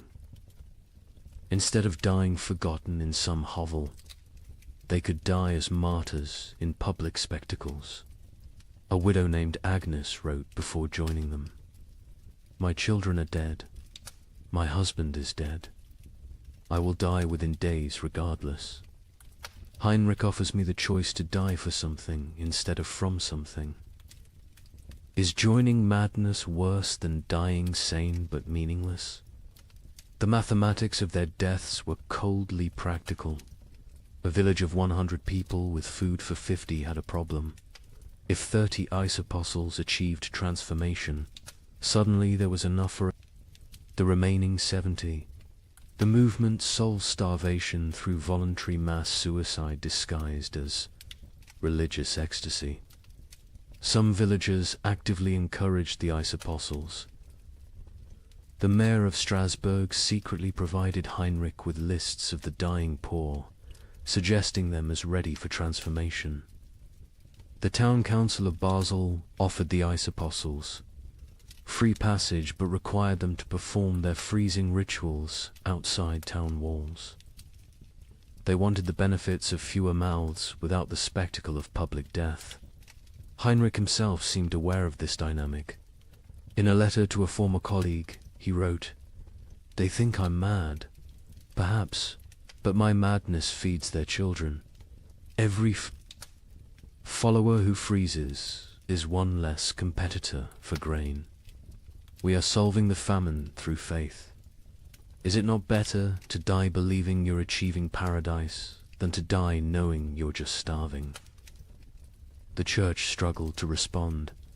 Declaring the movement heretical was easy. Stopping it was impossible. How do you prevent people from freezing themselves to death when they're going to freeze to death anyway? The Pope issued bulls condemning the ice apostles. But papal authority meant little to people who believed the Pope himself was too warm to understand God's frozen truth. Some priests tried infiltrating the movement to redirect it. Father Johannes of Worms joined a group, gradually convincing them that true freezing required surviving winter to freeze again next year. He saved dozens through this theological manipulation. But Heinrich heard of this and declared that any ice apostle who survived winter had failed their transformation and must try harder next time. The movement produced disturbing art. Ice.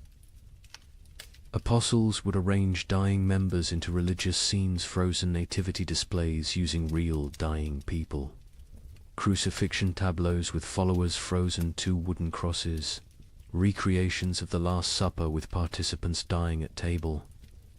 These displays would remain until spring thaw revealed the horror underneath the snow. Children raised in the movement knew no other reality. A boy named Wilhelm, rescued at age 7, couldn't understand warmth. He would scream when brought near. Fires, tear off clothes, stand outside during blizzards, begging to return to God's cold. He never recovered, spending his adult life sleeping on stone floors, eating snow when available, eternally seeking the frozen paradise of his youth. The end of the ice apostles came not from suppression, but from success. By 1318, most vulnerable, populations who might join had already transformed. Heinrich himself disappeared during the winter of 1318 to 1319. Some say he finally achieved his own transformation, freezing solid while preaching. Others claim he was seen years later in Spain, warm and well-fed, having abandoned the movement once it served its purpose. A final account from a survivor provides the most chilling perspective. Maria of Augsburg, who left the movement days before. Her planned transformation wrote, "We knew we were committing suicide." Heinrich knew. Everyone knew. But we dressed it in ritual and meaning because meaningless death was unbearable. The ice apostles didn't worship cold, we worshipped having a choice in how we died. In a world where death was certain, choosing. Its form felt like freedom. The demographic impact was significant. Historians estimate the ice apostles removed between 50,000 and 100,000 people from the population, voluntary deaths that paradoxically helped others survive. Villages that hosted ice apostles had marginally better survival rates than those that didn't. The movement was simultaneously mass murder and mass mercy, but the psychological impact lasted generations. The idea that death could be repackaged as victory, that suffering could be transformed through rhetoric into triumph, became embedded in European consciousness. Future apocalyptic movements would use Heinrich's template: take the inevitable, declare it divine, and lead the desperate into believing their destruction is actually their deliverance. The ice apostles left no churches, no holy books, no official record. Only frozen bodies in strange positions, mass graves of the willingly dead, and the disturbing realization that when survival becomes impossible, humans will invent religions that make death a sacrament. They proved that in extreme conditions. The line between martyrdom and mass suicide disappears, and that sometimes, perhaps most terrifyingly, they serve the same mathematical function: fewer mouths to feed in a world that has forgotten how to provide food. By 1318, the concept of nations began to dissolve. The King of England couldn't feed his army. The French crown controlled only Paris. The Holy Roman Emperor ruled nothing but his own hunger. But local warlords thrived. A minor knight with a sword. Grain supplies suddenly commanded more power than dukes. These frost lords, as they were called, built tiny kingdoms that lasted weeks or months. Their reigns ended predictably. When the food ran out, their followers ate them. The Bishop of Strasbourg recorded one such ending. Lord Wilhelm's men roasted him over his own hearth. They claimed he had grown fat on their suffering, so it was only just. His screams echoed across the frozen Rhine. When questioned, his captain said simply, "He tasted of betrayal." The traditional structure of medieval war for kings commanding. Lords commanding knights, commanding soldiers collapsed when soldiers realized their commanders had no food to offer. A knight's oath of fealty meant nothing to an empty stomach. By early 1318, Europe had fractured into thousands of micro-kingdoms, each centered around whoever controlled food. Sir Roderick of Ghent, a minor knight with no title beyond his sword, became more powerful than the Duke of Burgundy simply because he had discovered a monastery's hidden grain store. With 40 bushels of wheat, he recruited an army of 300 starving men. They called him the Wheat King, and for 6 weeks, he ruled a territory spanning 3 villages. His reign followed a pattern that would become horrifyingly common. Week 1. Triumphant distribution of food to followers. Week 2. Strict rationing. As reality set in. Week 3. Increasingly desperate raids on neighboring territories. Week 4. Internal conflicts over dwindling supplies. Week 5. The mathematics becoming clear. Week 6. The inevitable conclusion.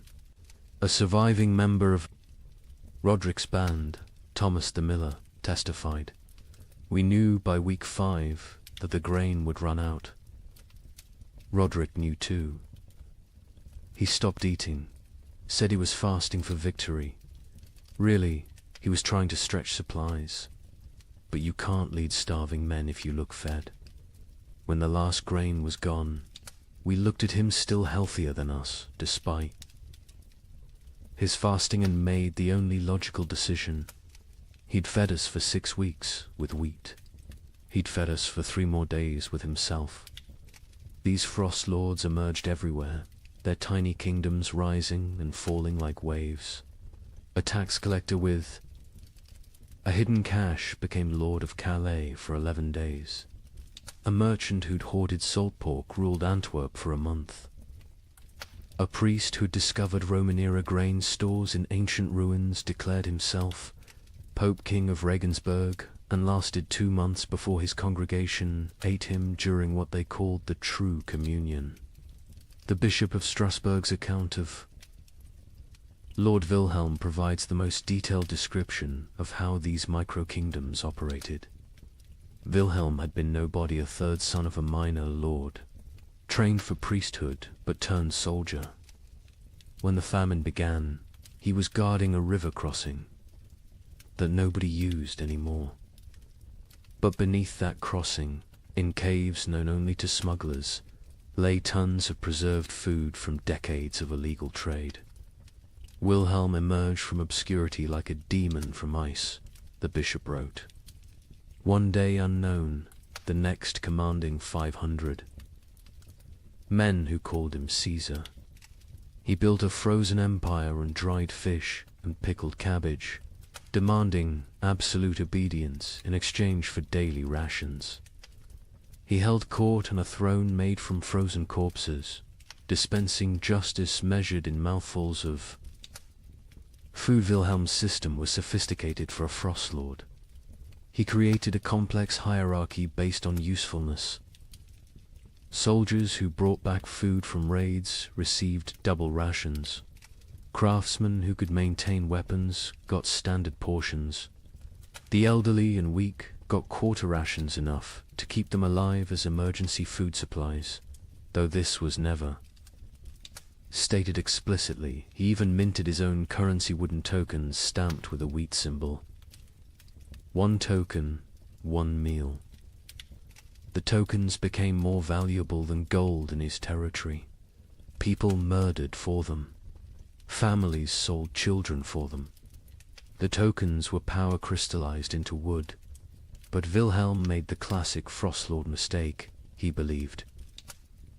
His own mythology. He started eating more, justifying it as maintaining strength for leadership. He took multiple women as wives, claiming he was breeding a new nobility for the post-famine world. He built a palace from commandeered timber, while his followers sheltered in ruins. He grew fat while they grew thinner. The end came in March 1318. His captain, Hans Württemberg, later testified to church authorities. We could see his belly growing while ours shrank. He wore furs while we froze. He spoke of the kingdom we were building while we died building it.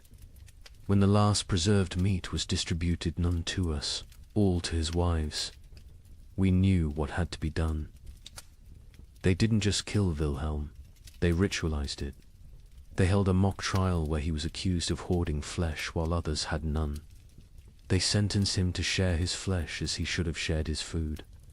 They cooked him slowly, keeping him alive as long as possible, making him watch as they ate pieces of him. His screams, the bishop recorded, could be heard in Strasbourg, across the frozen Rhine. The French crown attempted to reassert control, but found their armies dissolving. Upon contact with frost lords, royal soldiers would desert en masse when offered food by local warlords. The Constable of France reported to King Philip V, "I departed Paris with 2,000 men. I arrived at Orleans with 200. The rest did not desert. They simply found new masters who could feed them. A kingdom cannot compete with a kitchen." The Holy Roman Emperor faced even worse. His imperial army, once the terror of Europe, simply ceased to exist. The Chronicle of Augsburg records, "The emperor sent orders to mobilize his forces. The messengers returned with laughter." What forces? His generals had become frost lords. His soldiers had become bandits. His authority extended exactly as far as his personal guards could walk before collapsing from hunger. England's Edward II tried a different approach, officially recognizing frost lords as legitimate authorities if they swore fealty.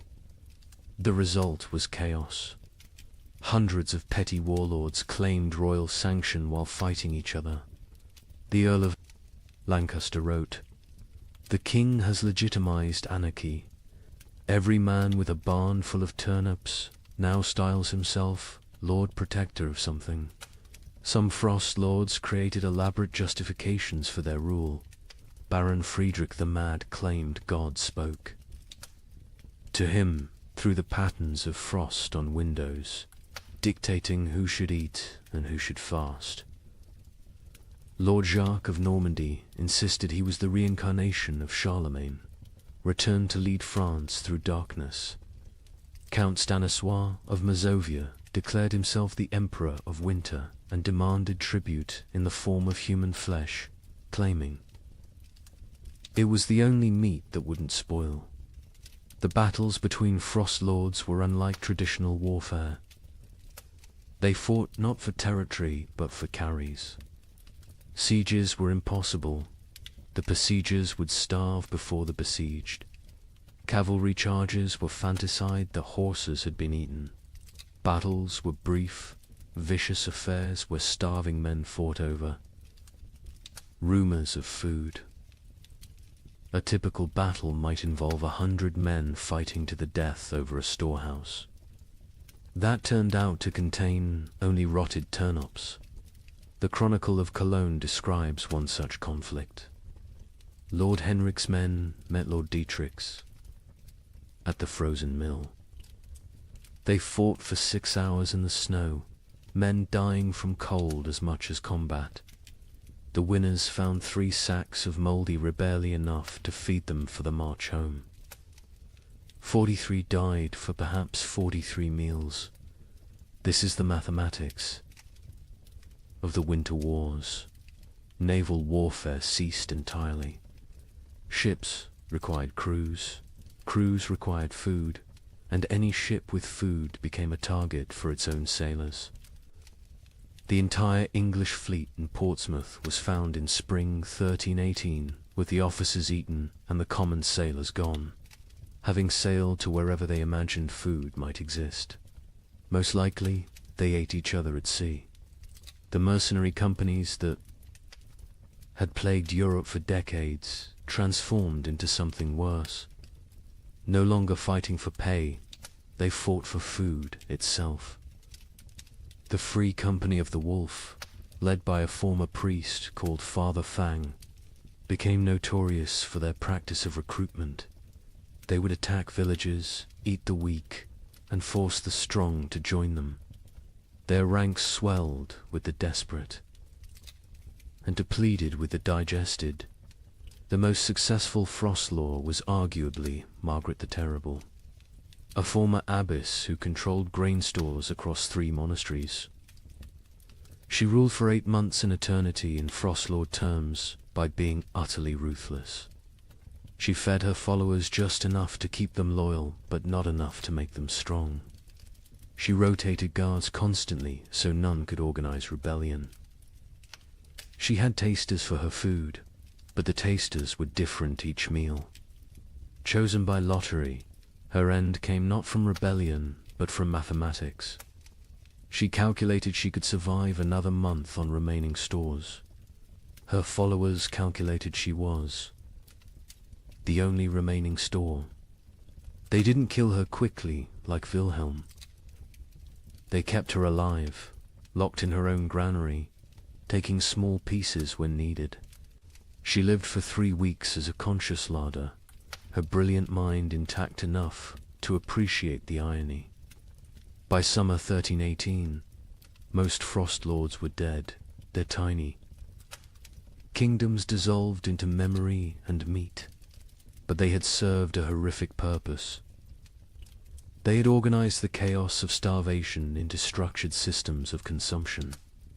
They had turned random death into regulated death.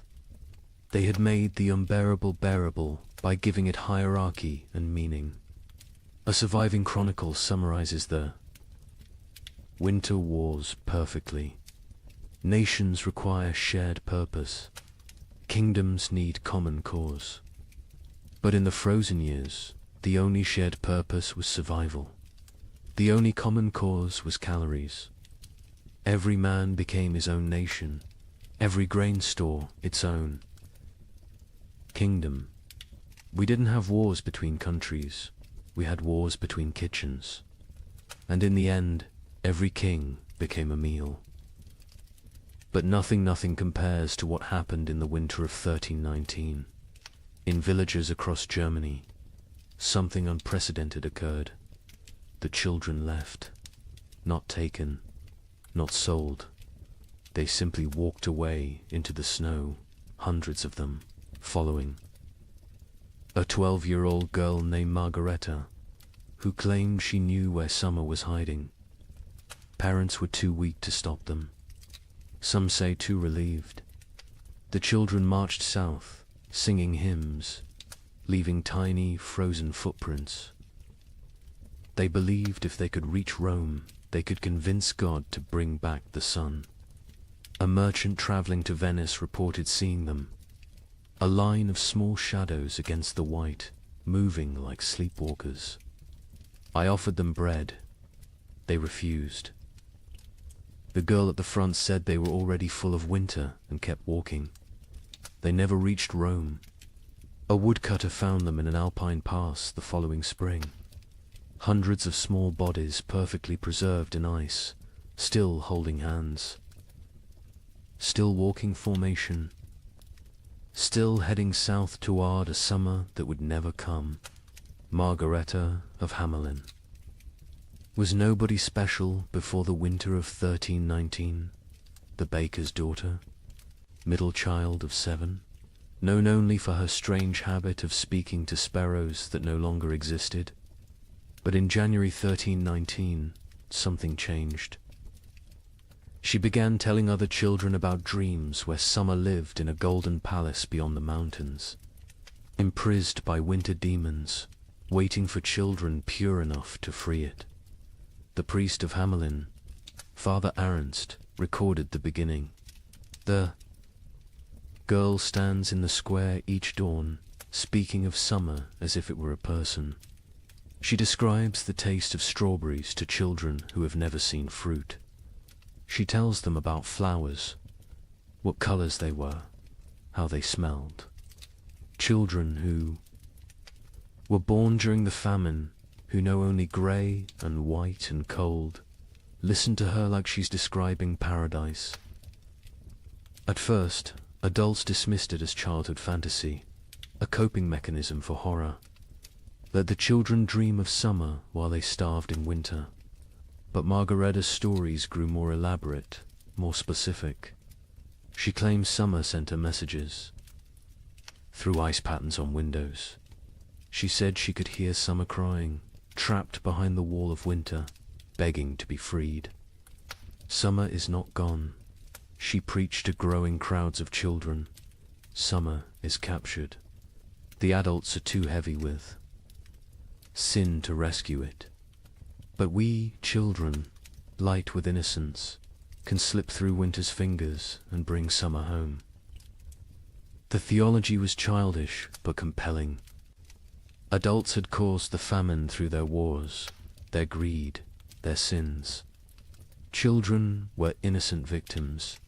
Therefore, children could be innocent saviors. The logic of a 12-year-old mind, but to other 12-year-olds it was revelation. By February, Margaretta had hundreds of followers, all children between the ages of 4 and 14. They met in secret, practicing for their journey. They would walk to Rome, she said, where God's representative lived. They would demand, not ask, demand that the Pope release summer from its prison. If he refused, they would find summer themselves. The preparation was heartbreaking in its innocence.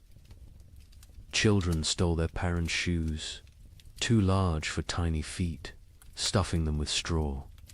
They made summer cloaks from stolen blankets, decorated with charcoal drawings of flowers they'd never seen. They practiced walking in formation, the older children carrying the younger, believing that unity would protect them from winter's grasp. Hans Müller, a traveling merchant, encountered them preparing. They train like an army of ghosts.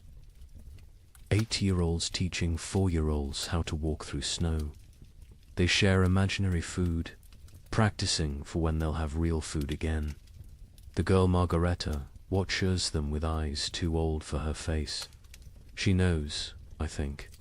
She knows where this leads. But she continues anyway.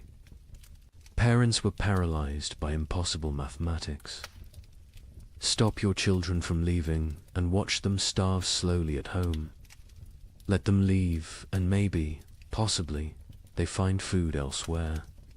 Or at least they die with hope instead of despair. The mayor of Hamelin wrote, "We cannot feed them. We cannot save them. If they wish to walk to their deaths, is that worse than sitting to their deaths? At least walking gives the illusion of agency." Some parents actively encouraged their children to join. Widow Brown pushed her 3 sons toward Margaretta, saying, "Follow her to summer or heaven, whichever comes first." Johann the smith told his daughter, "Better to die seeking warmth than to freeze knowing warmth will never come." On February 28, 1319, they left. 312 children walked out of Hamelin at dawn, singing a hymn Margaretta had taught. Them, summer sleeps beyond the mountain, dreams of green in halls of white. We shall wake it with our walking, turn the darkness into light. They were joined by children from every village they passed. Rothenburg added 50. Wurzburg contributed 70. Nuremberg, despite the mayor's attempts to stop them, lost nearly 200 children in a single night. By the time they reached Augsburg, the procession numbered over 1,000. The Bishop of Augsburg tried to stop them, blocking the road with armed guards. Margareta walked up to him, this 12-year-old girl facing the church's authority, and said, "You can kill us. Here or let us die seeking salvation. Either way, our blood is on your hands. But if we die seeking, at least we die with purpose." The bishop, shamed by a child, let them pass. He later wrote, "I should have stopped them, but stopping them would have meant admitting there was nothing to seek, no hope to find, no summer waiting anywhere. I let them pass because their delusion was kinder than my truth." The procession grew stranger as it moved south. Children who could no longer walk were pulled on makeshift sleds. Those who died were not left behind. The others carried frozen corpses, believing they would revive when summer was found. They ate snow exclusively, claiming Margareta had blessed it to sustain them. Many believed they were already dead, that this was their soul's journey to paradise. A monk traveling north met them near Innsbruck. They moved like a river of small ghosts, their singing echoing off mountain walls. The girl at the front no longer walks, she floats, carried by older children who believe touching the ground would break the spell. I offered them shelter in our monastery. They refused, saying walls would trap them in winter forever. The merchant, Giuseppe Di Marco, returning to Venice from Germany, provided the last confirmed sighting, a line of shadows against the alpine snow. Still walking, still singing, though the song now sounds like wind through empty houses. The leader, a girl, her lips blue with cold, but still moving in prayer or madness. I offered bread, real bread, not imagination. She looked at me with eyes already seeing another world, and said, "We are already full of winter. We need no earthly food." They walked past me into the mounting storm, and I swear before God they seemed to fade rather than depart, becoming one with the blizzard itself. They never emerged from the Alps. Search parties sent when spring finally Cain found them in a high pass, preserved perfectly in ice. They had died walking, still in formation, still holding hands.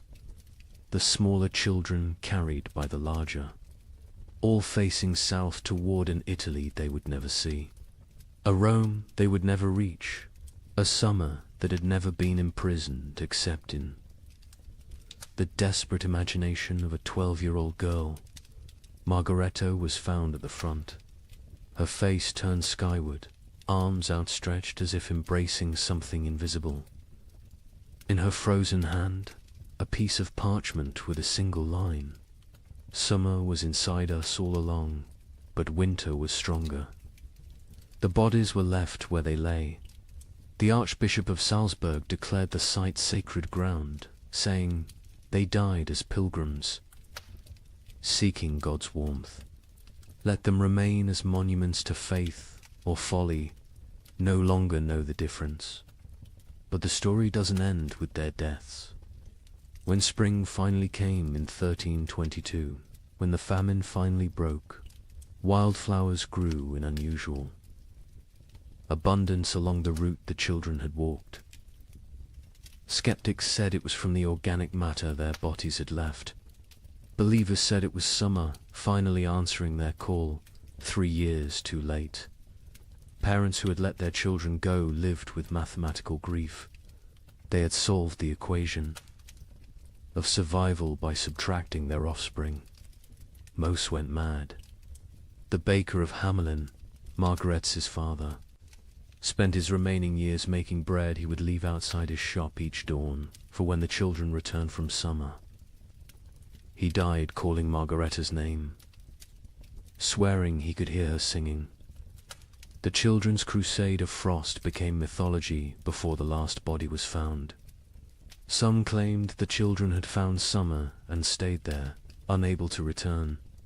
Others said they had become the spirits of winter, doomed to walk the Alps forever, searching for warmth that doesn't exist. A few insisted they had seen the children in dreams, playing in fields of grain, finally warm, finally fed, finally free. A chronicler in Vienna wrote the definitive epitaph.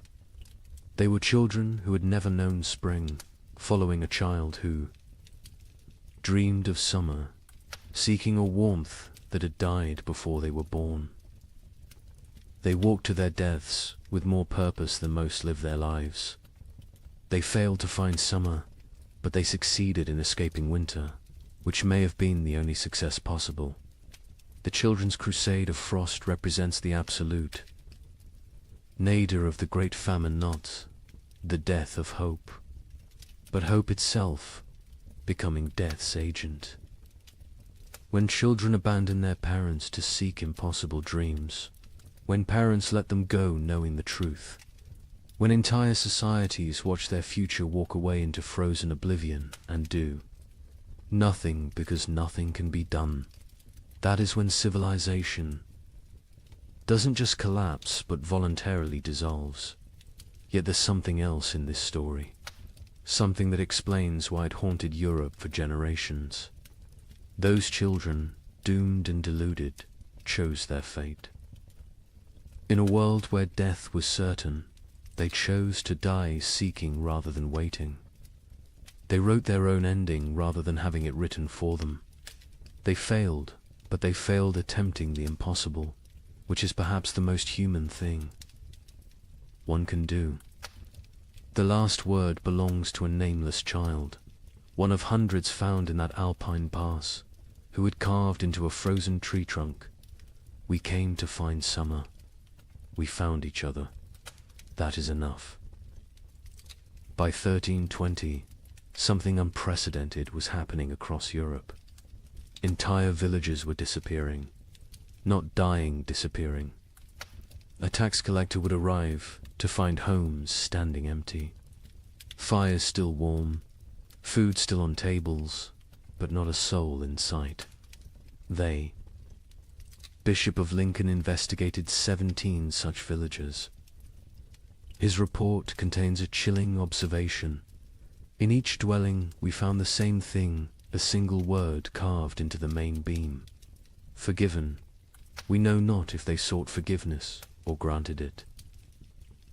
Modern archaeologists have found evidence these villagers walked en masse into forests, bogs, or the sea. Mass suicide? Mass migration to nowhere? We'll never know. But the pattern was always identical. They left everything behind except their children. The children, it seems, they took with them to whatever end they chose. The first documented vanishing was Thornwick, a village of 200 souls in Yorkshire. The king's tax collector, William de Vere, arrived on March 15, 1320, to find smoke still rising from chimneys, but no one to tend the fires. His report to the crown reads like a ghost story. The village stands as if frozen in a moment, bread half-eaten on tables, needlework abandoned mid-stitch, a pot of porridge still warm over dying embers, but of people nothing, not even bodies. They have vanished as completely as if God himself erased them from existence. But they hadn't been erased. They had chosen erasure. In every house, carved deep into the main support beam, that single word, forgiven. Some carved carefully, with time and purpose. Others scratched hastily, as if in final moments before departure. All in different hands, but all the same word, the Bishop of Lincoln. Thomas Beckhampton was sent to investigate when 7 more villages in his diocese reported similar vanishings. His investigation team included scribes, soldiers, and physicians.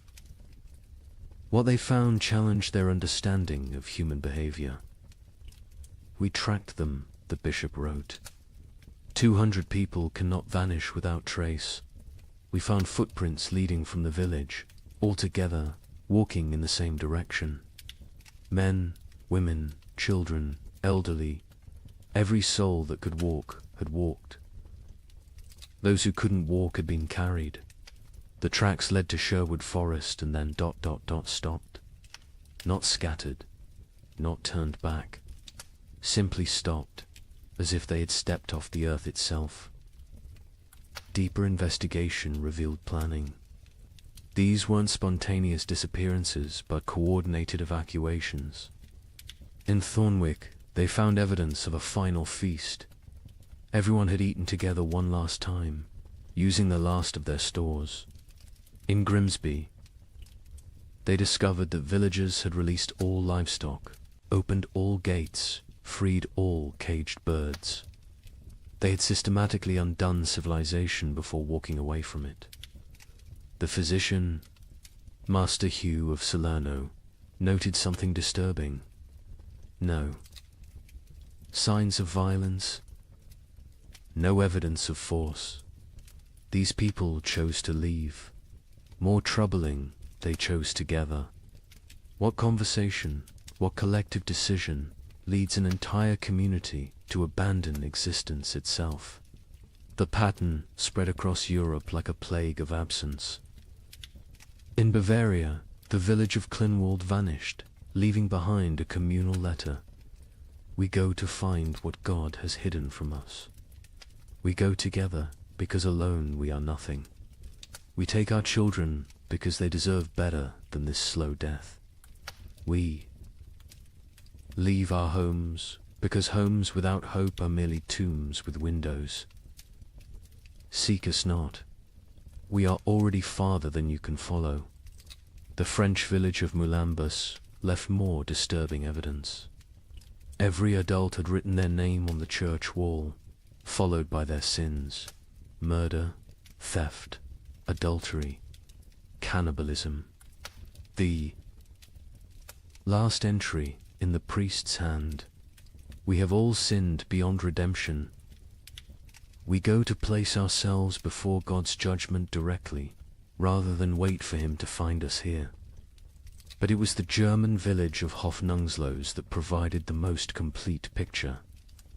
They had left a chronicle, written collectively, each family, contributing a passage. We have eaten our horses. We have eaten our dogs. We have eaten our leather. We have eaten our dead.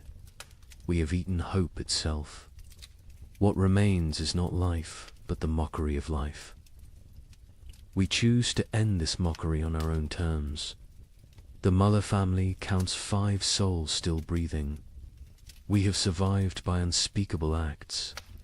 Our youngest no longer speaks. Our eldest no longer sleeps. We are alive, but not living. Tomorrow we walk toward whatever judgment awaits. I am Klaus the smith. I have beaten plowshares into weapons, weapons into tools, tools into nothing. My hammer has nothing left to strike. My forge has nothing left to burn. I have nothing left to be. We go to become nothing together. The entries. Continued 4 pages. Each family's testament to horror endured and horror committed. The final entry, unsigned. We forgive each other because no one else will. We forgive ourselves because we must. We forgive God because he knows not what he does. The children were always taken. This detail haunted investigators. In villages where adults were found dead from starvation, disease, violence, children's bodies were often present. But in the vanished villages, no children remained. Whatever dark pilgrimage these communities undertook, they brought their young. A woodcutter named Franz claimed to have seen one such procession near the Black Forest. 300 shadows walking into the trees at dusk. No talking, no crying. Even the babes silent in their mother's arms. They walked like they were already dead, just looking for a place to lie down. I called out, but none turned. They walked into the forest, and the forest swallowed them. The church struggled to explain the vanishings. Suicide was mortal sin, but was this suicide? The Archbishop of Canterbury wrote, "If a man throws himself from a cliff, it is suicide.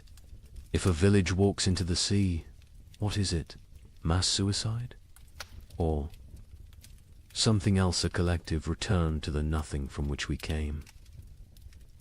In Paris, 1321, while peasants gnawed bark, the nobility held what historians call the most disturbing party in medieval history, the Feast of Fools. Organized by Count Robert of Artois, it was meant as defiance against death.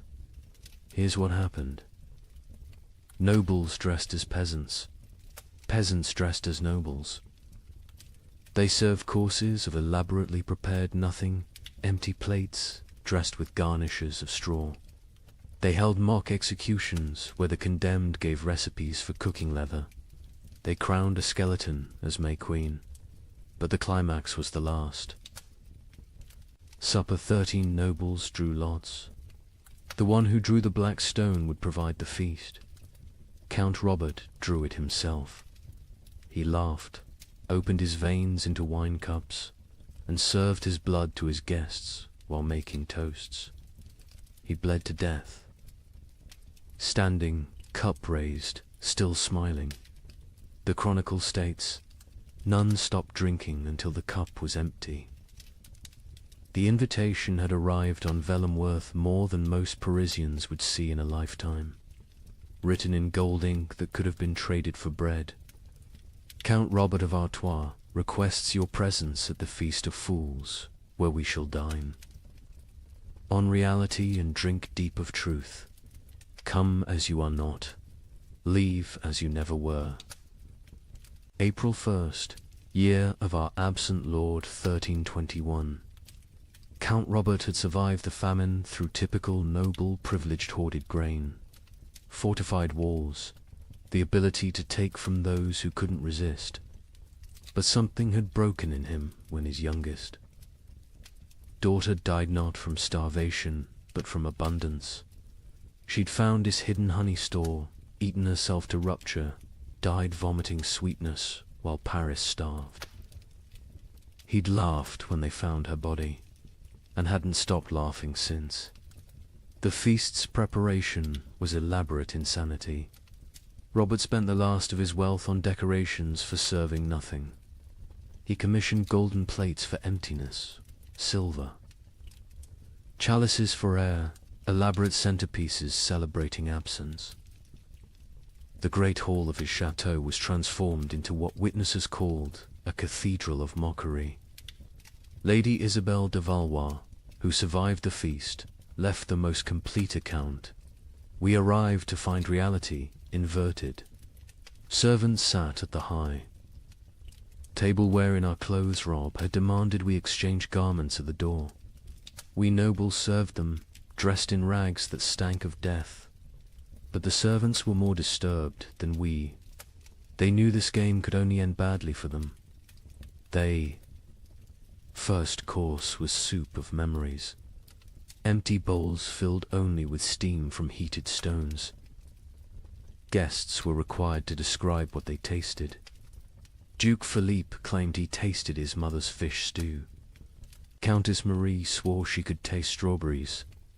Baron Henry said he tasted his own death and was asked to be more specific about the flavoring. Robert presided over this madness dressed as Death himself, black robes, skull mask, scythe resting against his chair. But he'd modified the costume. Death wore a crown of bread loaves, molded and painted gold, technically edible but deliberately withheld. Death is the only one eating well these days, he announced, so I dressed appropriately. The second course was meat of mathematics, elaborately garnished platters containing nothing but written equations. If one person eats for 3 days, 3 people eat for 1 day, or 9 people eat for 4 hours. Solve for X, where X equals survival. Guests were required to eat the paper, chewing their calculations, swallowing their arithmetic. The Duke of Orleans choked on a particularly complex formula involving compound interest in human flesh.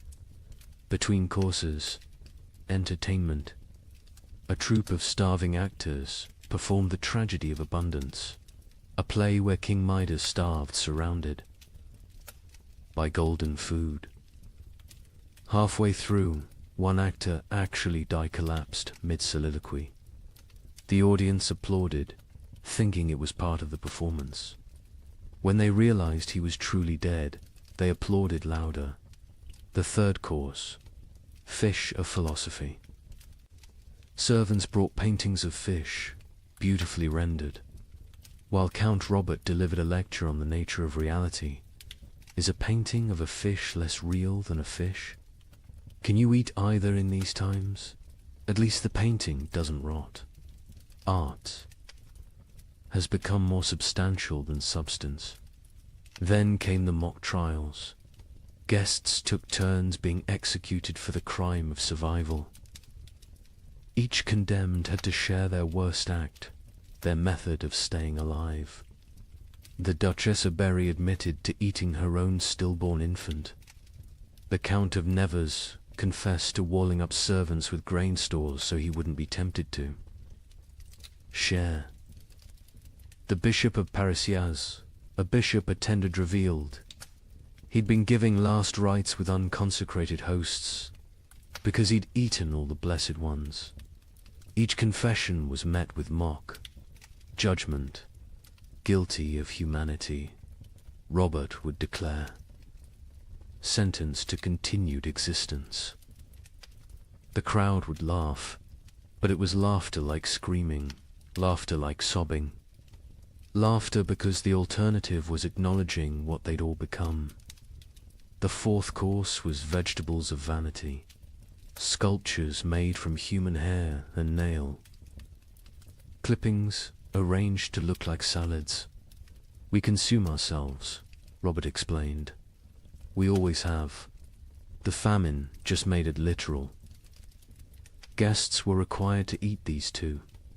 The Marquis de Toulouse vomited immediately. He was forced to eat that as well. Nothing wasted, Robert insisted. That's the new nobility. The entertainment grew darker.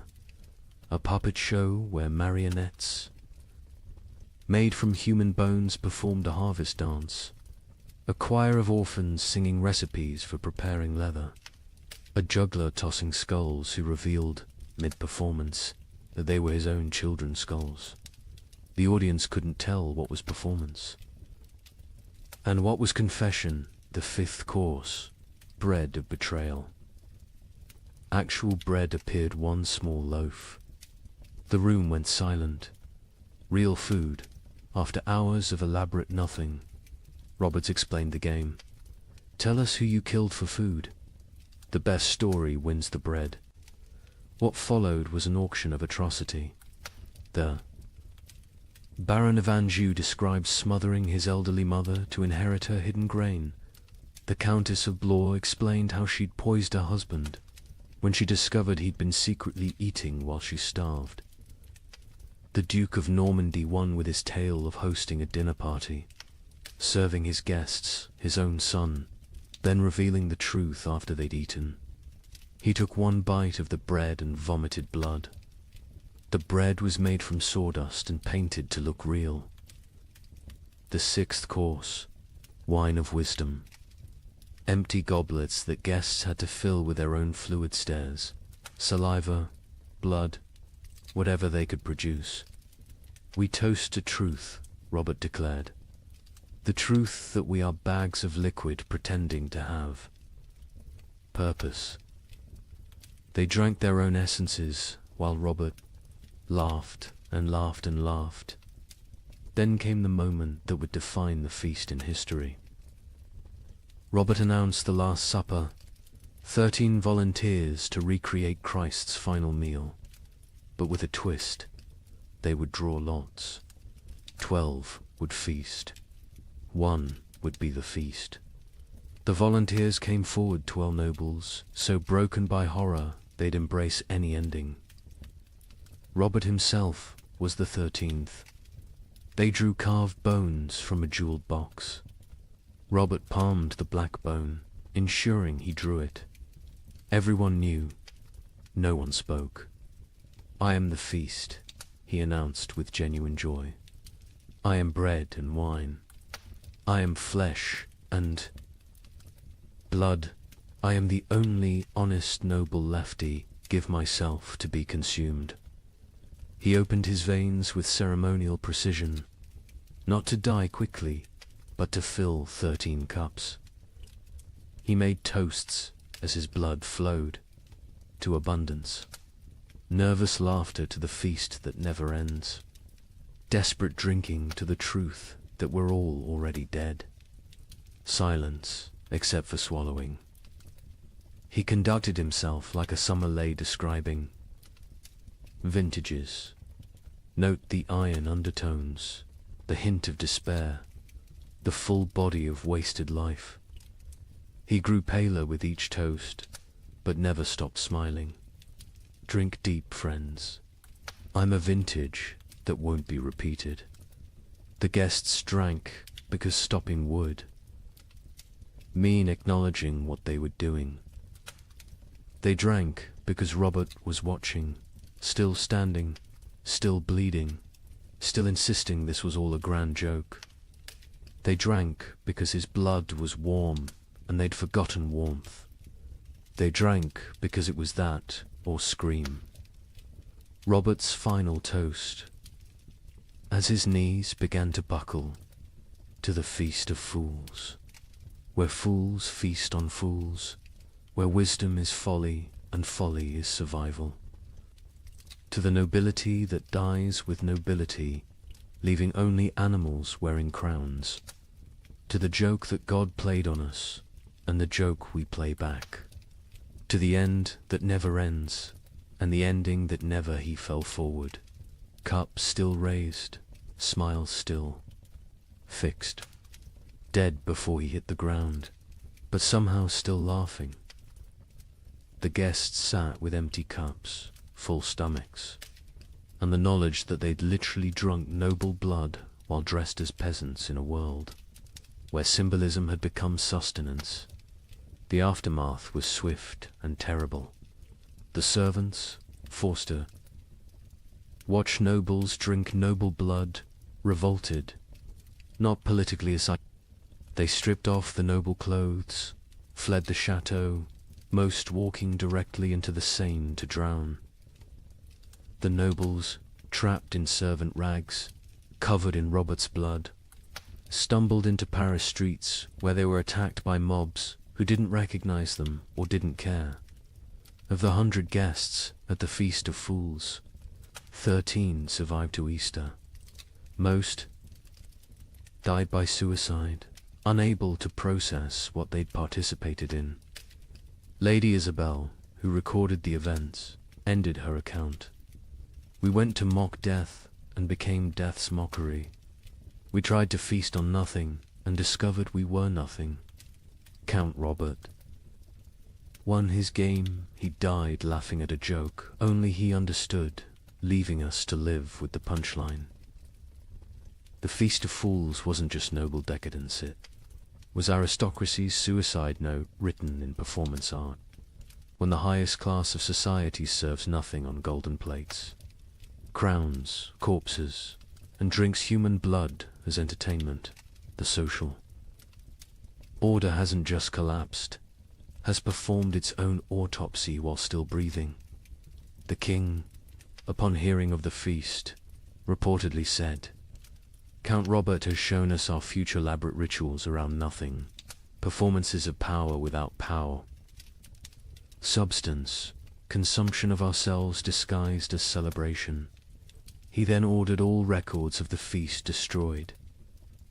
They survived because Lady Isabel hid her account inside a Bible, writing, "Let future generations know that when the world ended, the nobility threw a party.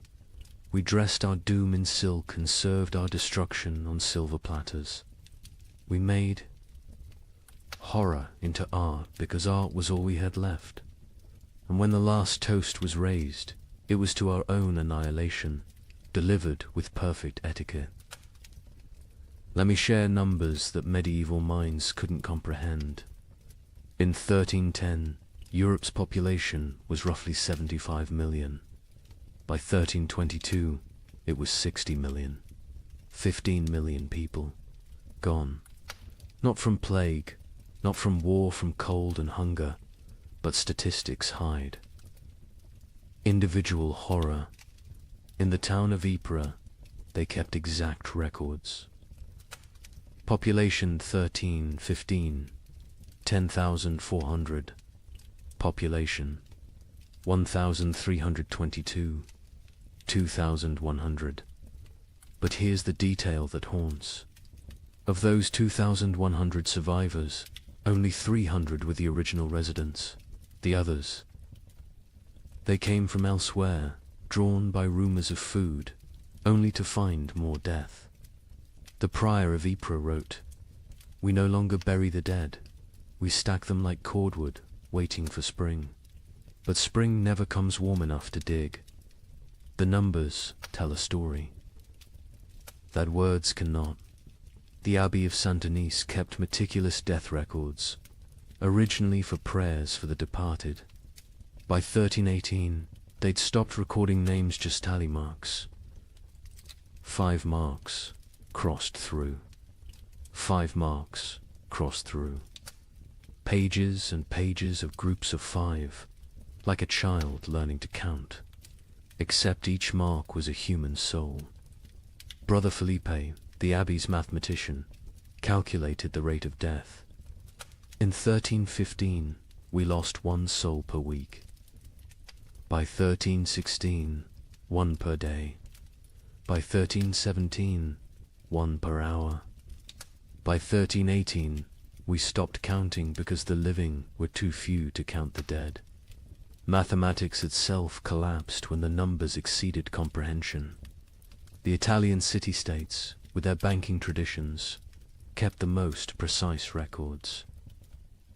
Florence's census of 1310 recorded 120,000 souls. The census of 1322 recorded 45,000. But hidden in those numbers was darker arithmetic. Of the 45,000 survivors, 30,000 had arrived during the famine, refugees from the countryside. The original Florentine population had dropped from 120,000 to 15,000.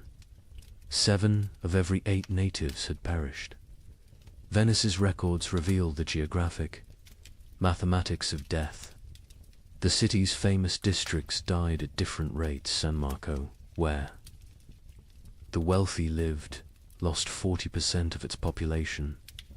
Castello, where the poor, crowded, lost 85%. But here's the cruel irony: the wealthy districts died faster in the final years. Once money meant nothing, poverty became an advantage. The poor knew how to starve.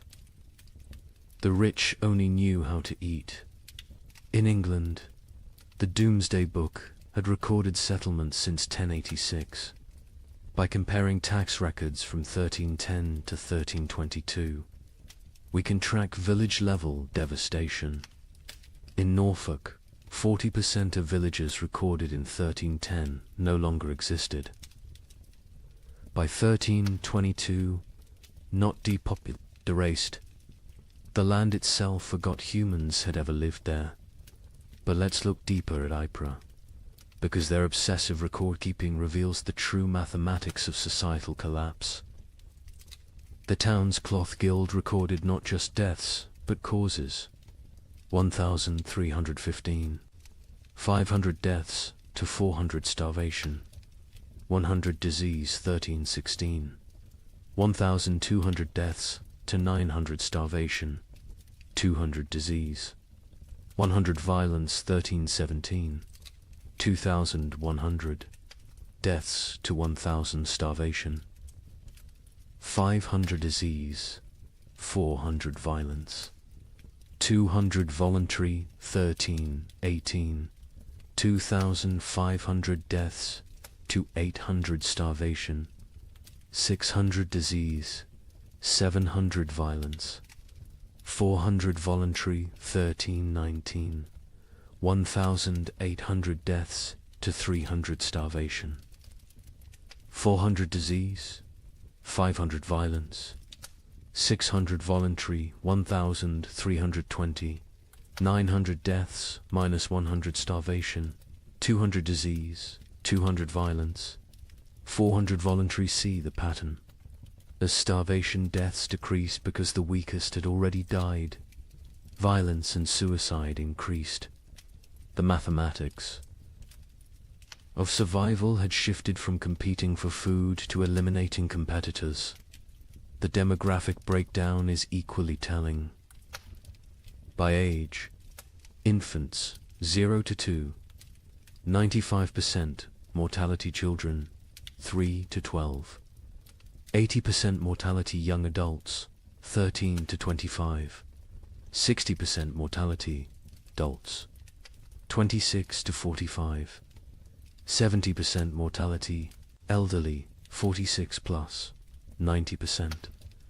Mortality, the young adults survive best old enough to fight, young enough to endure. Children and elderly died first, too weak to compete. But adults in their prime died at higher rates than young adults. Why? They had families. They gave their food to their children, starved themselves for others. Love was mathematically lethal. The gender mathematics were brutal.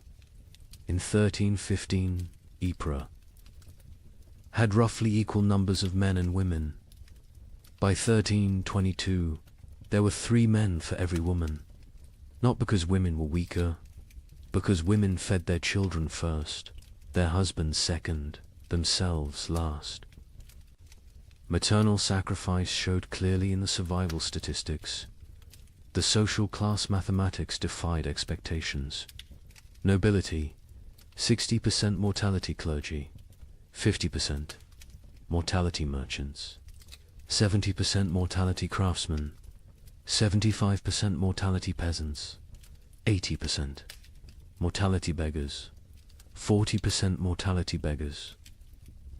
Survived best.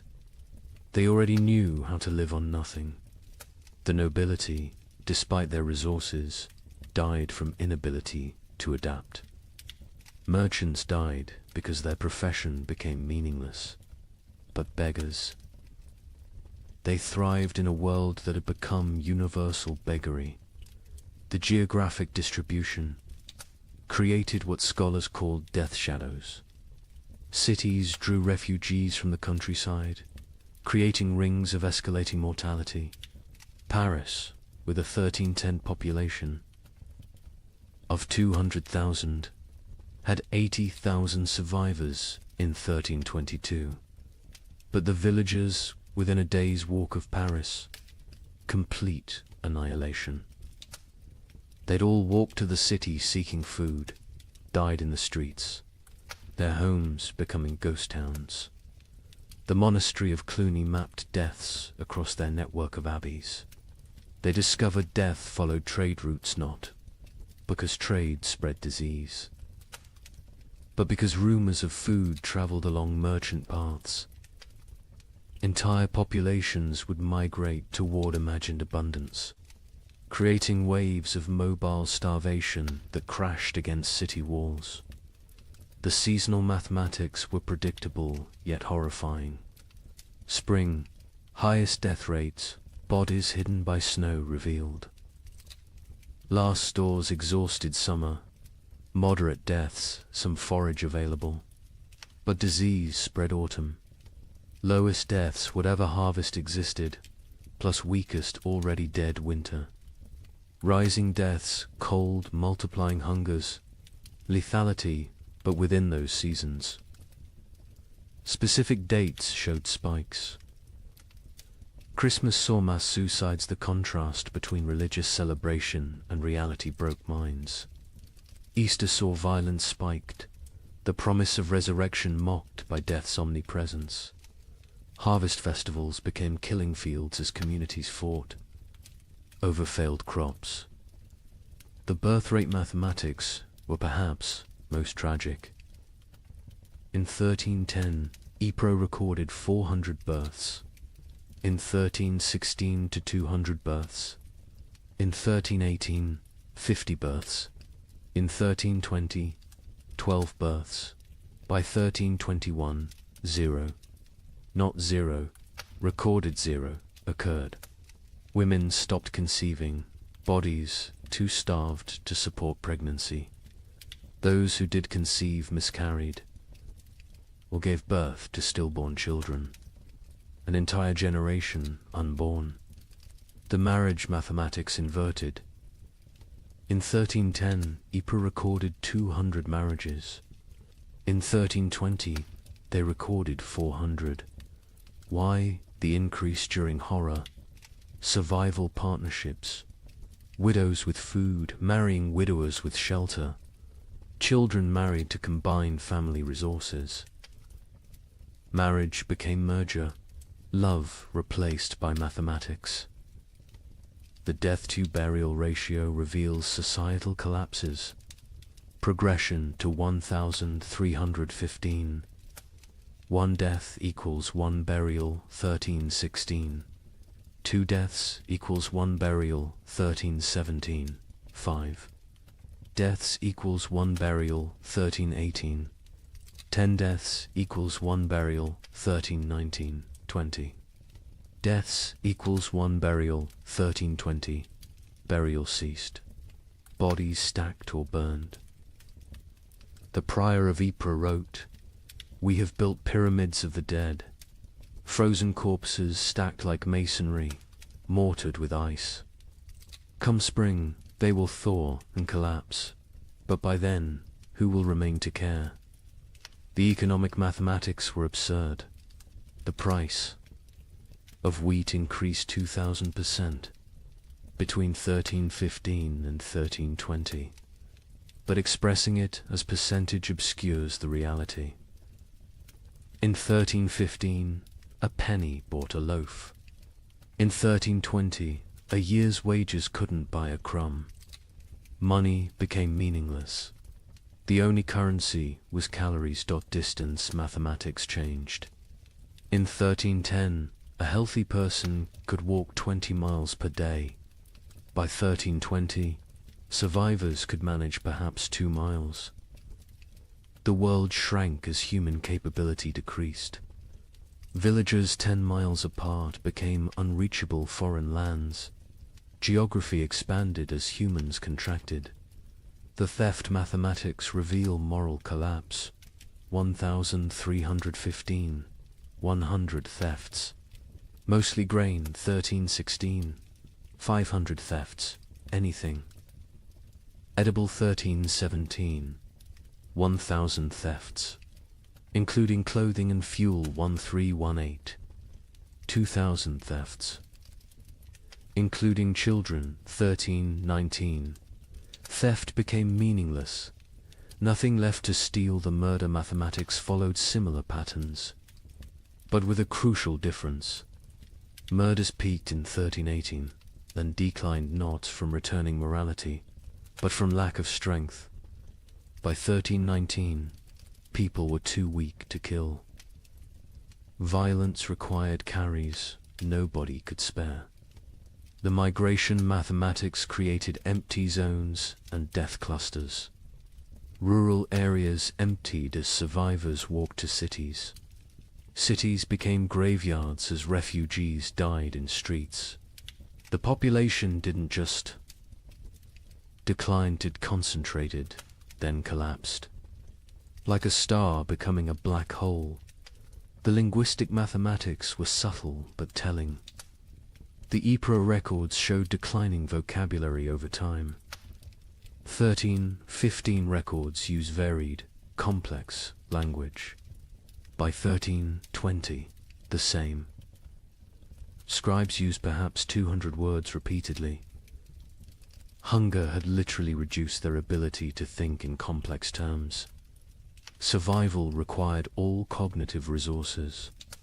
The time mathematics warped reality. Survivors reported years feeling like decades, days feeling like minutes. The prior wrote, "We have lived 7 years that feel like 70. I am 40 but feel 400. Time itself has starved, moving slowly like everything else dying." The children's mathematics were most heartbreaking. In 1315, Ypres had 3,000 children under 12. By 1322, 45.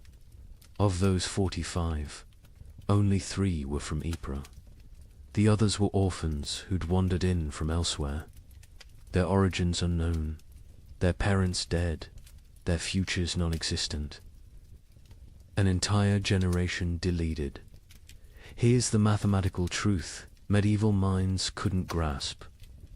Exponential death.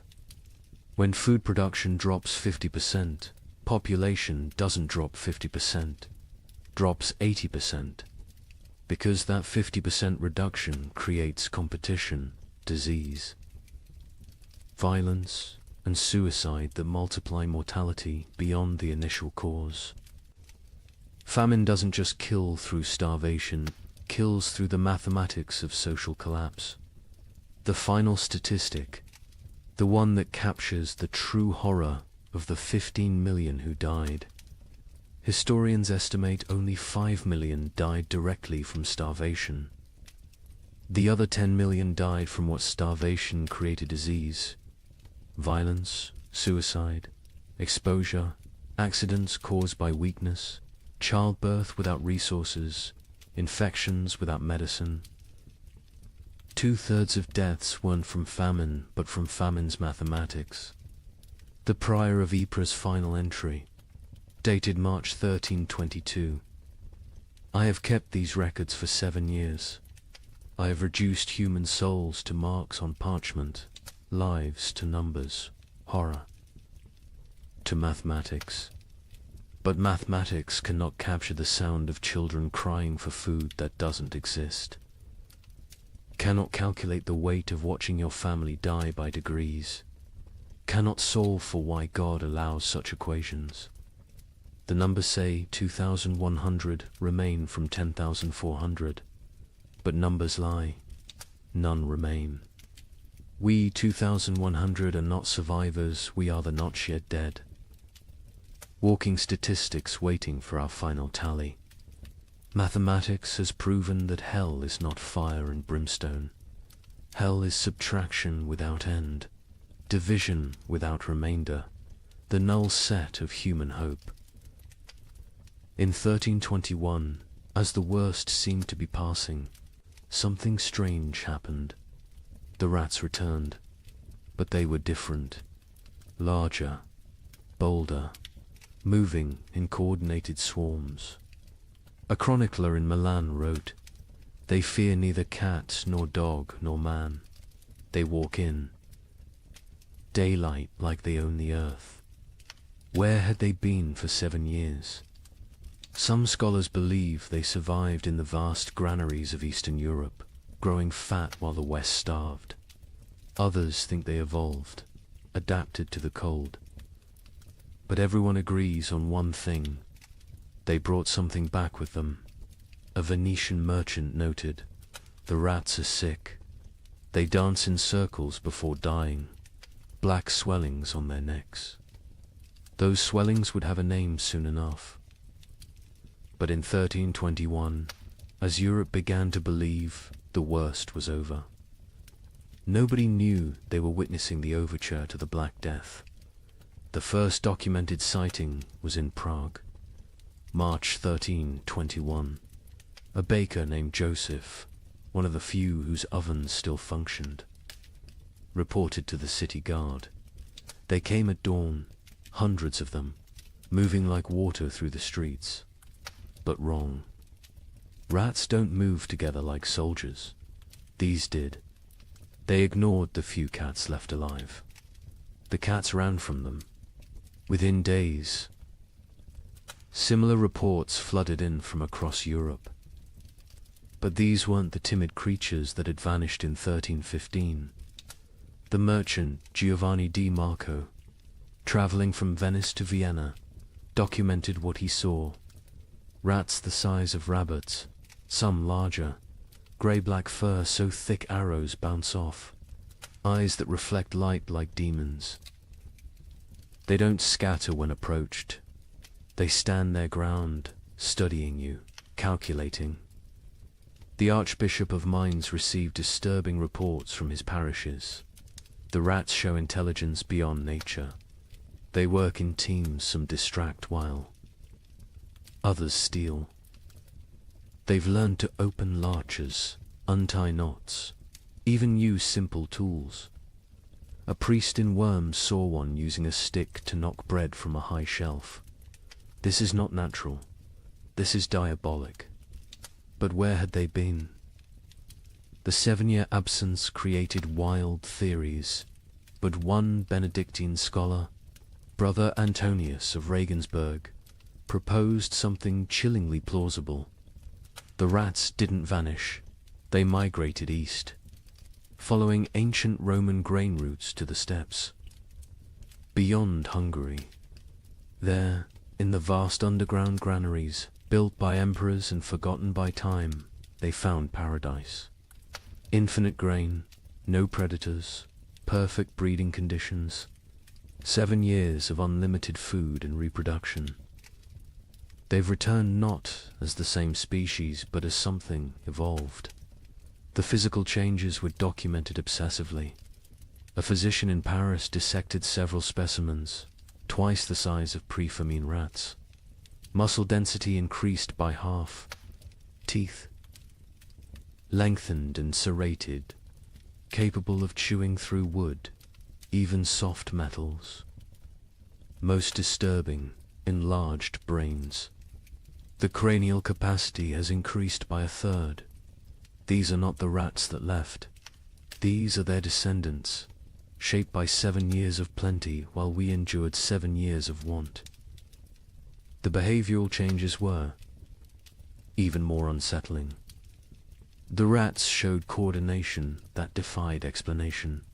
A witness in Cologne described an attack on a grain warehouse. They moved in waves. First wave gnawed the doors, while others waited. When guards appeared, they retreated. In perfect synchronization, they returned at night with more numbers, attacking from multiple points simultaneously. They knew we were watching. They waited until we were exhausted. They had lost all fear of humans. Previous generations of rats fled from people, lived in shadows, scavenged secretly. These new rats walked openly through marketplaces, entered homes while families ate, stared directly at humans with what witnesses described as calculating intelligence. A child in Nuremberg reported rats watching her family eat dinner through the window. "Counting us," she said. "The cats, those few that survived the famine, refused to hunt them." A chronicler in line observed. "Our best Mauser, who survived 7 years of horror by hunting, now cowers when rats pass. He recognizes something we don't. The predator-prey relationship is inverted. The cats know they're now the prey. Dogs fared no better. Hunting hounds trained to kill wolves ran from rat. Swarms. A pack of street dogs in Milan, hardened by years of surviving on corpses, was found torn apart. Witnesses said the rats had hunted them like wolves hunt deer, driving them into a corner, exhausting them, then moving in for the kill. But it was the rats' relationship with the dead that proved most disturbing. During the famine, corpses had accumulated faster than burial. Mass graves, body piles, frozen pyramids of the dead, all untouched for years. The returned rats showed intense interest in these sites. Not to feed, they seemed well fed, but to investigate, a gravedigger in Bordeaux reported. They dig into the mass graves, not eating, just ... examining. They spend hours among the bones, touching them with their paws, almost like they're reading something. Then they emerge and dance, spinning, leaping, falling over, getting up, spinning again, like they're drunk or mad. The dancing disease appeared first in the rats, then in the animals they bit, finally in humans. But in 1321, people thought it was just strange behavior. They didn't connect it to disease. Why would they? The rats looked healthy, even robust. Larger, stronger, more vital than any rats in memory. An Italian merchant named Carlo Benedetti made the crucial observation that historians would later recognize as prophetic. The rats congregate at trade routes, ports, and crossroads. There, not seeking food, food exists everywhere now, that so few remain to eat it. They're positioning themselves along human movement patterns, waiting, but for what? The rats showed particular interest in the remaining churches and monasteries. Brother Francis of Assisi documented their behavior. They enter during services, completely unafraid of the congregation. They sit in neat rows as if listening to the sermon. When we sing hymns, they sway. When we pray, they bow their heads. Mockery, mimicry, or something else. They seem to be waiting for something, some signal we cannot perceive. The first human deaths directly attributable to the returned. Rats came in summer 1321, not from attack from disease. A family in Bruges who'd been bitten while defending their grain store fell ill within days. The symptoms were unlike anything seen during the famine. High fever, delirium, and most distinctively, black swellings in the neck, armpits and groin. The family died within a week, but not before describing their hallucinations. The rats speak to us in dreams. They show us cities of the dead, kingdoms built in grave earth, empires of bone and plague. They promise us citizenship and then Acropolis if we stop fighting and accept the gift they bring. Medical professionals were baffled. A physician in Prague wrote, "The disease is nothing like the starvation, sickness, or winter plague. It burns through bodies like fire through dry wood. The black swellings appear where the body fights hardest, lymph nodes swelling with failed resistance. But, strangest of all, the victims dance before they die, just like the rats." The dancing sickness spread from the bitten to their families, from families to neighborhoods, from neighborhoods to districts. But in 1321, it was still contained, still rare. Most who died that year still died from famine's lingering effects. The new plague was just beginning its incubation, both in human bodies and human societies. The rats' intelligence manifested in increasingly complex ways. They learned to avoid traditional traps, poison, and hunting methods. They developed new social structures: scout rats who tested food for danger, guard rats who watched for threats, even what appeared to be leader rats who directed group movements through series of squeaks and gestures. A scholar in Vienna documented their learning capabilities. We captured one, intending study. Its companions spent 3 nights trying to free it, using increasingly sophisticated methods: leverage, distraction, even attempting to pick the lock with twisted metal. When they failed, they sat outside the cage in vigil until the captured rat died. Then they left, but the next night, our laboratory burned. The fire started in 3 places simultaneously. Draw your own conclusions. The church struggled to explain the rats' return. Were they demons? Punishments? Tests? The Bishop of Cologne preached. For 7 years they abandoned us to our suffering. Now they return in our moment of hope, stronger for their absence. They are either God's final curse or Satan's opening move in some greater game. Either way, they herald something worse than what we've endured.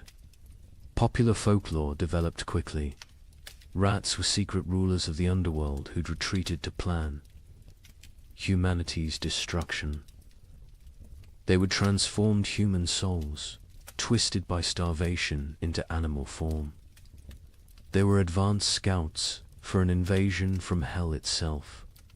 Each theory was more fantastic than the last, but none were as terrible as the truth.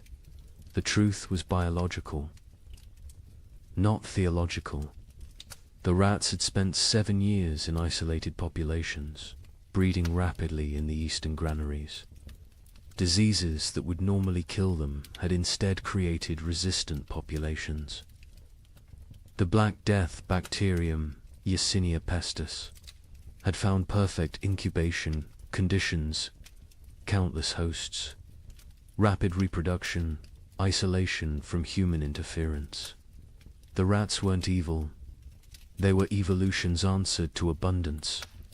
After scarcity, by autumn. 1321, the dancing sickness had spread to every major city. Still not epidemic, still not recognized as connected to the rats, but growing. The correlation between rat populations and disease was noticed by a few. An Italian doctor wrote, "Where rats congregate, sickness follows. Where rats dance, humans die. Where rats thrive, plague arrives." But Europe, exhausted from 7 years of famine, couldn't process another catastrophe. The return of the rats was seen as disgusting but manageable. The dancing sickness was concerning but limited.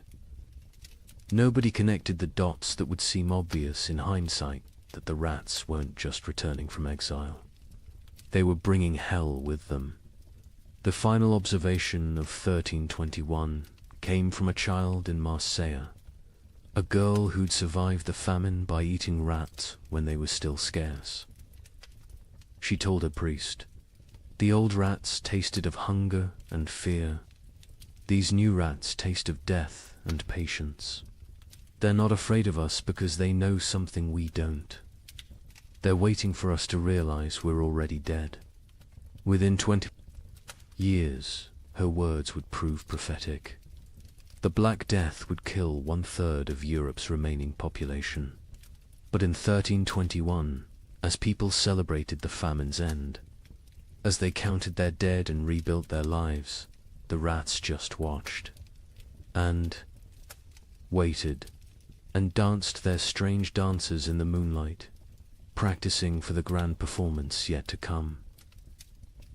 On March 15th, 1322, something miraculous happened. The sun broke through clouds that had shrouded Europe for 7 years. Real warmth, real light. In London, people fell to their knees in the streets, weeping. Church bells rang for 3 straight days. A young monk in Canterbury wrote, "We had forgotten the sun could hurt your eyes." Children who had never seen their own shadows screamed in terror at the dark shapes that followed them. But the thaw revealed horrors frozen in time. Bodies emerged from snowdrifts, perfectly preserved. Entire families found seated at tables. Frozen mid-meal. Armies discovered standing in formation, weapons raised, ice statues of a war that winter had won. The warmth came suddenly, without warning. Dawn broke grey as it had for 7 years. But by noon, actual golden light pierced. Through, not the weak, watery light that occasionally appeared, but real sunshine, hot, bright, alive. In Paris, people stumbled from their homes, shielding their eyes, unable to comprehend what they were seeing. Marie de Champagne, age 7, born during the famine, experienced sunshine for the first time. Mother fell to her knees and pulled me down, saying we must pray. I asked what the burning light was. She said God's eye has opened. I was terrified. I thought God was going to see what we'd done to survive. The ice began to melt with alarming speed. Winter's archives, 7 years of frozen death, began to reveal themselves. In Cologne, the Rhine's thaw exposed a grotesque gallery, hundreds of bodies that had fallen through ice over the years, preserved perfectly, now floating downstream like a parade of the damned. Citizens lined the banks, searching for relatives lost years ago, finding them looking exactly as they had at death. Brother Thomas of Westminster, who'd chronicled the disaster from beginning, wrote with shaking hand, "The earth gives up its dead, but not for resurrection. They return only to show us what we've done." A mother and child, frozen in embrace, so perfectly preserved I could count the tears frozen on their cheeks. Soldiers who died defending grain stores, still standing at their posts, ice guardians of nothing. God has kept perfect record of our failures, but with the thaw came something worse than revealed corpse, truth-field truth. The ice had hidden the full scope of devastation. Entire districts thought to be empty were found to contain hundreds of frozen dead. Mass graves, hastily covered with snow, began to melt and shift, creating mudslides of human remains. The spring of 1322 didn't bring renewal. It brought archaeology of horror in the Alps. The thaw revealed the children's crusade of frost, perfectly preserved. A merchant reported, "They stand like an army of small angels, ice blue and beautiful. In their death, still holding hands, still facing south, still seeking summer that has finally come too late. Pilgrims are already calling it holy ground. I call it the world's guilt made manifest. Europe that emerged from the Great Famine was unrecognizable. Languages had changed, words for hunger had multiplied, while words for joy had been forgotten. Children born during the 7 years were stunted, marked forever by starvation. They would be called the famine generation, shorter, weaker, but survivors of the impossible. The social order had shattered. Peasants who survived owned land, for the first time inherited from the dead. The church's authority collapsed. Where was God during the freeze? And most critically, the population drop created labor shortages that would, within a generation, end feudalism itself.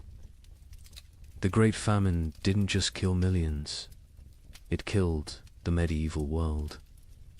The linguistic changes were documented by scholars, attempting to translate pre-famine texts.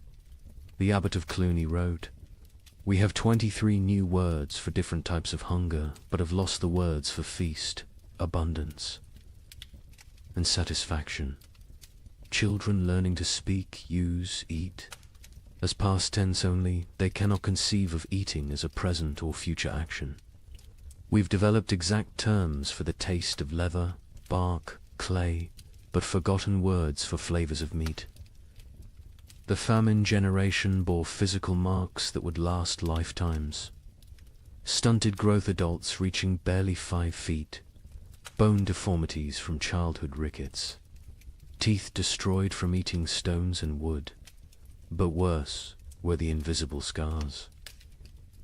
They hoarded food obsessively, even in plenty. They ate alone in darkness, unable to share meals. They counted every grain, weighed every crumb.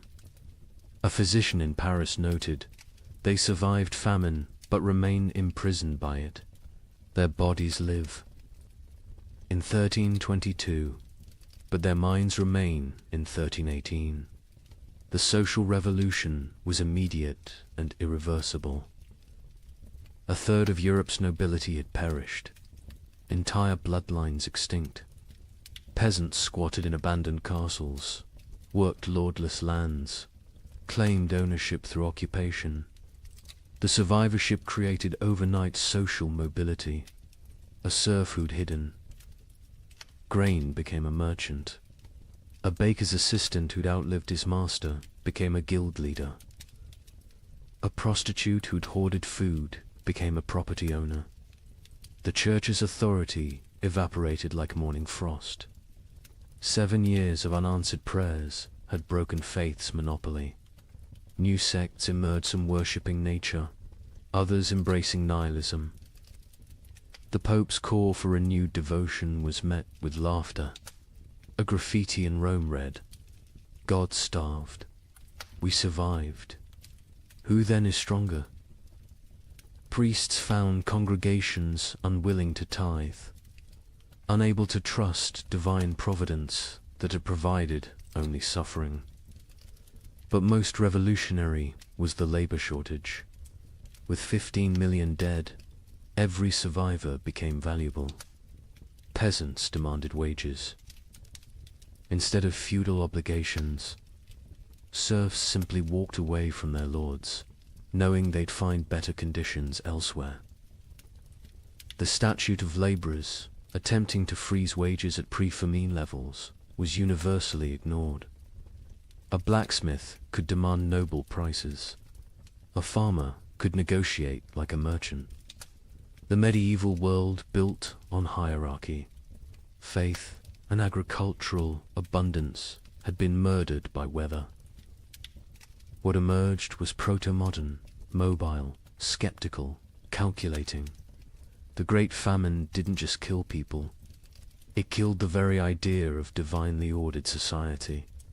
The survivors knew now that God could forget them, that nobles could starve, that civilization was only 3 meals deep.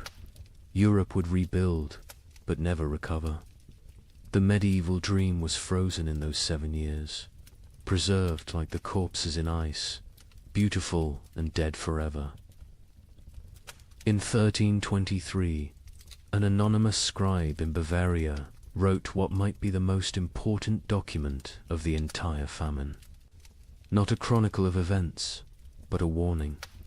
To those who come after, know this. We thought ourselves masters of the earth. We built castles against enemies, churches against damnation, walls against nature itself. But when the sky turned against us, when the very air became our enemy, we learned that civilization is only 3 meals deep.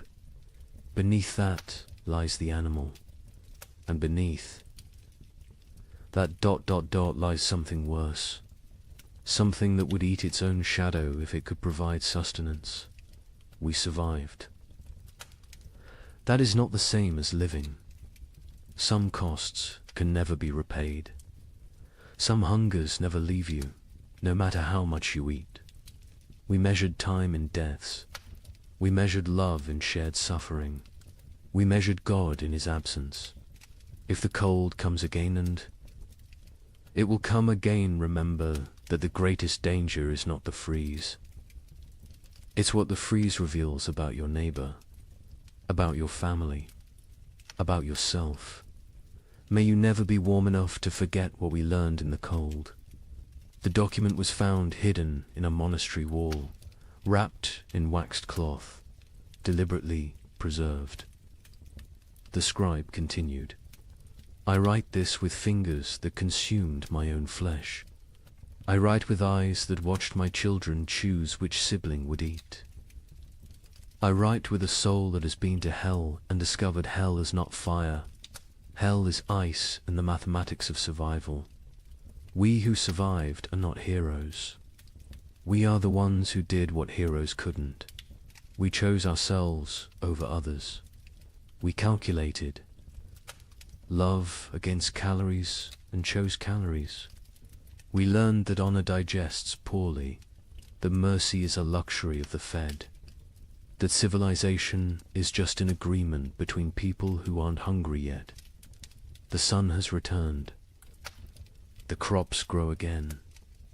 Markets open, bells ring. Children are born who will never know the taste of bark bread. They will call us the generation who endured. But endurance is just a prettier word for betrayal. Betrayal of everything we once believed. Made us human. When abundance returns, you will forget. You will must forget to stay sane. But someone should remember. Someone should know that we measured children's worth in weeks of food, that we drew lots for who would walk into winter, that we learned to distinguish the taste of different mortar. From ancient walls, so I leave this testament, not of what happened chronicles will tell that story, but of what we became. We became arithmetic. We became efficiency. We became the truth that underneath every prayer, every law, every noble sentiment, lies the animal that will eat its own tail if the circle of consumption demands it. Remember us accurately, not as victims of weather, but as humans revealed. The cold didn't change us, it showed us, and what it showed can never be fully hidden again. The thaw has come. Summer returns. But we who survived carry winter inside us forever, a frozen seed that whispers, "This is what you really are. Everything. Else is just the dream of well-fed men." In the spring of 1315, a mother in northern England made an unthinkable decision. She locked her children inside their cottage, walked into the frozen wasteland, and never returned. But she wasn't abandoning them. She was saving them. What she knew, what all of Europe would soon discover, was that the world itself was dying. The rain wouldn't stop. The cold wouldn't break. And for the next 7 years, winter would reign supreme. Her name was Marjorie of Dereham, and her neighbors found her children 3 days later, alive, huddled around the last embers of their fire. The eldest, a boy of 9, clutched a note his mother had left. The priest who recorded it wrote that his hands shook as he read her words aloud. "My flesh will buy them grain. My absence will grant them mercy.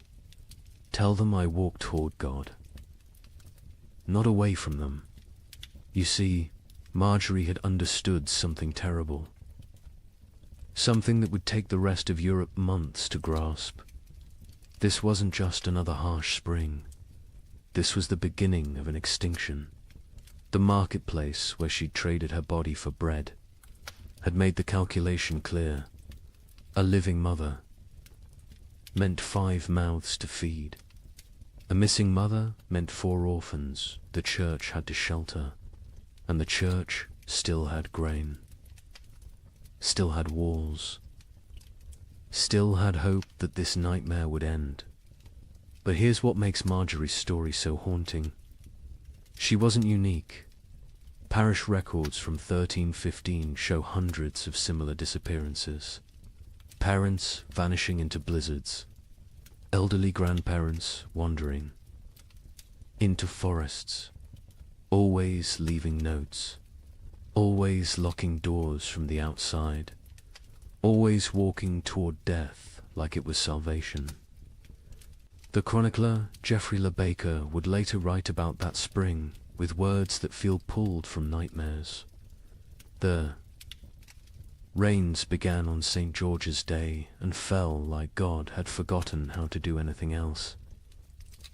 Not the warm rains of April that wakes sleeping seeds, but frozen needles that killed whatever they touched. Crops didn't fail, they drowned standing. Rivers didn't flood, they exploded from their banks like wounded animals. Think about that. For a moment, you're a medieval peasant. Your entire world is 3 miles wide.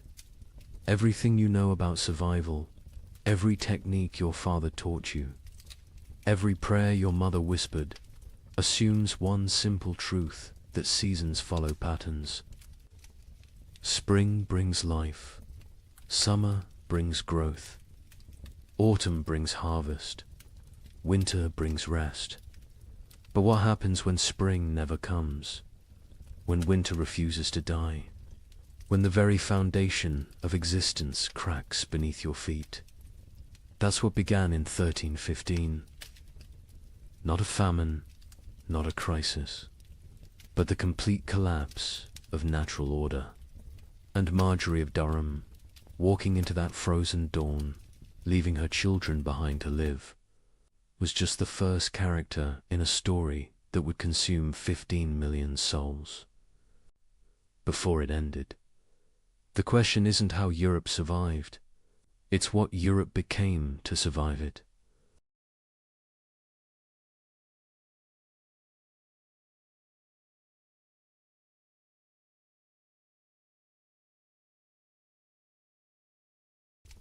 Good evening and welcome back, friends.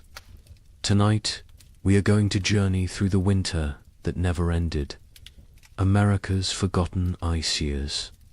As always, let me know where in the world you are listening in from. Get cozy, settle in, and let's begin. She stood at the frost-covered window. Her breath formed clouds in the June air. Outside, snow fell on what should have been green cornfields. Her children huddled by the dying fire. They wrapped themselves in every blanket the family owned. She whispered a prayer, the same prayer she had whispered every morning for weeks. She asked God when spring would finally come. She did not know this was only the beginning. Picture thousands of similar scenes across the American frontier. Thousands of windows, thousands of prayers whispered into the impossible cold. What happened in 1816 was merely a prelude, a warning that no one heeded. 20 years later, something far worse came to the American interior. This time it would last not 1 year, but 3 brutal winters. They bled into each other without mercy, without explanation, without end. Between 1836 and 1838, a climate catastrophe struck North America. It has been nearly erased from popular memory. Historians debate the causes today. Solar minimums, volcanic eruptions half a world away, or a deadly combination of forces beyond human understanding. The pioneers who lived through it had no such explanations. They had only survival. They had only the next day, and the day after that, if they were lucky enough to see it. This is their story. The story that America chose to forget. What you are about to hear challenges everything you thought you knew about westward expansion. Textbooks celebrate the march of civilization across the continent. They praise the brave pioneers, claiming their piece of the American dream. But they rarely mention the winters that nearly ended it all. They do not talk about the settlements that simply vanished.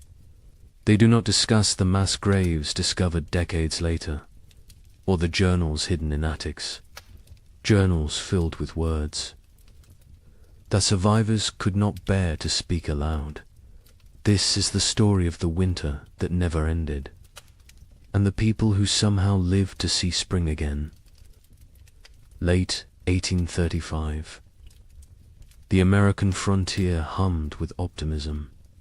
The economy was booming. Land was cheap. Opportunity seemed limitless. Thousands of families poured westward into territories that promised fertile soil and new beginnings. Michigan Territory, Wisconsin, Illinois, Indiana, Ohio. These were the lands of promise. These were the places where a man could build something from nothing. A young couple in their early 20s had just claimed 160 acres in Michigan Territory. They were newlyweds. She was pregnant with their first child. He had spent the summer building a one-room cabin with his own hands. The logs were chinked with mud and moss. The roof was solid. The door hung true. They planned their first full harvest together. She planted a small garden near the cabin. Carrots, potatoes, beans. He cleared 3 acres for corn. At night they sat by the fire and talked about the future, about the children they would have, about the farm they would build, about growing. Old together on this land, an older family arrived in Illinois in the autumn of 1835. They had come from Pennsylvania, a mother and father with 3 children under 10 years old. They had sold everything they owned for this chance. The wagon journey had taken 6 weeks. The children were tired but excited. The father staked his claim near a creek. Good water, timber nearby, rich black soil that crumbled in his hands. He told his wife this was it. This was where they would prosper. She believed him. They all did in Ohio. A widower worked a small farm with his 2 teenage daughters. His wife had died of fever the previous summer. The grief was still raw, but he had responsibilities. Daughters to feed, a farm to maintain, a future to secure. For them, the older girl was 16, capable, strong. She helped with everything. The younger was 14, still learning, still growing. Together the 3 of them made it work. They honored the memory of the wife and mother they had lost by surviving, by building, by moving forward. This was frontier life in late 1835. Hard but hopeful. Isolated but connected through shared struggle. Communities were small but tight-knit. Neighbors helped neighbors. Barn raisings brought everyone together. Churches served as social centers. Sunday services were as much about community as worship. People traded labor, traded goods, traded gossip and news from back east. The isolation was real. Some homesteads were miles from the nearest neighbor, but people found ways to stay connected, to remain human in the wilderness. Daily routines followed the sun. Wake before dawn. Tend the livestock. Milk the cows. Feed the chickens. Collect eggs. Breakfast was simple. Cornmeal mush. Salt pork if you had it. Then the work began. Men cleared land, plowed fields, mended fences, chopped endless cords of firewood. Women tended gardens, preserved food, made soap, sewed clothes, raised children. Everyone worked. Even the smallest children had chores, gathering kindling, feeding chickens, watching younger siblings. There was no such thing as idle time on the frontier. As autumn 1835 arrived, families began their winter preparations. These were routines they knew well. They had survived winters before. They salted meat, packed pork and beef in barrels with salt and brine. The meat would keep all winter this way. They filled root cellars with potatoes, turnips, carrots, squash, onions. They dried beans, preserved fruits, made apple butter, rendered lard. Every scrap of food was precious. Nothing was wasted. Firewood was crucial. Men spent weeks cutting and stacking wood, cord after cord after cord. A family could burn through several cords in a hard winter. The stacks grew higher, oak for long burning, maple for cooking, pine for quick heat. The wood had to dry, green. Would wood smoke and not burn hot?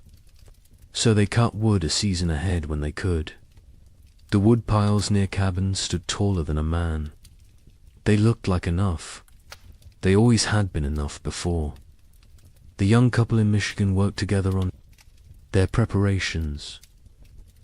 He hunted, brought home deer and wild turkey. She preserved the meat. They worked side by side. Her belly grew with the pregnancy. He worried about her working too hard. She laughed and told him women had been having babies since the beginning of time. She would be fine. The baby would come in May, spring, when everything was green and growing. It seemed perfect. The family in Illinois worked frantically to prepare. They had arrived late in the season. They had less time. The father pushed himself. Hard. Too hard. His wife worried. But they got it done. Meat preserved, vegetables stored, firewood stacked. The cabin was small but well built. They had purchased it from a family moving back east. The previous owners had said they missed civilization, missed family. The father thought they were foolish. This land was too good to abandon. His wife was not so sure, but she kept her doubts to herself. The widower and his daughters prepared. Methodically, they had done this before. Last year they had done it without a wife and mother. This year was easier in some ways. The grief was less sharp. The routines were established. The older daughter had learned her mother's preservation techniques. The younger helped without complaint. They worked together in comfortable silence, the kind of silence that comes from shared loss and shared survival. They would make it through another winter. They had to. December 1835 arrived cold and early. The first snows came before Thanksgiving, heavier than usual. The temperatures dropped fast. Old-timers mentioned it reminded them of 1816, the year without a summer. But the younger settlers dismissed the comparison. Every old-timer thought their memories were the worst. This was just a hard winter, nothing more. They had food, they had shelter, they had firewood. They would be fine. By January 1836, something felt different. The cold had a quality that went beyond mere temperature. It was bone-penetrating, relentless, aggressive, the kind of cold that found every crack in a cabin wall, every gap around a door, every weakness in your clothing. People wore layers, wool on wool on wool. They stayed close to fires. They moved less, conserved energy, conserved heat, conserved everything. Animals behaved strangely. Livestock refused to leave their barns. Horses stood in corners, unmoving. Even when offered food, cows produced less milk. Chickens stopped laying. The wildlife disappeared. Deer vanished from the forests. Rabbits seemed to evaporate. Tracks in the snow became rare, then non-existent. Hunters returned empty-handed day after day. Where had everything gone? The young man in Michigan noticed the silence first. The forest was always noisy. Birds, squirrels, the rustle of small animals, whined through leaves. But now there was nothing. just silence and wind. The wind never stopped. It howled around the cabin at night. His wife pressed close to him for warmth, for comfort. She was 7 months pregnant now. He felt the baby kick against his back sometimes when they slept. He wondered what kind of world this child would be born into. In Illinois, the children asked their father why it was so cold. He told them God was testing them, testing their faith, their strength, their family. The mother said nothing. She watched. Their food stores. She calculated in her head. If winter ended in March like it should, they would be fine. But something in her gut told her March might not bring spring this year. The widower in Ohio kept a journal.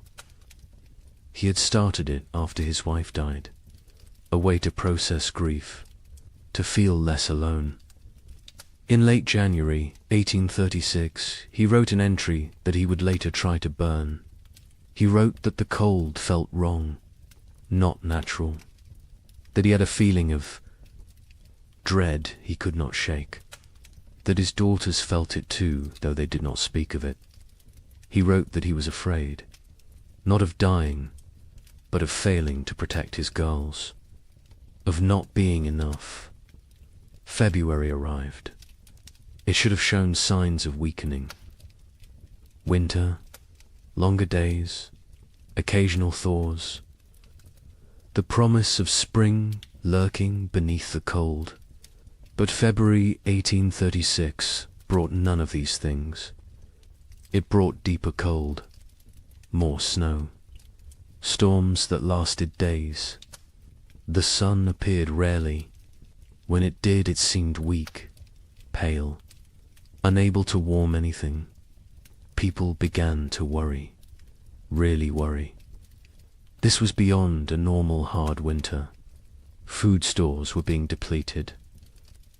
Faster than expected. You burned more firewood in extreme cold. You ate more to maintain body heat. The calculations that had seemed conservative in November now seemed optimistic. Families began to ration. Smaller portions, fewer meals. Make it stretch. Make it last. Spring would come. It had to come.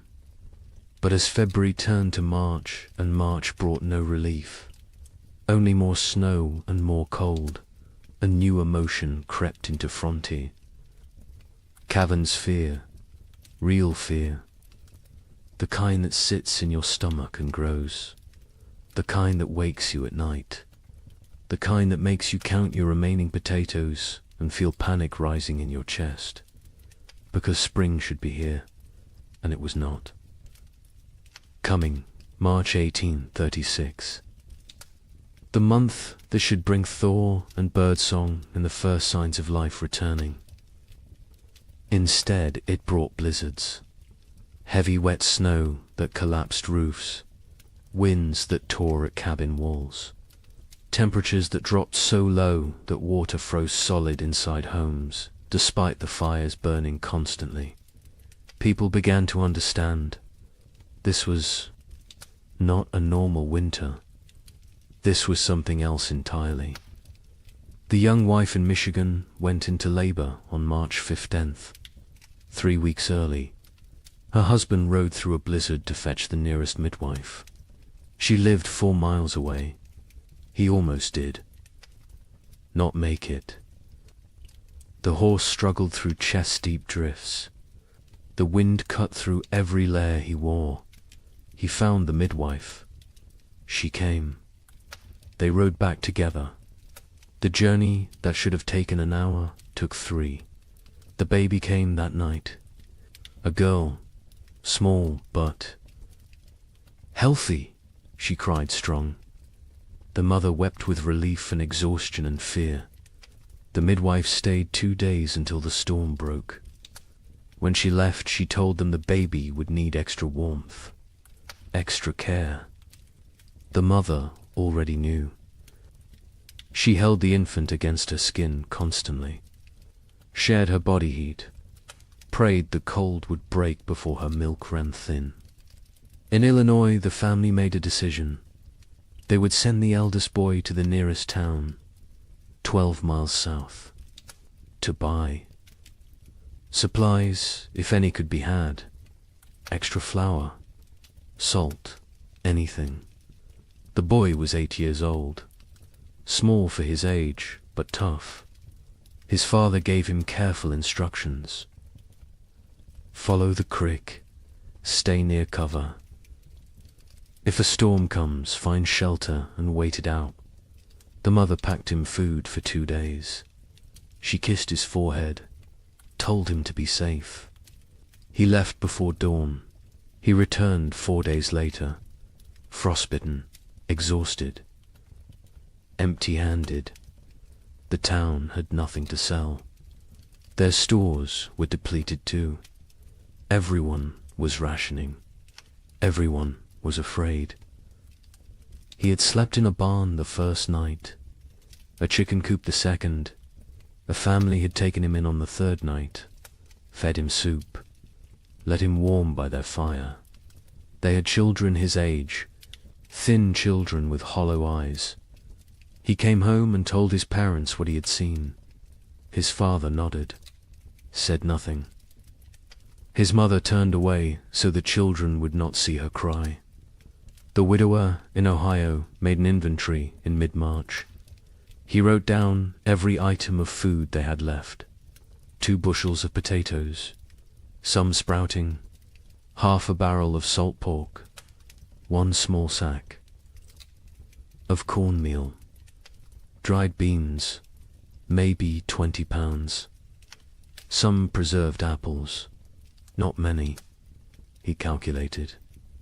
If they were very careful, if they ate little, if spring came in April, they might make it. Might, he gathered his daughters, sat them down, told them the truth. They were running low on food. They would need to ration carefully. The older daughter asked if they would starve. He could not lie to her. He said he did not know, but they would do everything possible to survive. They would hunt, they would trap, they would make every scrap. Count, she nodded. The younger daughter started to cry. The older put her arm around her sister, told her they would be all right. The widower was not sure which of them she was trying to convince. April came. April that should burst with life and warmth and renewal. April that should mean planting time and spring rain and hope. This April brought none of those things. The ground remained frozen solid, 18 inches deep, 2 feet in some places. No plough could break it. No seed could be planted. Even if they tried, nothing would grow in this cold. Families faced a terrible realization. Even if spring came tomorrow, the growing season was too short now. Crops planted in late April might not mature before full frost. And full frost in this new reality might come in August, or July, or never. Leave it all? The cycle of farming that had sustained human civilization for thousands of years was broken, and no one knew how to fix it. The young couple in Michigan began hunting for any food source. The man set snares for rabbits. The traps stayed empty. He tried fishing through the ice. Nothing. Not even the fish were biting. He ranged farther from the cabin, looking for any game, any sign of life. His wife worried when he was gone. She sat by the window with the baby, watched for his return. Sometimes he was gone for 2 days. When he came back with nothing, they did not speak of it. They simply held each other and their daughter and tried not to think about tomorrow. Neighbors began to disappear. The family 2 miles east was there. One day, gone the next. Their cabin door stood open, their belongings left behind. Only the food was gone, and their wagon, and their animals. They had fled south, or tried to. No one knew if they made it. More families followed. Every week someone else left. The community that had been tight-knit was fraying, unraveling. People made choices for their own survival now. There was no room for collective thinking anymore. Some tried to help each other still. Families with slightly more food shared with those who had less. But even generosity has limits when your own children are starving. A man in Indiana gave his last potatoes to a neighbor. His own family went without for a week. When his wife confronted him, he said it was the Christian thing to do. She said Christian charity would not save their sons. They argued. It was the first real argument of their marriage. There would be many more before spring finally came. Churches held special services, prayer meetings, asking God for deliverance, for spring, for mercy. Attendance was sparse. Travel was too dangerous. Faith was wavering. A preacher in Illinois gave a sermon about Job, about suffering that tests faith, about endurance through trial. 3 families walked out. One man stood and shouted that God had abandoned them. The preacher had no answer, because maybe he had. By late April 1836, reality had set in. This was not going to end. Not soon. Maybe not ever. People stopped saying spring would come. They stopped making plans. They focused only on surviving the day in front. Of then, nothing more. The future was too uncertain, too terrifying. Better not to think beyond the next meal, the next night, the next morning if you were lucky enough to see it. The psychological toll was as brutal as the physical. People began to break under the strain. A woman in Wisconsin stopped speaking entirely, just sat by her fire, staring. Her husband tried everything. She would not respond. Their children were terrified. Eventually the husband took the children and left. He could not stay with a woman who had stopped being present. Some said he was cruel. Others said he did what he had to do. There was no right answer anymore. Marriages strained. Parents fought. Children grew silent and withdrawn.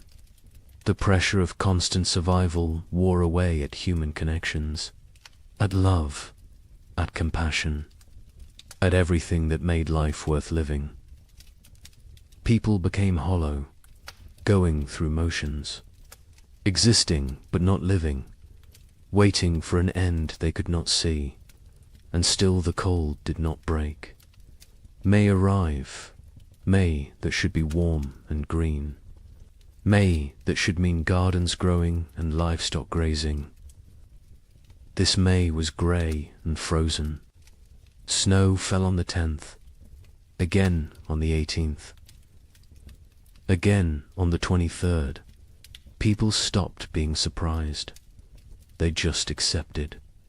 This was the world now. Cold and dead and endless. But something else was coming. Something worse. Because as terrible as this first winter had been, it was only a prelude. The summer of 1836 would bring brief hope. Just enough to make people believe the worst was over. Just enough to make them vulnerable. And then winter would return. Colder, longer, more deadly. Wait until you hear what happens next. Spring refused to come. That is the simplest way to describe what happened in 1836. Spring simply refused to arrive. March became April. April became May, and still the ground stayed frozen. Still the snow fell. Still the temperatures remained far below what any living person had. Experienced Dot, the young mother in Michigan Territory, held her baby and watched the window. Every day she looked for signs. A bird, a patch of bare ground, anything that suggested winter was weakening. She saw nothing but white, endless white. Her husband ventured out less now. The cold was too dangerous. The exertion burned calories. They could not afford to lose. He sat by the fire and stared at the walls. She knew what he was thinking. The same thing she was thinking. How long can we last? Their food stores had dwindled to almost nothing. The potatoes were gone. The preserved meat was gone. They had cornmeal, perhaps enough for 2 more weeks if they were careful, if they made it thin, if they did not mind the constant gnawing hunger. The baby nursed, but the mother's milk was weak. She could feel it. Not enough fat, not enough nutrition. The baby cried more now. A thin, desperate sound that cut through the cabin's silence like a knife. In Illinois, the family faced their own crisis. They had 5 mouths to feed, 3 children, 2 adults. The mathematics were brutal. They cut their portions again. And again. The children stopped asking for more. They understood somehow, even the youngest. She was only 4, but she had learned not to complain. Learned that complaining changed nothing. The mother watched her children grow thinner. Their faces became angular, their eyes too large, their movements slower. She wanted to scream, to rage against the unfairness, but rage would not bring spring. So she stayed silent and counted the days. The father went hunting every few days. He never found anything. But he went anyway, because sitting in the cabin watching his family starve was worse than freezing in the forest. At least in the forest he was trying. At least he was doing something. He set traps. He checked them religiously. They stayed empty. He tried fishing through ice on the creek. Nothing. The fish had gone dormant or died. He did not know which. He returned empty-handed every time. His wife would look at him. He would shake his head. No words necessary. They both knew. The widower in Ohio and his daughters had become experts at survival. They burned furniture for warmth when the firewood ran out. A chair 1 week, a table the next. They ate 1 meal a day. Soup stretched so thin it was barely more than hot water. They trapped a squirrel once. 1 squirrel for 3 people. They made it last 2 days. They boiled the bones for broth, sucked the marrow, used every part. Nothing was wasted. Nothing could be wasted. The older daughter took on more responsibility. She was 17 now, though she looked younger. Malnutrition had stunted her growth, hollowed her cheeks, but her mind was sharp. She kept track of their supplies, rationed, carefully, made decisions about what to eat and when. Her father let her. He trusted her judgment. She had her mother's practical nature, her mother's strength. Sometimes he looked at her and saw his dead wife. It was comforting and heartbreaking in equal measure. The younger daughter was 15. She spoke less than before. The cold and hunger had made her withdrawn. She did her chores without complaint, helped where she could. But there was a distance. In her eyes, a remove. Her father worried about her, about what this experience was doing to her mind. To her spirit, He tried to engage her in conversation. She would answer in single words. Yes, no, maybe, then return to silence. He did not know how to reach her anymore. Communities that had held together through the winter began to fracture. Trust eroded. A family in Michigan discovered their hidden food cache had been raided. Someone had broken in while they slept, taken half their remaining supplies. They suspected a neighbor, a man they had helped the previous autumn, but they could not prove it, and confrontation seemed pointless. Everyone was desperate. Everyone was capable of terrible things when survival was at stake. Theft became common. People took what they needed to live. A chicken here, a bag of grain there, tools, blankets, firewood, anything that might help them survive another day. Some felt guilt, others felt nothing. Morality becomes flexible when you are watching your children starve. The social contract that held frontier communities together was dissolving, replaced by something more primal, more brutal. Every family for themselves. Churches tried to maintain order, to provide spiritual comfort, but attendance dropped. People could not afford the calories to walk to services, could not spare the time away from survival, could not reconcile a loving God with this endless cold. A preacher in Indiana Territory gave his final sermon in April. He told his sparse congregation that God worked in mysterious ways, that suffering brought them closer to heaven, that this was a test of faith. A farmer stood up, said his 3-year-old daughter had died 2 nights before, asked what she was being tested for. The preacher had no answer. The church never held another service. Parents made impossible choices. A couple in Illinois debated whether to eat their last seed corn. It was meant for planting, for the future, for hope. But their son was dying, 6 years old and dying of starvation. They could see it, his body consuming itself, his ribs visible through his shirt, his eyes sunken. They ground the seed corn into meal, made bread, fed him. He ate slowly. His stomach had shrunk. He could not eat much, but it was something. They had chosen survival today over the possibility of food tomorrow. They would live with that choice for the rest of their lives.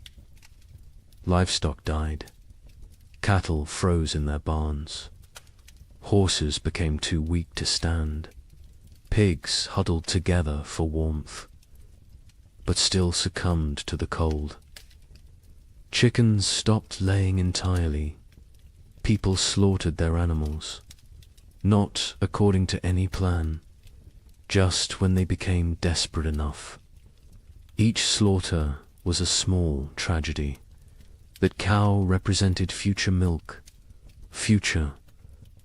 Calves, future security. But future meant nothing when you might not survive the week. So they killed and ate and tried not to think about tomorrow. The meat from livestock helped, but it went fast. A family could butcher a pig and eat well for a few days. Then the meat was gone, and they were back where they started. Hungry, desperate, counting down to nothing. Some families tried to preserve the meat, to make it last, but without sufficient salt. Without proper cold storage that did not involve simply leaving it outside where wolves might take it, the meat spoiled, or got stolen, or disappeared in the night. May arrived with no warmth, no green, no life. May there should be planting season brought instead more snow, more cold, more death. People stopped keeping track of dates. What was the point? Time had lost meaning. There was only day and night, hunger and cold, survival and death. Nothing else mattered. Nothing else existed. The young man in Michigan made a decision. They had to leave, had to try to reach his brother's farm in southern Ohio. It was 200 miles, through frozen wilderness, with a 4-month-old baby. His wife thought he was insane, said they would die on the road. He said they would die here. At least moving gave them a chance. They argued, quietly, so as not to wake the baby. He wanted to leave immediately. She wanted to wait for weather to break. He said the weather was not going to break. She knew he was right. But she also knew their chances of surviving a 200-mile winter journey were close to zero. They compromised. They would wait 1 more week. If the weather did not improve, they would go. They both knew it would not improve. But the compromise gave them something. A deadline, a decision point, a plan. Even a futile plan was better than sitting and waiting. To die. They spent the week preparing. He made a sled from cabin boards. She sewed carrying sacks. They packed their few remaining possessions, some clothes, a pot, a knife, a blanket, and the baby. Always the baby. In Illinois, the father watched his children and made calculations. They had food for perhaps 10 more days. After that, nothing. He had no plan for day 11. No ideas, no options. He had exhausted every possibility, every resource, every connection. They were alone, isolated, and running out of time. He told his wife they might need to consider sending the children to town to find families who could take them in. She refused, said they would stay together. Whatever happened, they would face as a family. He did not argue. He understood. But he also knew that keeping the family together might mean watching all of them die. The widower in Ohio faced a different calculation. His daughters were old enough to understand, old enough to participate in decisions. He sat them both down, told them they had food for maybe 2 weeks, asked them what they thought they should do. The older daughter said they should stay, that leaving was more dangerous than staying. The younger said nothing, just stared at the floor. The widower agreed with his older daughter. They would stay. They would make what they had last as long as possible. They would hope for spring, even though hope felt like a luxury they could not afford. June finally brought a change, not spring. Exactly, but less cold. Temperatures rose above freezing during the day. Snow began to melt. Patches of bare ground appeared. People emerged from their cabins, blinking, disoriented, like animals coming out of hibernation. They looked at their neighbors, saw the same hollow faces, the same haunted eyes, the same question. Did we really survive? But the relief was short. Lived. Because even with warmer weather, it was too late for a normal growing season. Crops planted in June would not mature before fall. And who knew what fall would bring? Who knew if this was really over, or just a brief respite before more? Cold. People planted anyway, because what else could they do?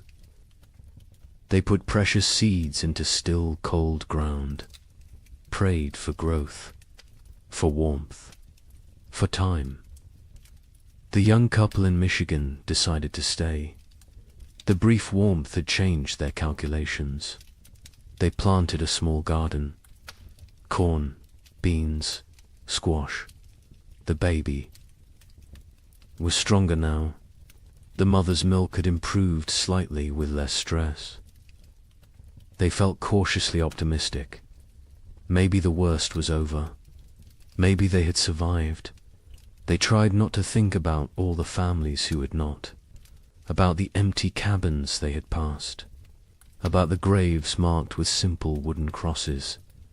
They focused on their own survival, on the tiny shoots of green emerging from the soil, on small reasons to hope. In Illinois, the family planted everything they had, every remaining seed. It was a gamble. If the crops failed, they would have nothing. No seeds. For next year, no backup plan. But they could not eat seeds, and they could not wait another year. So they planted and prayed and watched the sky nervously, expecting frost, expecting snow, expecting disappointment, because this year had taught them to expect nothing good. The widower and his daughters planted a small plot, just enough for the three of them. They had learned efficiency through necessity, no wasted space, no wasted effort, every action calculated for maximum return. They planted fast-growing crops, radishes, lettuce, things that might mature in the shortened season. They avoided crops that needed long growing periods, corn, squash, melons. There was no time. They needed food now, or as close to now as nature. Allowed. July brought warmth, real warmth. For the first time in what felt like forever, people were too hot instead of too cold. It felt miraculous. Children played outside. Women hung laundry to dry in actual sunshine. Men worked their fields in just shirts. No coats, no layers. It felt like a different world. A world they had almost forgotten existed. Some people wept, just from feeling warm sun on their faces, from remembering what it felt like to be comfortable. The gardens grew, slowly at first. The soil was poor after 2 years of cold. The plants were struggling, but they grew. Green shoots became leaves. Leaves became stalks. Stalks became the promise of food. People watched their gardens obsessively, checked them multiple times a day, measured growth, celebrated every new leaf. These plants represented survival, represented hope, represented the possibility of making it through another winter. But nature was not finished with them. On July 18th, it snowed. Not much, just flurries, but enough. Enough to kill the tender plants, enough to destroy weeks of growth, enough to crush newly formed hope. People walked out to their gardens that morning, saw the white dusting, saw the blackened leaves, saw their food supply dying in front of them. Some fell to their knees, some cursed God, some simply turned around and walked back inside. There was nothing to say, nothing to do. It was happening again. The killing frost was not universal. Some areas escaped, some gardens survived, but many did not. Families who had planted everything watched everything die. They had gambled on summer. Summer had betrayed them. Now they faced another winter with even less than before. The mathematics were impossible. They could not survive another winter like the last one. They simply could not. August brought more temperature swings, warm days, cold nights. Plants that survived the July frost struggled to grow. The growing season was too short, too unstable. Crops that should take 90 days to mature needed 120 now. because cold nights slowed growth, because the plants were stressed, because nothing was normal anymore. People harvested what they could: small potatoes, stunted corn, vegetables that in normal times they would have discarded. But these were not normal times. They harvested everything, used everything, wasted nothing. The young couple in Michigan harvested a small crop, not enough to last a winter, but something. They dried corn, made it last. Dug potatoes. Tiny potatoes the size of walnuts, but potatoes nonetheless. They counted their stores, made calculations, decided they needed to supplement with hunting, with trapping, with anything they could find. The man began ranging farther again, looking for game. The game was returning. Slowly, deer appeared in the forests, rabbits in the fields. He killed a deer in late August, his first successful hunt in months. They celebrated, ate fresh meat, felt strong for the first time in forever. In Illinois, the family harvested almost nothing. Their garden had been hit hardest by the frost. Only a few plants survived. They gathered what they could: a handful of beans, some small squash. It was not enough, not even close. The father knew they could not stay, could not survive another winter here. He told his family they would leave before the snow came, go south, find warmer land, find food, find a way to survive. His wife agreed. The children said nothing. They had learned not to question adult decisions, learned that arguing changed nothing. The widower and his daughters harvested a better crop. Their fast-growing vegetables had matured before the frost. They had radishes, lettuce, some early peas. It was not much, but combined with careful rationing, it might be enough. Might. The older daughter did the calculations, told her father. They would need to find additional food. He nodded, said he would try. She knew what that meant: hunting, trapping, foraging, taking risks. She did not argue. They needed food. Risk was unavoidable. September arrived cold. Too cold for September. People looked at each other with understanding. It was starting again. The brief summer was over. Winter was returning. And this time they knew what to expect. This time there would be no surprise, no shock. Only grim preparation. Only the knowledge that they had barely survived the first time. And now they had to do it again, with less food, less strength, less hope. The psychology of facing a second winter was different from the first. The first winter had carried shock, disbelief, the constant expectation that surely this would end soon.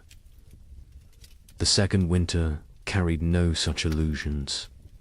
People knew what was coming. They remembered the hunger, the cold, the fear, the losses, and they knew they were weaker now, less prepared, more vulnerable.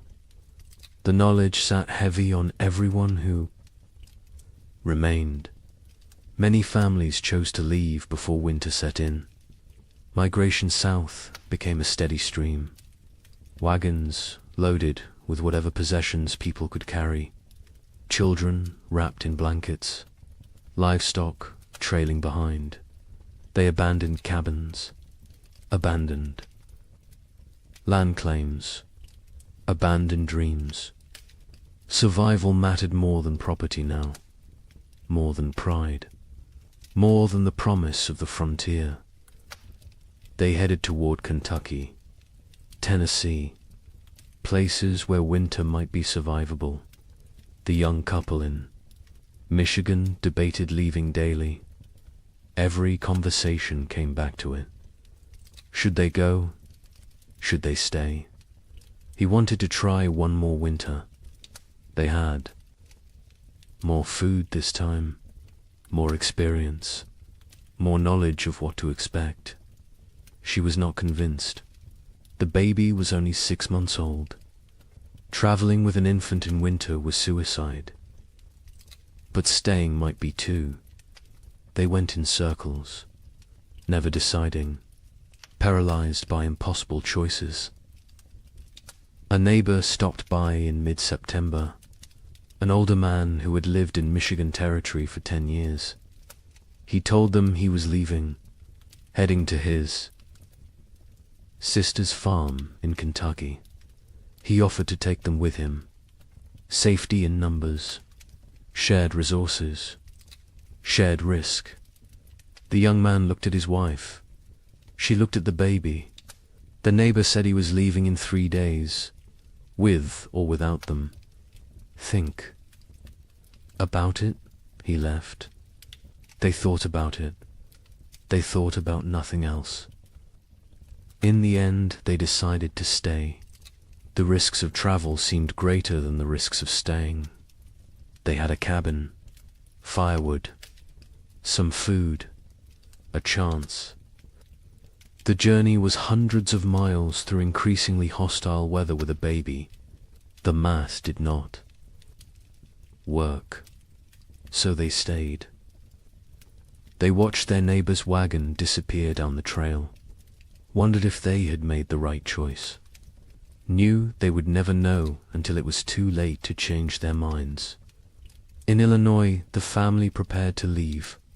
They sold what they could, traded the rest, packed a wagon with essentials. They left in late September, before the first snow. The father took one last look at their cabin, at the land he had dreamed would make his fortune. His wife put a hand on his arm, told him they would come back someday. He nodded but did not believe her. Neither did she. They climbed onto the wagon.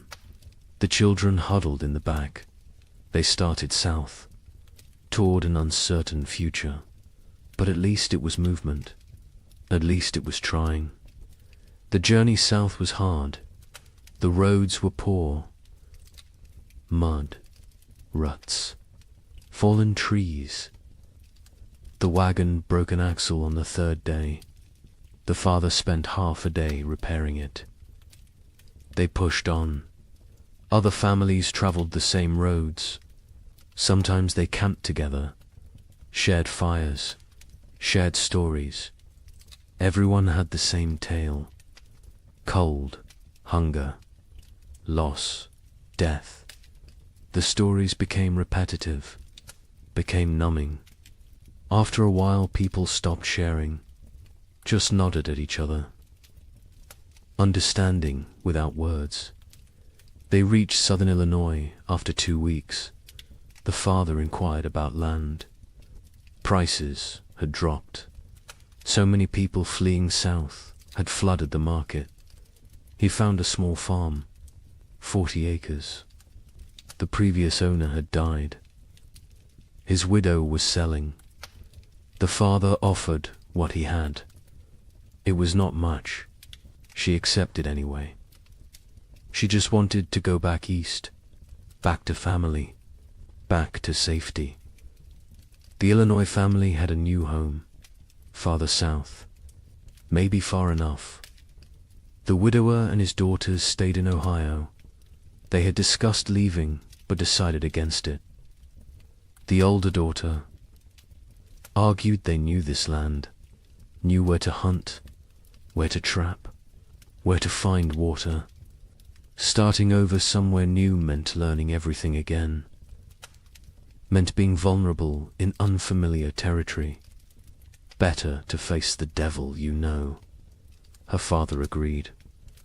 The younger daughter said nothing. She rarely spoke anymore, just existed. Moving through routines mechanically, October brought the first hard freeze, earlier than normal, earlier than even last year. People who had hoped for a longer autumn were disappointed. Winter was not waiting, was not merciful. It arrived with force and fury. Temperatures dropped below zero. Snow fell heavy and steady. Within 2 weeks, the world was white again, frozen again, dead again. The young couple in Michigan settled into survival mode. They knew the rhythms now, knew how to ration, how to stay warm, how to maintain hope when everything felt hopeless. The man hunted when weather permitted. He had learned to read the cold, to know when going out was risk versus suicide. He caught rabbits occasionally. Small game, it helped. Not enough, but something. The woman focused on the baby, keeping her warm, keeping her fed, keeping her alive. The baby was their reason to continue. Without her, they might have given up, might have laid down and waited for the end, but she needed them, depended on them, so they kept going, kept trying, kept fighting, even when they were exhausted, even when they wanted to quit. They looked at her face and found strength they did not know they had. Communities that had not already dissolved finished dissolving. People stopped visiting, stopped checking on neighbors. The isolation became total.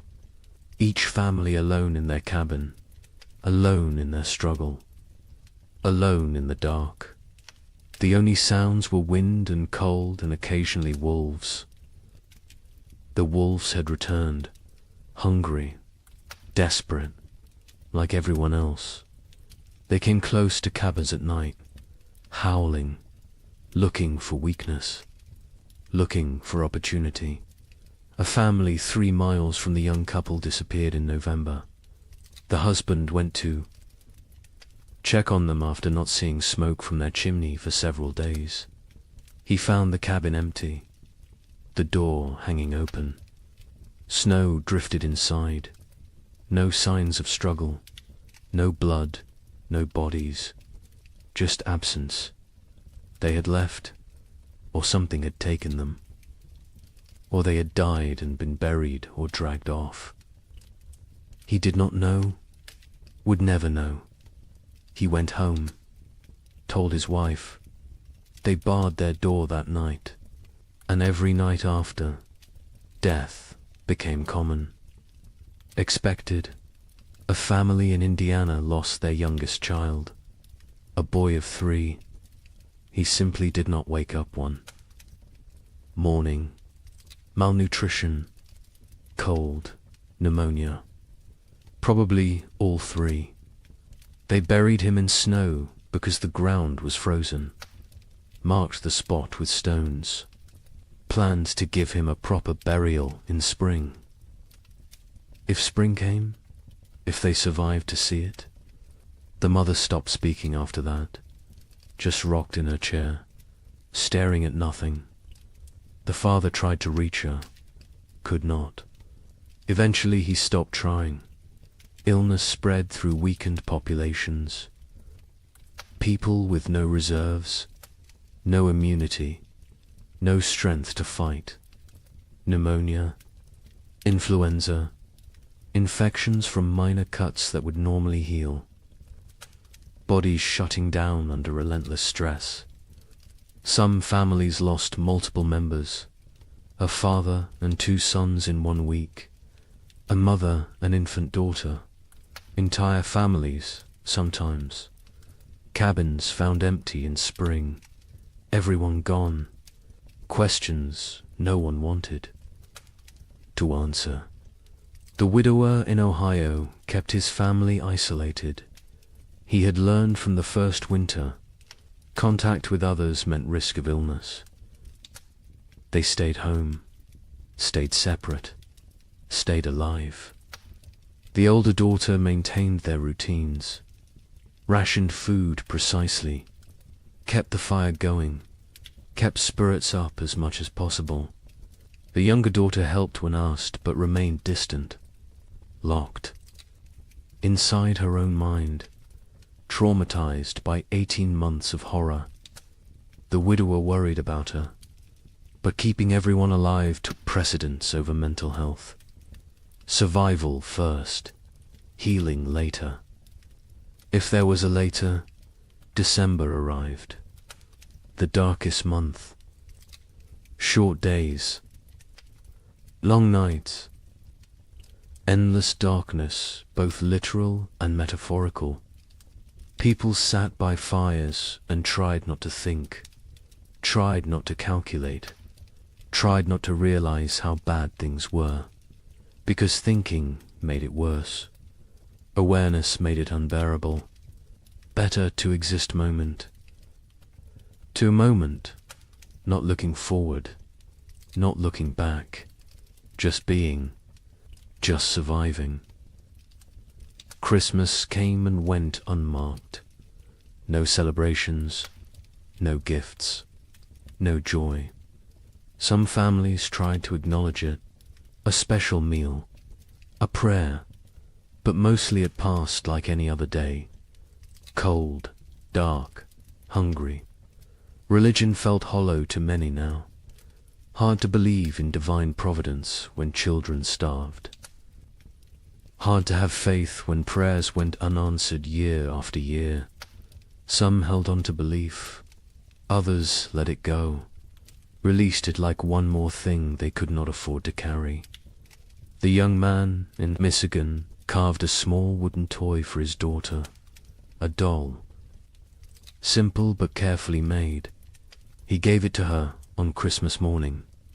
She was too young to understand, but his wife cried, not from sadness, from gratitude, that he still tried, still found ways to create beauty, still believed in something beyond mere survival.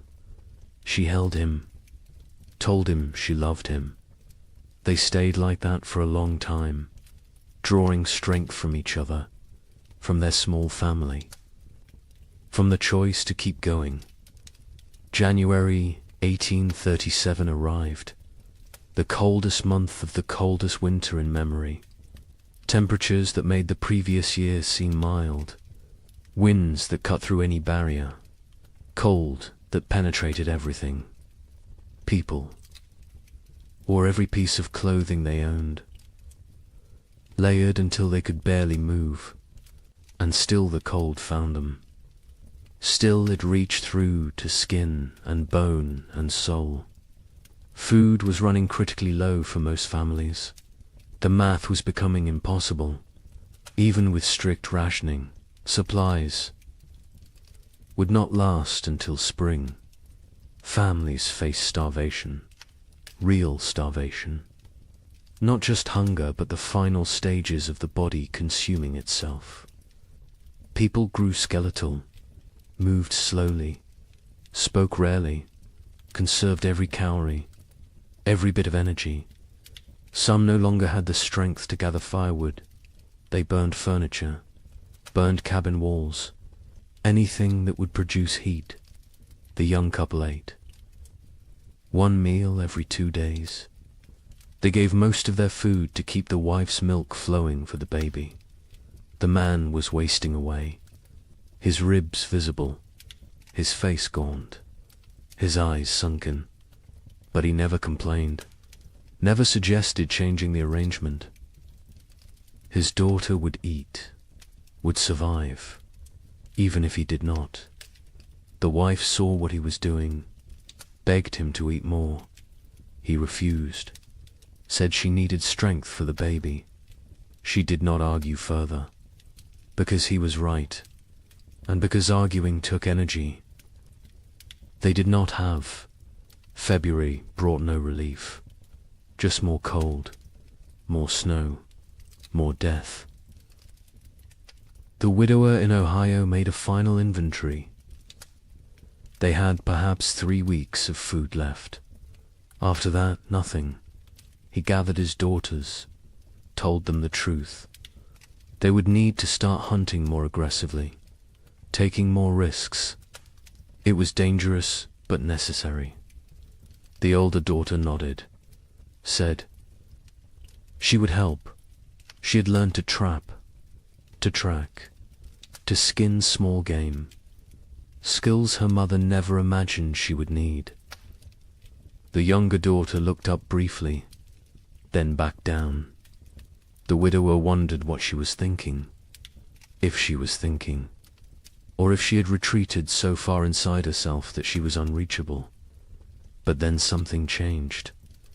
Late February brought a warm spell. Temperatures above freezing for 3 consecutive days. Snow melted.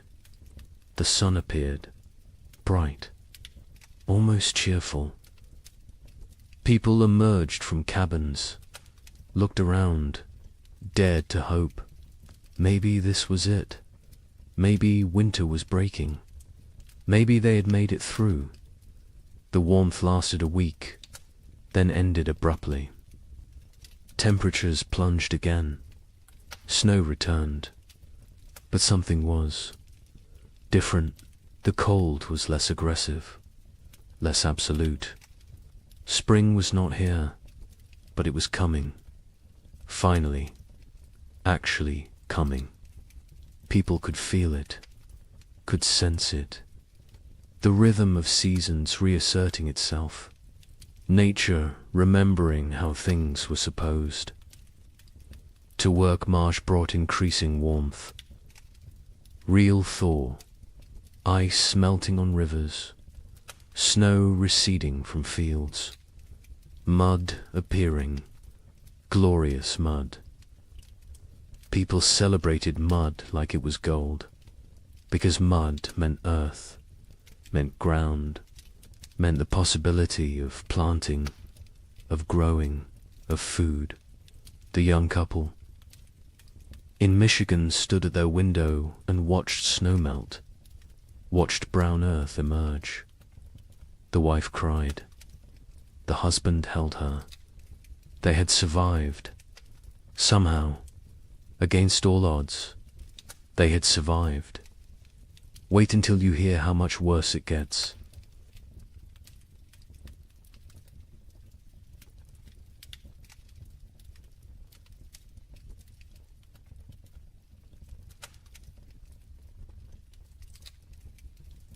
The relief of March 1837 was short-lived. Spring arrived tentatively, weakly, like it was unsure of its own existence. Temperatures rose, but not enough, not consistently. Warm days followed by cold nights. Progress followed by setbacks. Nature could not decide what season it wanted to be. People planted anyway, because what choice did they have? They put seeds in cold ground and prayed. The young couple in Michigan planted their entire plot. Every seed they had saved, every seed they had traded for, everything. It was all or nothing now. They could not hold anything back, could not plan for next year. Next year was too far away, too uncertain. They needed food this year, this growing season, or they would not see another. The man worked the field slowly, his body weakened from months of starvation. His wife helped when she could, the baby strapped to her back, growing, thriving somehow despite everything. In their new home in southern Illinois, the family that had fled hoped for better conditions. Warmer weather, longer growing season, better chances. The father plowed fields, planted corn, beans, squash. The soil was good, better than what they had left behind. But the weather was still wrong, still cold, still unpredictable, he realized. with growing horror that they had not escaped, had only delayed the inevitable. The cold had followed them south, or perhaps it was everywhere. Perhaps there was no escape. The widower in Ohio planted with his daughters. They worked together in silence. The older daughter had become the de facto head of household. She made decisions, organized work, kept them functioning. Her father followed her lead, grateful for her strength. The younger daughter worked mechanically, planting seeds, covering them with soil, watering. Her face remained blank, empty. The widower had accepted that she might never fully return, that the person she had been before the cold was gone, replaced by this hollow version. He mourned her even though she still lived at. April brought frost, killing frost. Not as severe as the previous year, but enough to damage crops, to set back growth, to remind everyone that nature was still hostile, still unpredictable, still deadly. People watched their seedlings blacken and die, watched weeks of work destroyed overnight. Some replanted, others gave up, decided to focus on foraging, on hunting, on finding food rather than growing it. Trust in agriculture had eroded. The contract between farmer and earth felt broken. Communities were shadows of what they had been. So many had left. So many had died. The ones who remained were changed, hardened, suspicious. The social bonds that had held frontier life together were gone, replaced by wariness, by self-interest, by the understanding that in crisis every person was ultimately alone. Neighbors who had once helped each other now avoided contact, feared obligation, feared the weakness that came from caring about others. A woman in Michigan Territory knocked on the young couple's door in late April. She was gaunt, desperate. Her husband had died in February. She had 3 children, no food, no options. She begged for help, anything they could spare. The young man looked at his wife. They had so little themselves, barely enough for their own family. His wife went inside, came back with a small sack of cornmeal, perhaps 2 pounds. It was a significant portion of their stores. The woman wept, thanked them, left. The young man and his wife never discussed it, never questioned the decision, but they both knew what that cornmeal might cost them later. May brought better weather, warmer, more stable. The crops that survived April began to grow, slowly, struggling, but growing. People tended their gardens obsessively, pulled every weed, watered carefully, talked to the plants, begged them to thrive. These gardens represented everything: hope, survival, future. Without them there was nothing, just slow starvation through another winter. And no one could survive another winter like the last 2. The young couple's garden showed promise. The corn was growing, short stalks, but growing. The beans were climbing, the squash spreading. They allowed themselves to hope, to plan, to imagine a harvest that would see them through. The man hunted regularly now. The game had returned. Deer, rabbits, turkey. He was successful more often, building their stores. They smoked meat, preserved it, prepared for the worst while hoping for better. In southern Illinois, the family's crops grew better. The warmer climate helped. Their corn reached knee-high by late May. The father felt vindicated. They had made the right choice to move. His wife was less certain. She had learned not to trust good fortune, not to believe in progress until it was secured. She watched the sky constantly, waited for the next disaster, for the frost or hail or plague of insects that would destroy everything. Optimism felt dangerous, felt like tempting fate. The widower's garden grew adequately, not abundant but adequate. The older daughter managed it efficiently. She had learned to maximize every inch of soil, every drop of water, every moment of sunlight. She was 17 now, an adult in all. But names she had lost her youth to these winters, lost her innocence, lost a chance to be young and carefree. She did not mourn these losses. There was no time, no space, no energy.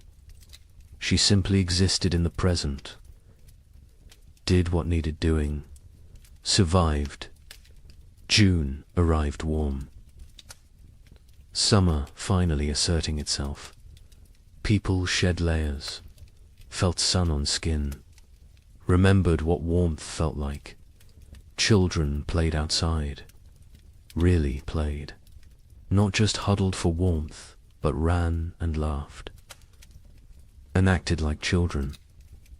Parents watched them with complicated emotions, joy at seeing childhood return, sorrow for all the childhood lost, fear that this reprieve was temporary, that winter would return too soon. The young couple's baby took her first steps in June, on grass, in sunshine. Her mother cried watching her. This tiny person who had known only cold and hunger and fear was walking, growing, living. It felt miraculous. The man picked up his daughter, spun her in the air. She laughed. The sound was pure joy, untainted by the suffering around her. Too young to understand, too young to remember. They both hoped she would never remember these years, never carry the scars they carried. July was hot, genuinely hot. People complained about heat, then laughed at themselves for complaining. Heat was blessing. Heat was life. Heat meant crops growing, meant long days, meant hope. The gardens flourished. Corn grew tall. Beans produced pods. Squash spread across the ground with heavy fruit.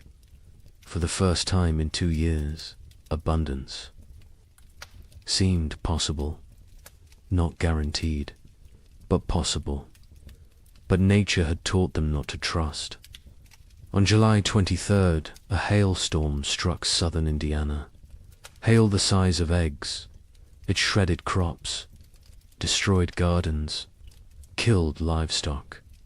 Families who had been preparing for harvest lost everything in 20 minutes. The storm passed, left devastation. People walked through destroyed fields in shock, corn beaten into the ground, beans stripped from vines, squash smashed. Months of work, all their hope, gone. The Allure family was spared. The storm passed north of them, but they heard about it. Heard about families losing everything. The father thanked God. The mother said nothing. She had stopped thanking God, stopped blaming God. God was absent from this struggle. They were alone. They survived or died based on luck and effort. Nothing more, no divine plan, no greater purpose, just random chance and brutal nature. August brought the harvest. For those whose crops survived, it was a time of desperate work, gathering everything before weather could destroy it, before animals could take it, before anything else could go wrong. People worked dawn until dark, harvesting, preserving, storing, building supplies for the winter they knew was coming, because winter always came, and it came early, and it stayed late, and it tried to kill you. The young couple in Michigan harvested a reasonable crop, not abundant, but enough. Combined with the meat the man had preserved in careful rationing, they might have enough, might make it through. The woman calculated and recalculated, added numbers, divided portions, tried to make the math work. Her husband told her they would be fine. She wanted to believe him, but she had learned not to believe in fine. Fine was a luxury. Fine was an assumption they could not afford. The widower and his daughters harvested their garden methodically. The older daughter kept precise records, weight of every potato, count of every ear of corn, number of beans. She created an inventory, made a plan, calculated daily rations for each of them. Her father was impressed, told her so. She shrugged, said it was just practical. Someone had to do it. He realized she had become the leader of their family. Somewhere during these terrible years she had taken control. He was grateful and sad. No 17-year-old should have to be this responsible, this hard. This adult September came cool, cooler than it should be. People noticed, worried, hoped. They were imagining it, hoped it was just normal September weather. But they knew better. They had learned to read the signs, to feel the wrongness in the air. Winter was coming early again. The second winter in a row. The third overall in this nightmare cycle. And they were tired. So tired. Tired of fighting. Tired of surviving. Tired of being afraid. October brought the first snow. 6 weeks early. Heavy snow that blanketed everything. Buried the world in white. People watched from windows with dead eyes. They had known it was coming, had prepared as best they could, but knowing did not make it easier, did not make it less terrifying. They settled into their cabins, barred the doors, fed the fires, began the long dark wait. The psychology of the second winter was different from the first. The first had carried shock, disbelief, the hope that surely this would end. The second winter carried resignation, acceptance, the knowledge that this might never end, that they might die in this cold, that survival was not guaranteed no matter how hard they tried. This knowledge was heavier than the cold, heavier than the hunger. It pressed down on souls, crushed spirits, made people hollow. The young couple settled into routines. He maintained the fire. She cared for the baby. They rationed food strictly. 1 meal a day. Small portions. They talked less now. Conversation took energy, took hope. They existed side by side, parallel lives barely touching. The baby was their only connection, their only reason. Without her, they might have drifted apart entirely, might have retreated into individual isolation. But she needed both of them, so they stayed together, functioned as a unit, survived. In Illinois, the family that had fled south discovered that southern winter was still winter. Less severe than Michigan, but severe enough. Cold enough. Dangerous enough. The father realized they would need to go farther south next year. Kentucky, maybe. Tennessee. Somewhere winter was mild. Somewhere survival did not require such desperate measures, his wife agreed. The children were weakening. The youngest was sick. A cough that would not go away. A fever that came and went. They needed better conditions. Warmer weather, more food, or they would lose her. The widower and his daughters faced the second winter with grim efficiency. They had learned so much. How to ration perfectly. How to maintain minimal fire. How to trap in winter. How to make everything last.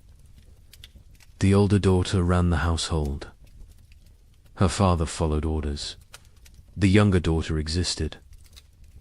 That was all. She ate when told, slept when told, worked when told, but there was nothing behind her eyes.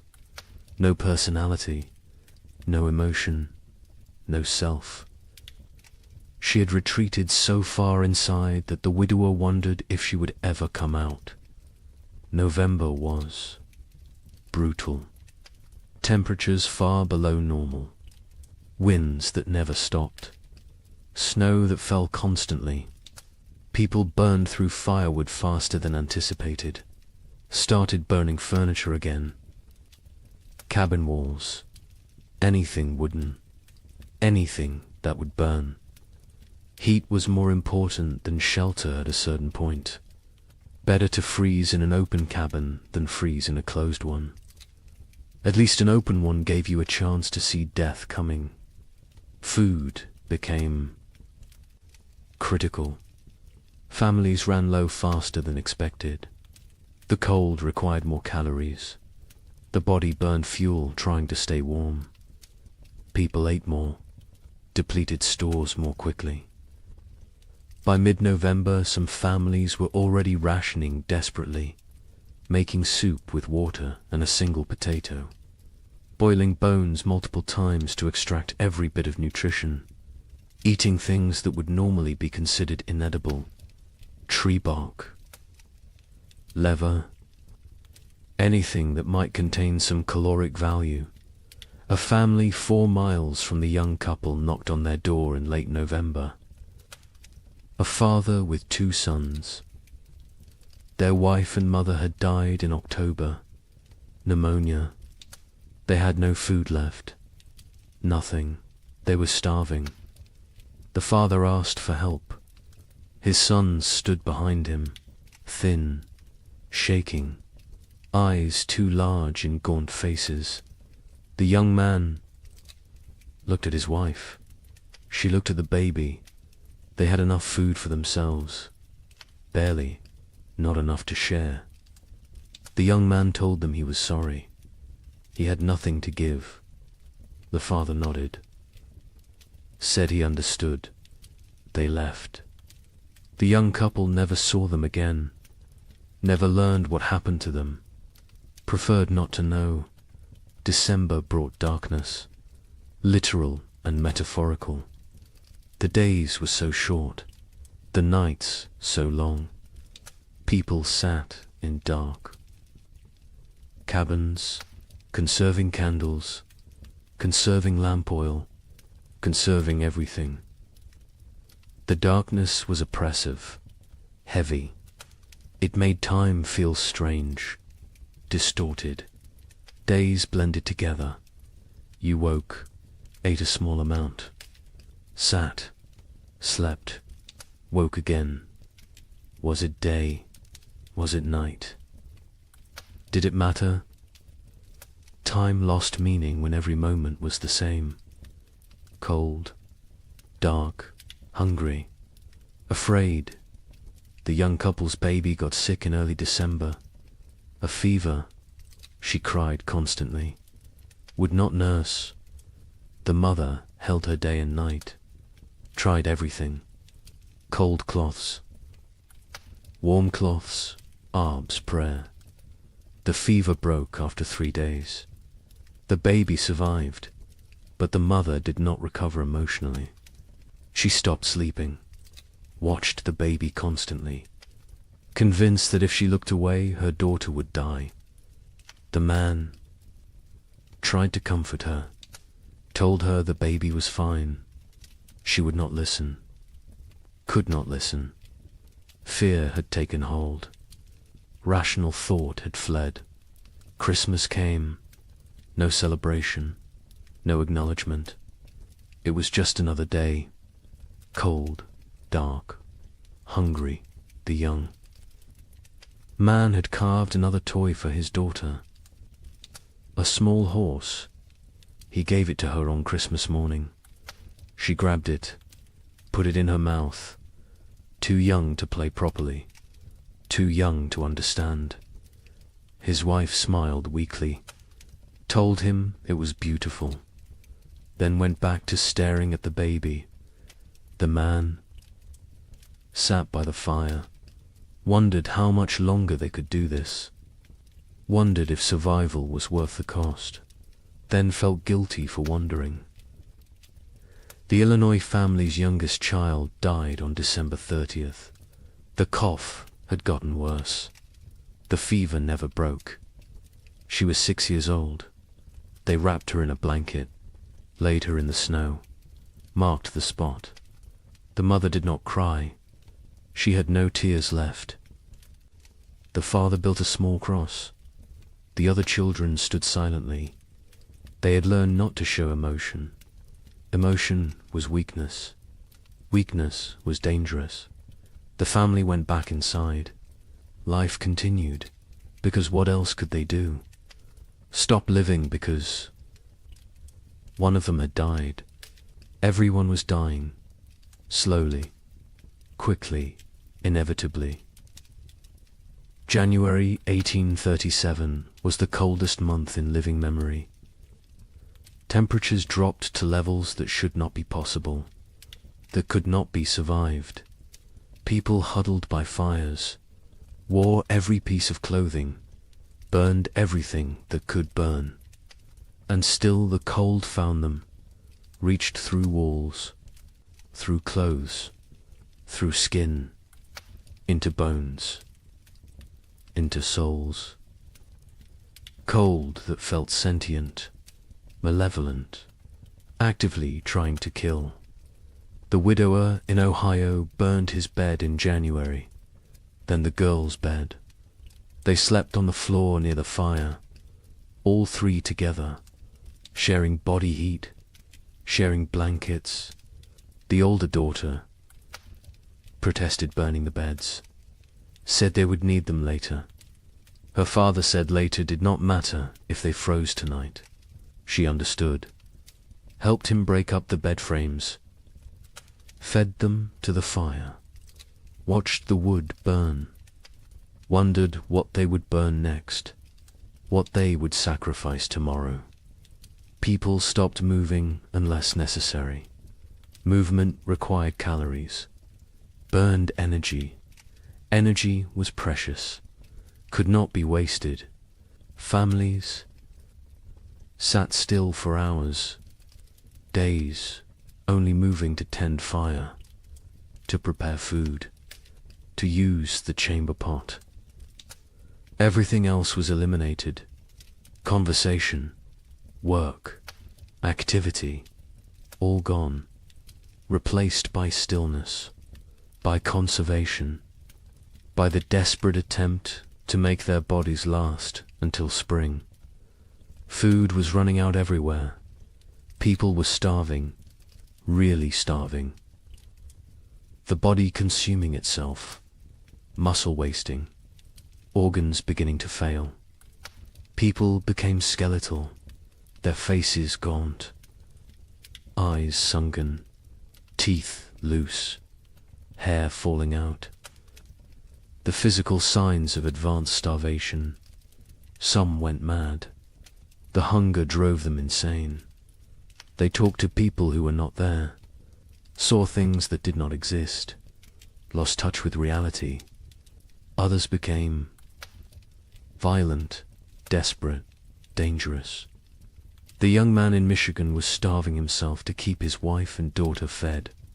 He ate almost nothing, claimed he was not hungry, His wife knew what he was doing, begged him to eat.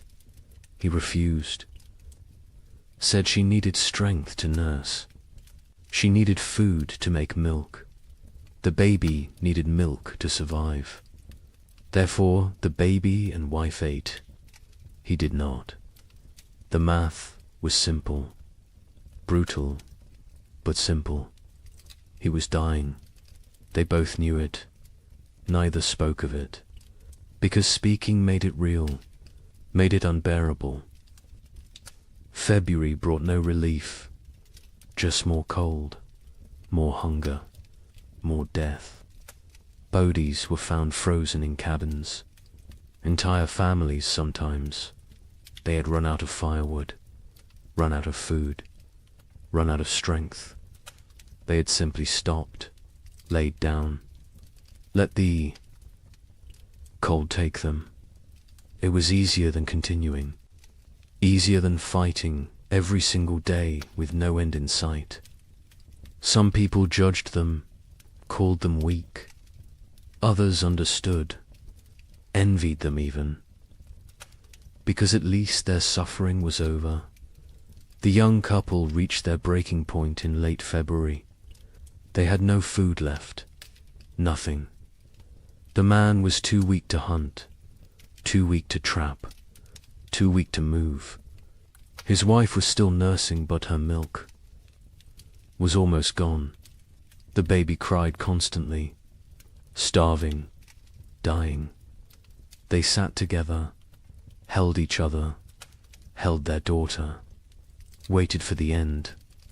They did not speak, did not cry, did not pray. They had moved beyond all that. They simply existed in the moment, waiting for it to be over. Then a neighbor appeared, the same neighbor who had offered to take them south.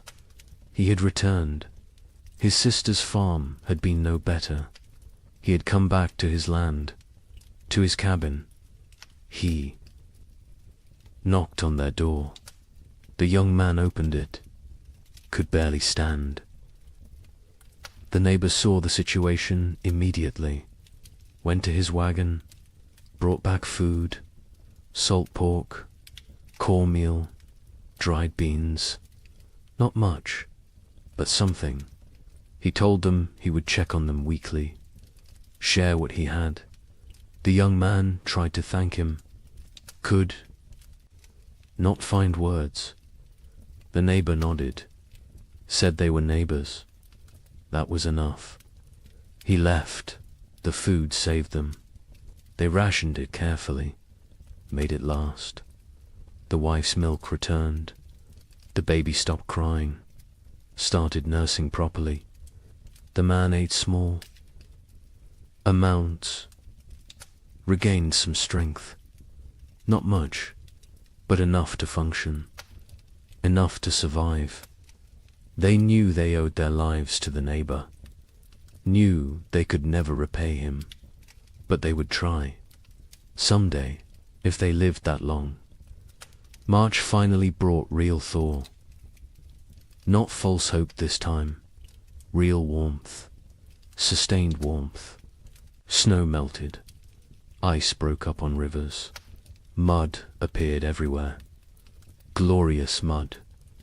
People emerged from cabins, looked around, counted who was left. So many were gone, dead or fled. The survivors looked at each other with hollow eyes. They had made it, somehow, through a second winter, through horror that should not be survivable. They had made it, but at what cost? Wait until you hear about the third winter. Asterisk. Spring 1837 arrived broken, not absent like before, but damaged, wounded, like nature itself was exhausted from the struggle. The warmth came, but felt fragile, tentative, as if it might retreat at any moment. People planted again, because they had to, because there was no alternative. But the hope that had sustained them through previous plantings was gone. replaced by grim determination, by obligation, by the mechanical act of putting seeds in ground without believing. Anything good would come from it. The young couple in Michigan planted their field. The man was skeletal now. His body had not recovered from February. Probably never would. But he moved through the motions, ploughing, planting. His wife helped, the baby on her back, growing despite everything, thriving in ways that defied logic. Children were resilient, more resilient than adults. She embodied hope even when her parents had none. They worked for her, survived for her, continued for her. The neighbor who had saved them helped with planting.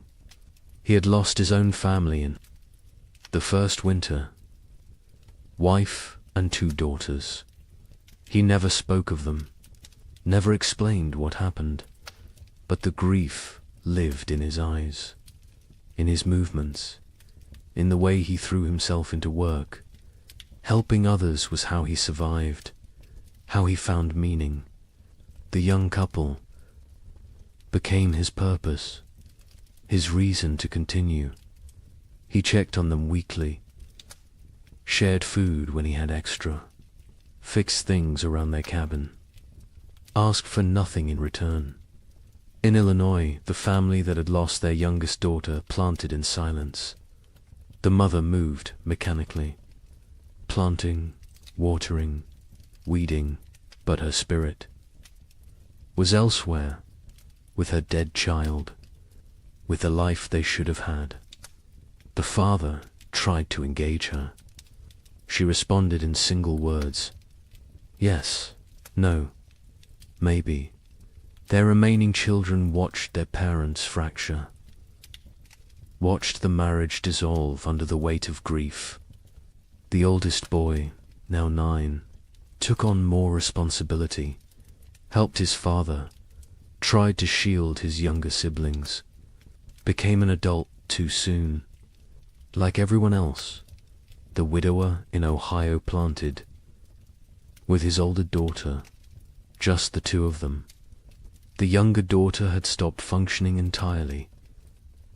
She sat in the cabin, stared at walls, did not speak, did not respond, had retreated so far inside herself that she was unreachable. They had tried everything, talking to her, holding her, leaving her alone. Nothing worked. She was alive but not living, present but absent. The older daughter cried about it sometimes, late at night, when she thought no one could hear. Her father heard, said nothing, because what could he say? They were all broken. Some breaks just showed more than others. April brought adequate weather. Not warm, not cold, just neutral. The crops grew slowly, struggling. The soil was depleted after years of abnormal cold. Nutrients locked away. The plants were pale, weak, but growing. People tended them obsessively, talked to them, prayed over them, begged them to thrive. These gardens represented final chances, last hopes. If the crops failed this year, there would be no next year, no more attempts. This was it. May arrived cooler than normal, not catastrophically cold, but not warm either. The growing season was compromised again, shortened. Plants that needed 100 days to mature might only get 80, maybe less. People did what they could, fertilized with anything available. Manure, ash, compost, watered constantly. Protected seedlings from cold nights, fought for every plant, every stalk, every leaf. Communities barely existed now. The population had dropped so dramatically that calling them communities felt generous. Collections of isolated families, strangers occupying the same general area. No cooperation, no shared resources, no collective identity, just individuals fighting separate battles. The social structures that had once defined frontier life were dead, replaced by atomization, by loneliness, by the understanding that in the end everyone dies alone. The young couple saw other people rarely. Weeks would pass without contact. When they did encounter neighbors, the interactions were brief, uncomfortable. No one wanted to share information about food stores, about successes or failures, about anything that might reveal vulnerability. Trust was gone. Community was gone. Only wariness remained.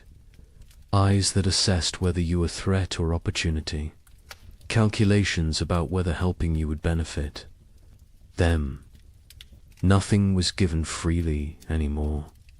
Everything had price. June brought better weather.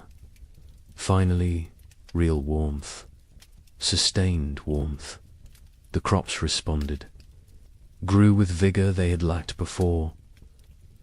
Corn shot up. Beans produced. Squash spread. For the first time in 3 years, gardens looked healthy, looked productive, looked like they might actually yield harvests.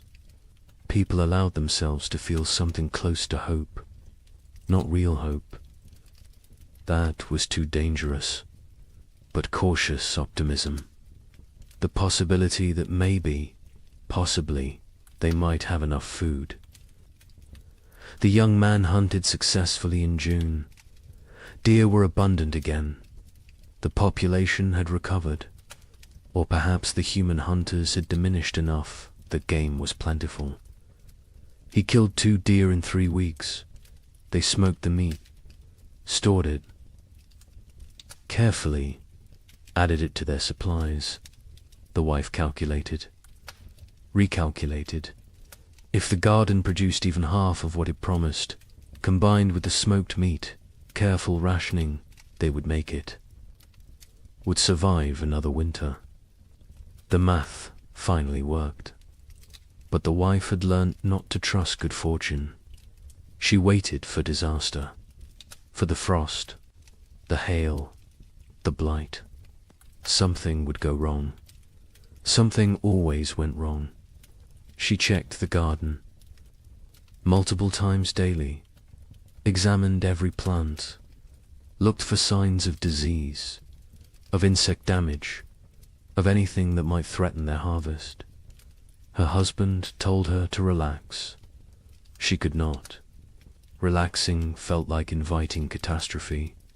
Vigilance was all. That kept them safe. She believed that. Needed to believe that.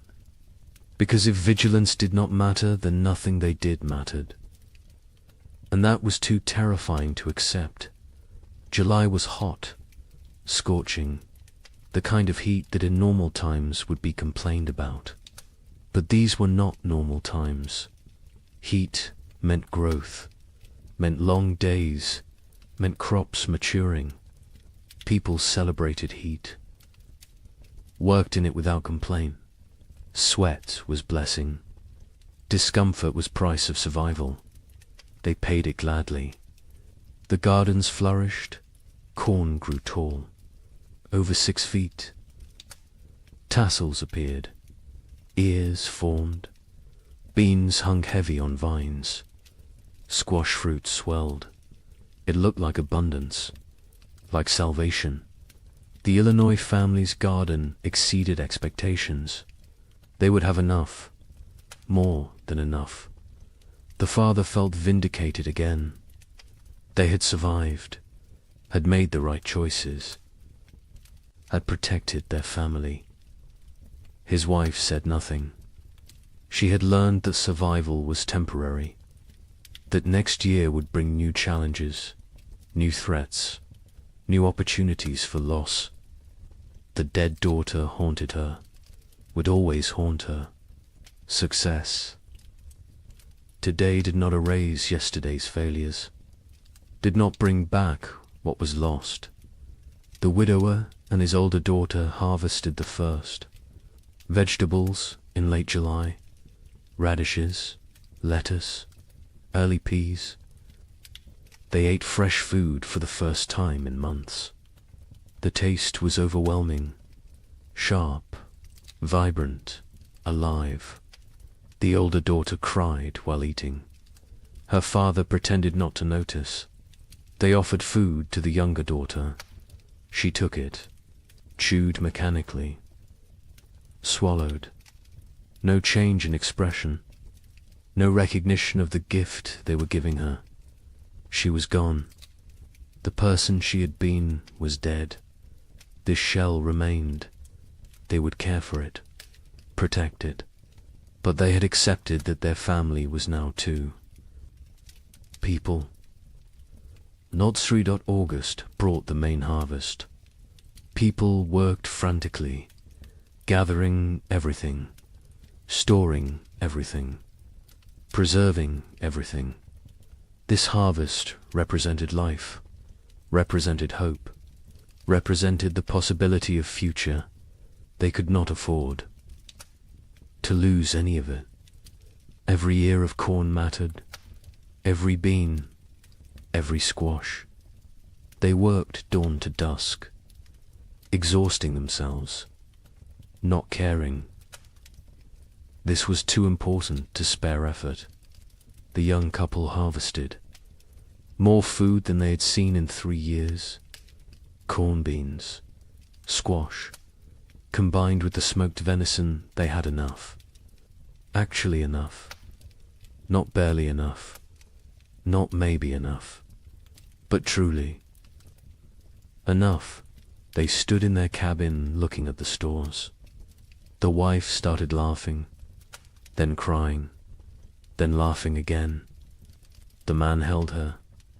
They had made it, had survived, had beaten the odds. Their daughter played at their feet, oblivious, perfect. A miracle they did not deserve, but received anyway. The neighbor helped them preserve food, showed them techniques for long-term storage, how to keep corn dry, how to prevent mold, how to protect against rodents. He had learned so much in his years on the frontier. Before the cold years he had been successful, prosperous even. Now he was just surviving, like everyone else. But he remembered the old knowledge, the techniques that worked. He shared them freely, asked nothing in return. The young couple offered to pay him, with food, with labor. He refused, said neighbors helped. Neighbors, even though neighbors barely existed anymore. Even though community was dead, he held on to the old ways, the old values. It was how he honored his dead family. September arrived cool. People tensed, waited for the cold, for winter to come early again, for the pattern to repeat, but it did not. September stayed temperate, pleasant even. Leaves changed color on schedule. Geese flew south at the normal time. Nature seemed to be remembering how to be normal, how to follow the rhythms that had existed for millennia. People did not trust it, could not trust it, but they noticed, hoped, very carefully hoped. October brought the first frost, right on schedule. Normal frost, expected frost, not the killing freeze of previous years, just regular autumn cold. Farmers finished their harvests, stored the last vegetables, prepared for winter. But this preparation felt different, less desperate, less terrified. They had food, real food, enough food. Winter was coming, but it was normal winter. Survivable winter. They could do this. The young family brought in their last harvest in mid-October, filled their cabin with stores. The man built additional storage, racks for corn, bins for potatoes, hooks for smoked meat. The cabin was crowded now, full of food, full of life, full of hope. His wife walked around touching everything, making sure it was real. Not a dream, not delusion, actually real. She counted, recounted. The numbers worked. They would eat this winter, would eat well even. The relief was almost unbearable. The Illinois family stored their harvests methodically. The father built a proper root cellar, dug into a hillside, lined with stone, cool and dry, perfect for storage. He placed potatoes carefully, carrots, turnips, everything that would keep. The corn hung from rafters, the beans dried in bags, the squash lined shelves. It looked like prosperity, like success. He allowed himself to feel proud. His wife did not share the feeling. She looked at the food and thought only of their dead daughter, of how she would never eat any of it. The father tried to reach her, tried to pull her back to the living. She would not come. Grief had her, would always have her. The widower and his older daughter stored their harvest efficiently. They had learned to waste nothing, use every space, maximize every resource. The cabin was full. The root cellar was full. They had succeeded. Against all odds, against impossible circumstances. 2 people, one of them barely 17, had survived and built security for the coming winter. The older daughter allowed herself a moment of satisfaction, of pride, then went back to work. There was always more work, always more preparation, always more to do. November arrived cold, but not catastrophically so. Normal cold, expected cold. The kind that could be managed with sufficient firewood and food. People settled into winter routines. But these routines were different from previous years. There was enough food, enough fuel, enough security. Meals were adequate, not abundant, but adequate. No one was starving. No one was burning furniture. No one was making desperate choices. It felt surreal, like they had forgotten what normal winter felt like, how survivable it was supposed to be. The young couple's cabin was warm. The man had cut plenty of firewood, more than enough. They burned it generously, keeping the space actually warm, not just barely above freezing, actually comfortable. They ate 2 meals a day, sometimes 3. The baby was thriving, walking now, talking, saying simple words. Mama, Dada, more. She was growing into a person, a personality, happy, curious, untroubled. She remembered nothing. Of the previous winters, was too young. It was blessing. The parents were grateful. Grateful she would not carry the scars they carried. Christmas came. The young couple celebrated. The man carved more toys for his daughter. A whole set now. Horse, dull, simple blocks. The wife cooked a special meal, used extra supplies, made bread, made stew with vegetables. It felt extravagant, wasteful even. But they did it anyway, because they could, because they had survived. because they deserved one day of abundance, one day of joy. The neighbor joined them. They ate together, talked, laughed even. It felt foreign, strange, but good. So good, though. Illinois' family marked Christmas quietly. The father suggested they celebrate, make a special meal. The mother refused, said she could not celebrate when her daughter was dead. The father did not push, let it go. The children received no gifts, no special food, no acknowledgement, just another day. They did not complain, did not expect anything different. Childhood joy had died years ago. They were little adults now, serious, pragmatic, damaged. The widower and his older daughter observed Christmas with quiet reflection. They made a slightly larger meal, said prayers, remembered the wife and mother who was gone, remembered the sister and daughter who was gone in a different way. The younger daughter sat with them, ate when prompted, otherwise unresponsive. They had given up trying to reach her, had accepted this was who she was now. They would care for her as long as necessary, forever if needed, but they no longer expected recovery, no longer hoped for her return. She was gone. They mourned her, while she still lived. January 1838 arrived cold, but normal cold, the kind that belonged in January, the kind that was manageable. People burned firewood steadily but not desperately, ate food regularly but not extravagantly, lived, actually lived, not just survived. There was difference.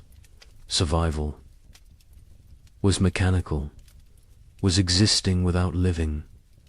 Living was having moments beyond mere existence, moments of comfort, of satisfaction, of something approaching contentment. People had not lived in 3 years. Now they remembered what it felt like. The young man sat by the fire one January evening, his wife beside him, their daughter asleep. Between them, he looked around the cabin, saw the food stores, felt the warmth, heard his family breathing. He started crying. Quietly, his wife took his hand, asked what was wrong. He said nothing was wrong. Everything was right. For the first time in 3 years, everything was actually right. They were warm, fed, together, alive. It felt like miracle, like grace, like something they had not earned, but received anyway. February brought storms, heavy snow, strong winds, but the cabin was warm. The food was adequate. The family was safe. The storms raged outside. Inside there was peace. The baby played with her toys. The mother sewed. The father carved. They existed in domestic tranquility. It felt surreal, impossible, like any moment they would wake up and discover it was dream, that they were actually still in the second winter, still starving, still freezing, still dying. But they did not wake up, because it was real. The nightmare was ending, finally, actually ending. The Illinois family endured February without crisis. They had enough of everything, enough food, enough fuel, enough supplies. The physical needs were met, but the emotional damage remained. The mother barely spoke, spent hours staring at nothing. The father tried to engage her. She would not engage. The children adapted, learned to parent themselves. The older boy especially. He took care of his younger siblings, made sure they were fed, dressed, safe. The father was grateful and heartbroken. No 9-year-old should have to be so responsible, but gratitude outweighed heartbreak. The family functioned. That was enough. The widower and his daughters survived February too easily. After 3 years of desperate struggle, normal winter felt trivial. They had so much food, so much fuel, so much security.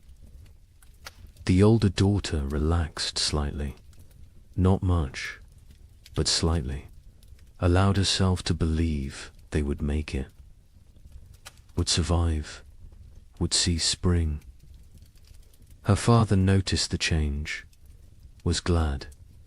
She deserved peace, deserved to feel safe, even if that safety was temporary, even if next year brought new challenges. She deserved this moment. March arrived with thaw. Real thaw, permanent thaw. Spring was coming. Not false hope this time, not temporary reprieve, actual spring, the kind that arrived and stayed, the kind that brought warmth and life and renewal. Snow melted rapidly, rivers broke up, birds returned, the world came back to life. People emerged from cabins, looked around, saw their neighbors, saw who had survived, who had made it through. The numbers were shocking. So few left. So many gone.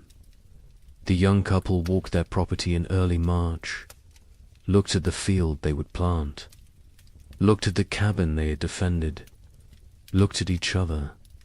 They had survived, had kept their daughter alive, had made it through 3 winters that should have killed them. They did not speak. Words were insufficient. They simply stood together, holding hands, watching their daughter chase the neighbor's dog through melting snow, laughing, perfect, untouched by the horror. Her parents had endured. They had protected her from it, had given her life and safety and future. It was enough. It had to be enough. The worst was over. The 3 winters that seemed endless had ended. Spring had returned. Life had returned. Hope had returned. But the cost had been staggering. The scars ran deep. The survivors would carry the memories forever, would wake in the night sometimes, sweating, terrified, remembering the cold, the hunger, the fear. They would never fully recover, never fully heal, but they had survived, and survival meant possibility, meant future, meant that maybe, just maybe, they could build something good from the ashes of horror. Spring 1838 arrived like a resurrection, not the tentative half-springs of previous years, but full, complete, undeniable. March brought warmth that stayed. April exploded with growth. The earth seemed desperate to make up for lost time. Grass grew with unusual vigor. Trees budded aggressively. Wildflowers carpeted fields in waves of color. It was as if nature itself was apologizing, compensating, trying to heal the wounds it had inflicted. Survivors emerged from their cabins, slowly, blinking in bright sunlight, disoriented, like people waking from long nightmares. They looked at each other with hollow eyes, eyes that had seen too much, known too much suffering. They were changed, fundamentally, irreversibly. The people who had entered the winter of 1835 were dead. These were different people, harder, older, damaged in ways that would never fully heal. The young couple in Michigan stood in their doorway watching spring arrive. The man was thin still. His body had not recovered the weight lost during the starving times. Probably never would. His hair had gone partially grey. He was 25, but looked 40. His wife was 23. She looked older, lines around her eyes, around her mouth, marks of worry, of fear, of 3 years spent on the edge of death. Their daughter was almost 2 now, perfect, unblemished, the only innocent thing left in their world. They planted their field in April. The work felt different this year. Not desperate, not terrified, just work, normal work, the kind farmers had done for thousands of years. Put seeds in ground, trust earth to do its part. The simplicity was jarring. They had forgotten farming could be simple, could be routine, could be anything other than life or death struggle. The man worked slowly, his body still weak. The neighbor helped. He always helped. Had become part of their family in ways that transcended blood. The field grew beautifully. The corn shut up, strong, healthy, dark green. The kind of growth they had not seen in years. The beans climbed vigorously. The squash spread rapidly. It looked like abundance, like prosperity, like the future they had imagined when they first claimed this land, before the cold, before the suffering, before they learned how fragile everything was. The wife watched the garden grow and felt nothing, no joy, no satisfaction, no relief. The capacity for positive emotion had been burned out of her. She was functional, capable, but hollow, empty of everything except mechanical competence. In Illinois, the family that had lost their daughter tried to rebuild. The father threw himself into work, expanded his fields, built new structures, kept busy constantly. Movement meant not thinking, not remembering, not grieving. His wife did the opposite. She stopped moving, sat for hours, staring at nothing. The children navigated between these extremes, tried to be invisible, tried not to cause problems, tried to hold together a family that was fragmenting. The older boy carried the weight. He was 10 now, too young for such responsibility. But responsibility did not care about age. Someone had to hold things together. He did it because no one else would. The widower in Ohio and his older daughter planted their field together, just the 2 of them.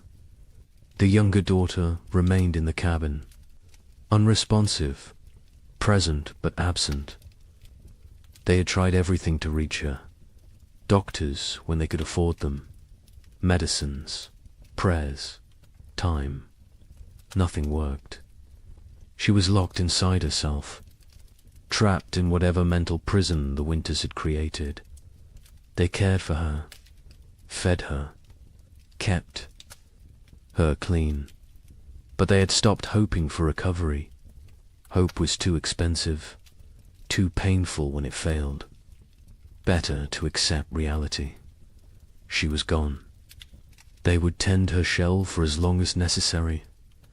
Other families across the frontier faced similar struggles. The physical danger had passed. Food was available. Weather was normal, but the psychological damage remained.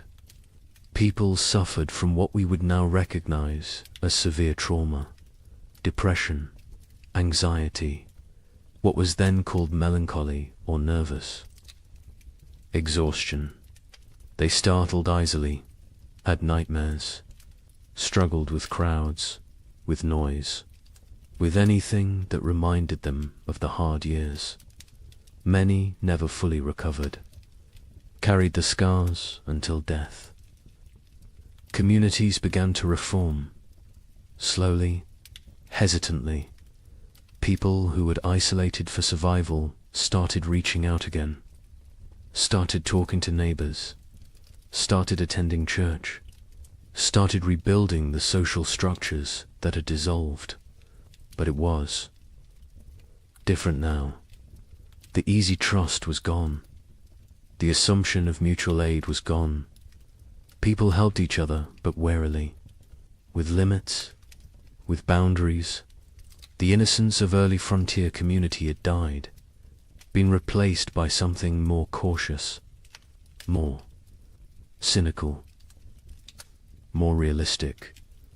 A traveling minister came through Michigan territory in May, held revival meetings, promised salvation, promised explanation for the suffering, promised that God had a plan. Some people came, desperate for meaning, desperate to believe their suffering had purpose. The young couple attended once, listened to the minister talk about divine testing, about Job, about how suffering brought people closer to God. The wife stood up, walked out. Her husband followed. They never went back. If God had done this to them, then they wanted nothing to do with God. If God had not done this, then he was powerless to prevent it. Either way, church offered nothing they needed. Others found comfort in religion, clung to faith as the only thing that made sense of senselessness, believed that heaven waited, that their dead children were safe, that suffering on earth was temporary, that eternity would compensate for temporal pain. The young couple did. Not judge them. Whatever got you through was valid, but they could not share that faith. Had lost it somewhere in the second winter, when their daughter was dying and prayers went unanswered, when they realized they were alone, truly alone. Number. God, no providence. Just luck and effort and random chance. Summer brought abundance. The crops matured perfectly. The harvest was extraordinary. People gathered more food than they had seen in 5 years. Barns filled, root cellars filled, cabins filled. It was almost obscene. This wealth after such poverty, this abundance after such scarcity. Some people hoarded reflexively, stored food they would never eat, could not stop gathering, could not trust that next year would also be good. The trauma of scarcity had rewired their brains, made them incapable of feeling secure no matter how much they had. The young couple harvested their field in August. The yield was massive, more than they could possibly use. They sold some, traded some, gave some away, kept plenty for themselves. Their stores were overflowing. The man built additional storage. The wife watched him work, felt disconnected, like she was observing someone else's life. She went through motions, cared for their daughter, cooked, cleaned, did everything a wife and mother should do, but felt nothing, was numb, had been numb since February of the second winter. She wondered if she would ever feel again, or if this numbness was permanent, the price of survival. In Illinois, the abundant harvest did not heal the broken family. The father worked obsessively, made more money than they needed, bought things, built things, kept moving. The mother remained withdrawn, lost in grief, The children adapted, learned to function without real parenting, became independent too soon. The family existed together but separately. Parallel lives in the same space, not connected, not whole, just adjacent. The widower and his older daughter harvested successfully. Their fields produced well.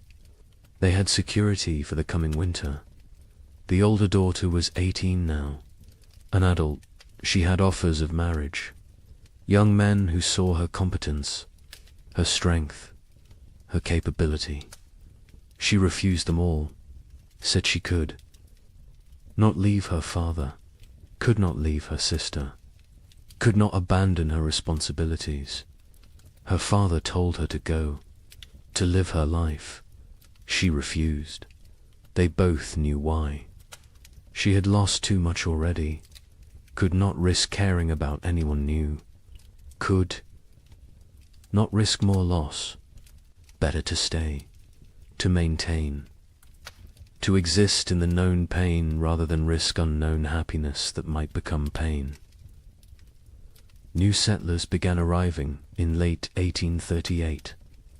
People from the east who had heard land was cheap, who did not know what had happened, who saw opportunity in the depleted population. The survivors looked at them with mixed feelings, part resentment. These newcomers had not suffered, had not earned their place, part relief. New people meant community could rebuild, meant the frontier would not die completely. Part pitied, because the newcomers were so innocent, so hopeful, so unaware of how quickly everything could collapse. A young family moved in near the young couple in September, fresh from Pennsylvania, full of dreams. The man introduced himself, talked about his plans, about the farm he would build, about the future he saw. The young couple listened politely, said nothing about the previous years. What could they say? How could they explain? The newcomers would learn, or they would not. Either way, it was not the survivors' responsibility to shatter their illusions, let them have their hope, while it lasted. The physical scars were obvious. People were thinner, weaker. Many had lost teeth from malnutrition, had hair that had gone white or fallen out, had skin that showed the effects of vitamin deficiency, scurvy, rickets. Conditions that should have been rare were common. Some people recovered physically. Others carried permanent damage, weakened hearts, damaged lungs, bodies that had been pushed beyond sustainable limits and never fully healed. But the psychological scars went deeper. The young wife woke screaming. Sometimes nightmares of her daughter dying, of snow falling in July, of cold that would not end. Her husband held her, said nothing, because what could he say? He had his own nightmares, his own fears. They did not discuss them, did not process them, just carried them, separately, together. The weight never lessened, only became familiar, became part of who they were now. The Illinois mother never recovered. She existed but did not live, went through motions but found no joy, no peace, no release from grief. Her family tried to reach her. She was unreachable. Eventually, they stopped trying, accepted that she was gone even though her body remained. The father took over her duties, cooked, cleaned, cared for the children, worked the farm, did everything. She sat, stared, existed. It was slow death. Everyone knew it. No one could stop it. She would live another decade, empty, broken, a ghost. In her own life, some survivors found ways forward, created new lives from the ruins of the old. The widower eventually remarried, a widow from the next county. She had lost her husband and son in the first winter. They married not from love, but from practicality, from loneliness, from the need to not be alone. It was not romantic, but it worked. They built a life together, quiet, stable, functional. His older daughter never married, stayed home, cared for her sister, became essential to the household, found purpose in duty, in responsibility, in maintaining. She never seemed unhappy, but she never seemed happy either. Just existed in the middle, neither satisfied nor dissatisfied. Just present, the young couple stayed together, raised their daughter, had 2 more children in the years after, built a successful farm.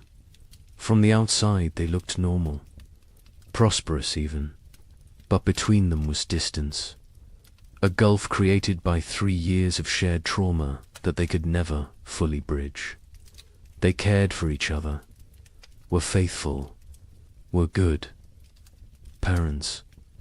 But the passionate young couple who had claimed the land in 1835 was gone, replaced by 2 damaged people doing their best.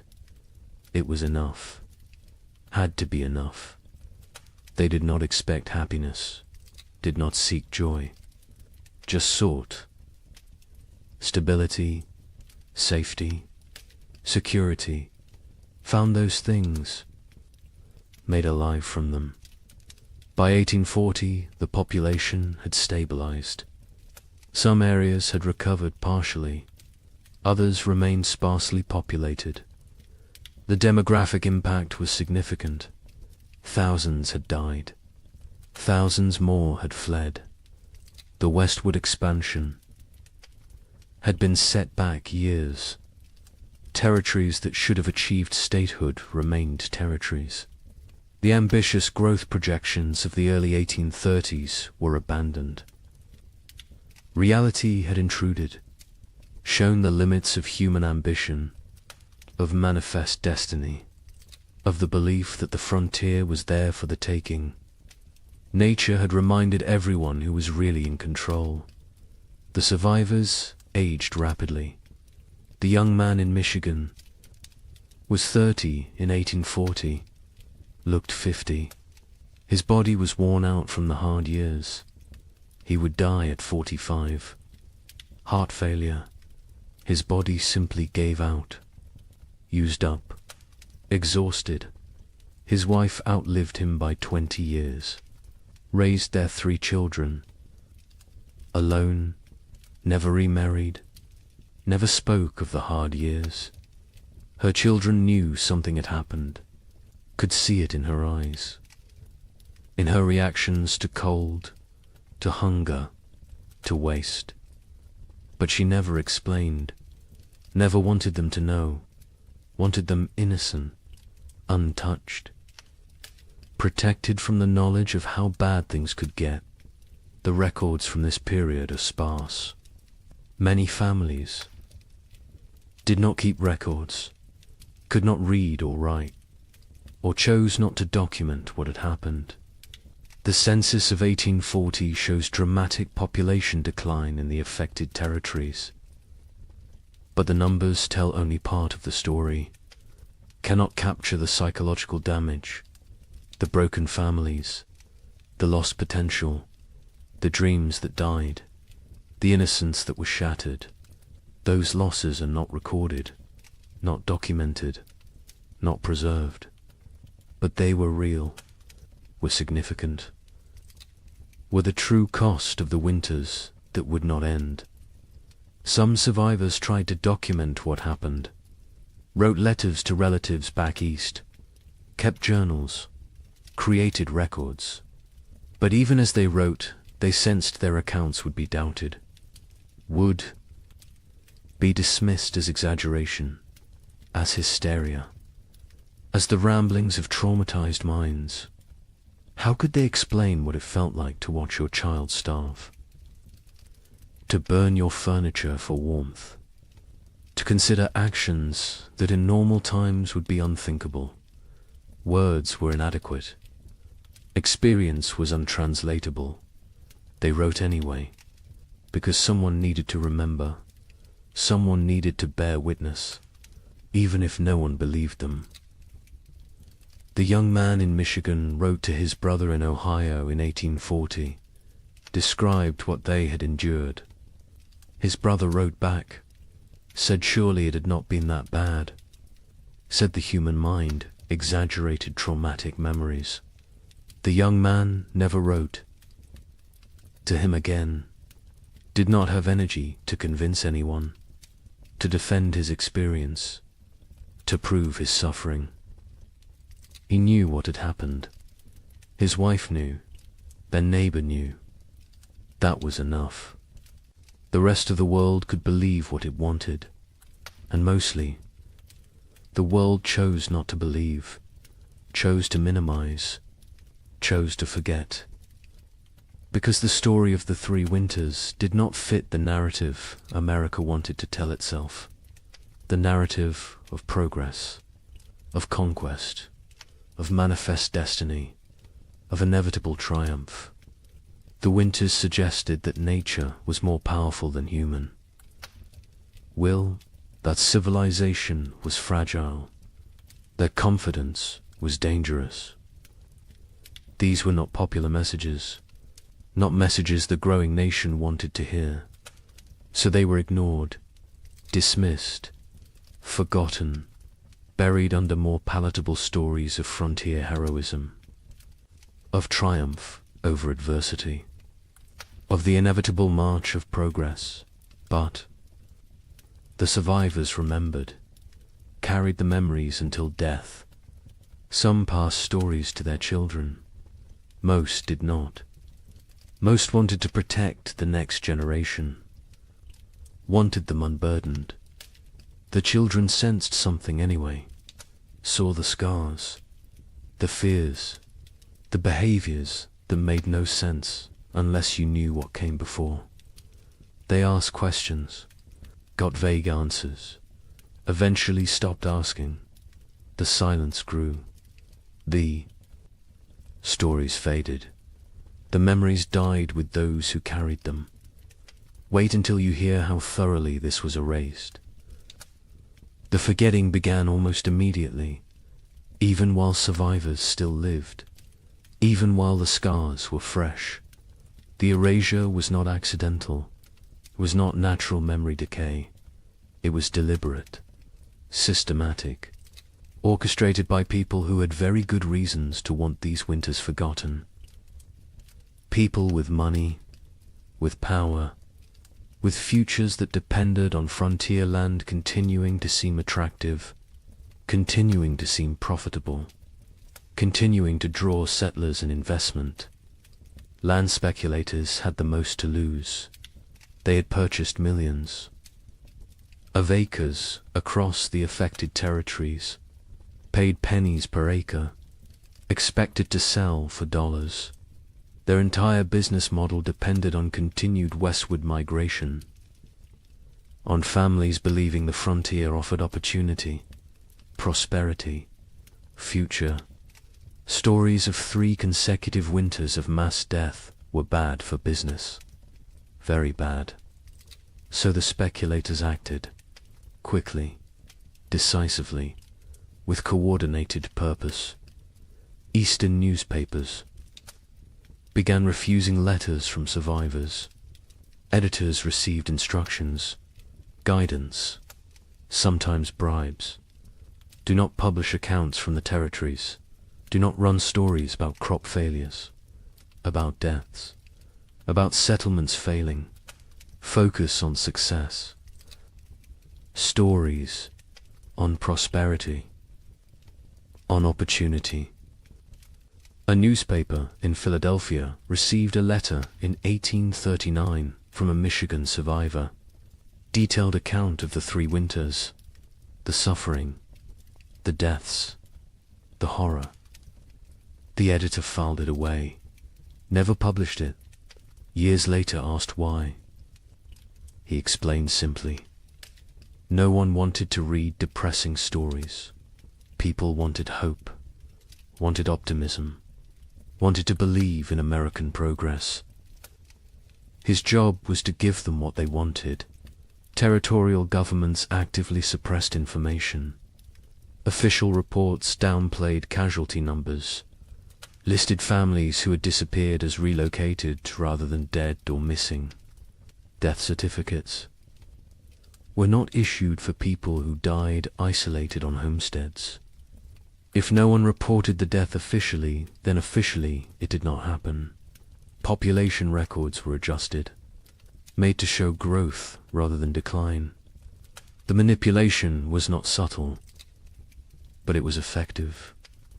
Future historians looking at official records would see steady population growth, would see successful territorial expansion, would see nothing that suggested catastrophe. Land companies published promotional materials in 1839 and 1840, glossy brochures, detailed descriptions of fertile soil, mild climate, abundant opportunity.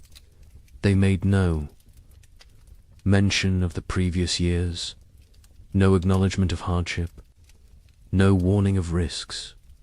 New settlers arrived with these brochures, with these promises, found a very different reality. By then, the land companies had their money. The deception had served its purpose. The newcomers were stuck, had to make the best of it, or abandon their investment and flee.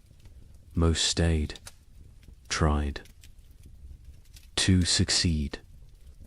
Never knew they had been deliberately misled.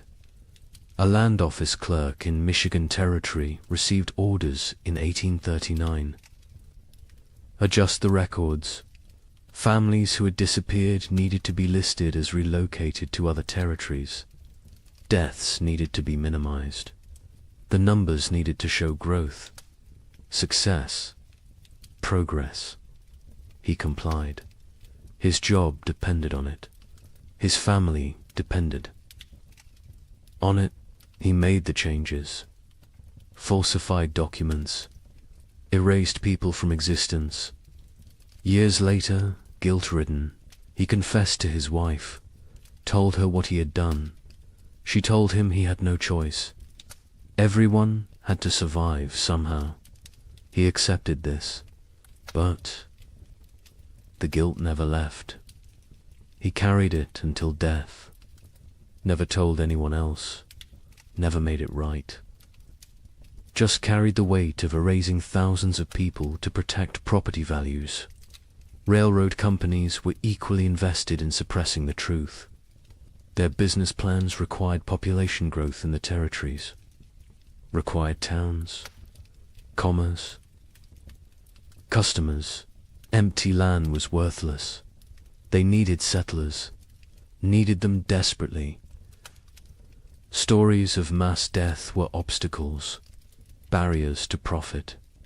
So they acted, funded newspapers that told the right stories, hired writers to create promotional content, paid for testimonials from satisfied settlers, built a narrative of success and opportunity that bore little resemblance to reality. The suppression extended to personal correspondence, letters from survivors to relatives. Back east were sometimes intercepted, lost, destroyed. Postal clerks received instructions.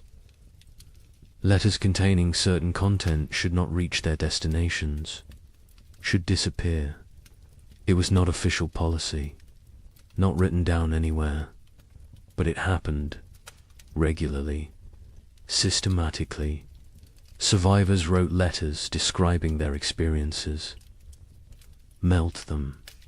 They never arrived. The relatives back east never learned the truth, continued to believe the promotional literature, continued to encourage others to move west. The cycle continued. Churches participated in the suppression, not overtly, not deliberately, perhaps, but they promoted a narrative that made the hard years easier to ignore. Suffering was divine testing. Those who died were called to heaven. Those who survived were blessed. This framing made the catastrophe seem like individual, spiritual journey rather than systemic climate disaster. Made it about personal faith rather than policy failure. Made it easier to move forward without asking difficult questions, without assigning blame, without demanding accountability. The survivors themselves often did not speak about their experiences. Many were deeply traumatized, could not articulate what had happened. The words did not exist. The concepts did not exist. Post-traumatic stress disorder would not be named. For another century, they just knew they could not talk about it, could not revisit it, could not make others understand. So they stayed silent, kept the memories locked inside.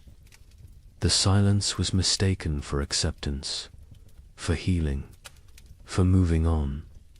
It was none of these things. It was survival mechanism. It was protective barrier. It was the only way they could continue functioning. Others faced social pressure to remain silent. Communities wanted to move forward, wanted to rebuild, wanted to forget. People who dwelt on the hard years were seen as weak, as complainers, as obstacles to progress. A woman in Illinois tried to talk about losing her daughter, about the starvation, about the cold. Her neighbors told her to stop living in the past, to focus on the future, to be grateful for what she had.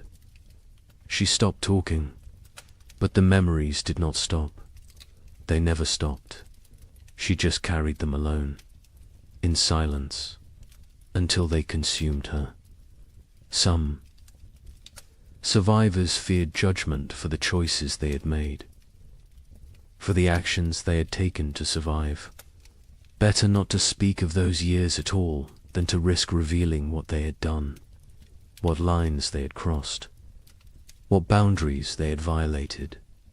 Silence protected them, protected their reputations, protected their ability to be seen as respectable members of society. The price was isolation, loneliness, the inability to process trauma, but the alternative seemed worse. So they chose silence. The scientific community of the era struggled to explain the phenomenon. Without modern climate science, they lacked frameworks for understanding. Some suggested it was localized, exaggerated, not as severe as reported. Others proposed natural cycles, temporary aberrations, nothing to worry about long term. A few recognized it as significant climate event, but their voices were minority, were drowned out by those who preferred simpler explanations, who preferred not to see pattern, not to acknowledge that this could happen again.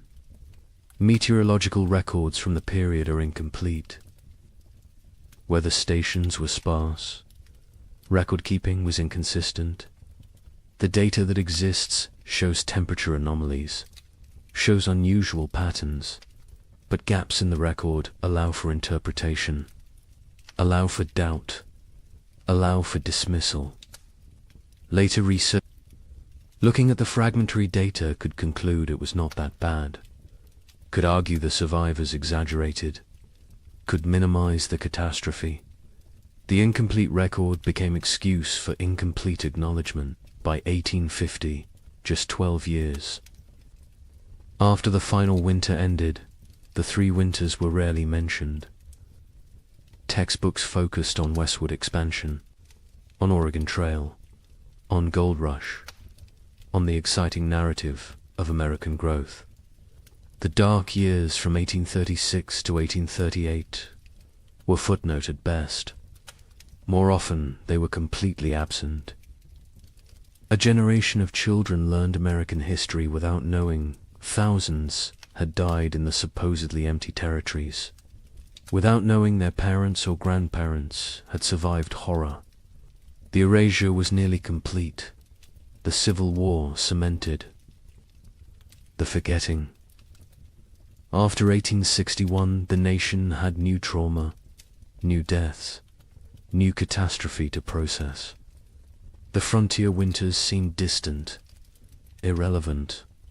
Why dwell on old suffering when new suffering was everywhere? The few survivors who tried to tell their stories found no audience, found a nation consumed by present crisis. Unwilling to hear about past pain, they gave up, accepted that their experience would die with them, that no one would remember, that no one cared. The American mythology of the frontier required triumph, required success, required the narrative of bold pioneers conquering wilderness, building civilization, creating something from nothing. The three winters did not fit this mythology, could not be incorporated, so they were excluded. The myth was more important than history. The story was more important than truth. America needed heroes, needed victories, needed to believe in manifest destiny, needed to believe that will and work were enough, that nature could be tamed, that progress was inevitable. The erasure served another purpose. It protected those in power, politicians who had encouraged westward expansion, who had promoted territorial development, who had promised safety and opportunity. Acknowledging the winters meant acknowledging failure, meant admitting they had. Sent people into danger, had promised what they could not deliver, had prioritized expansion over safety. This admission was politically unacceptable, so the winters were forgotten. And the politicians continued promoting westward movement, continued making promises, continued prioritizing growth over caution. Survivors who tried to speak faced ridicule, disbelief, accusations of exaggeration, of hysteria, of attention-seeking. The young man in Michigan attempted to tell his story to a traveling writer in 1845. The writer listened politely, then suggested perhaps the cold had not been quite as severe as remembered. Perhaps trauma had distorted memory. Perhaps things had been difficult but not impossible. The young man stopped talking mid-sentence, realized there was no point. People would believe what they chose to believe. Truth was irrelevant. He never tried to tell his story again. The conspiracy of silence was not organized. No one coordinated. The suppression, no central authority dictated what could be said. But the incentives aligned perfectly.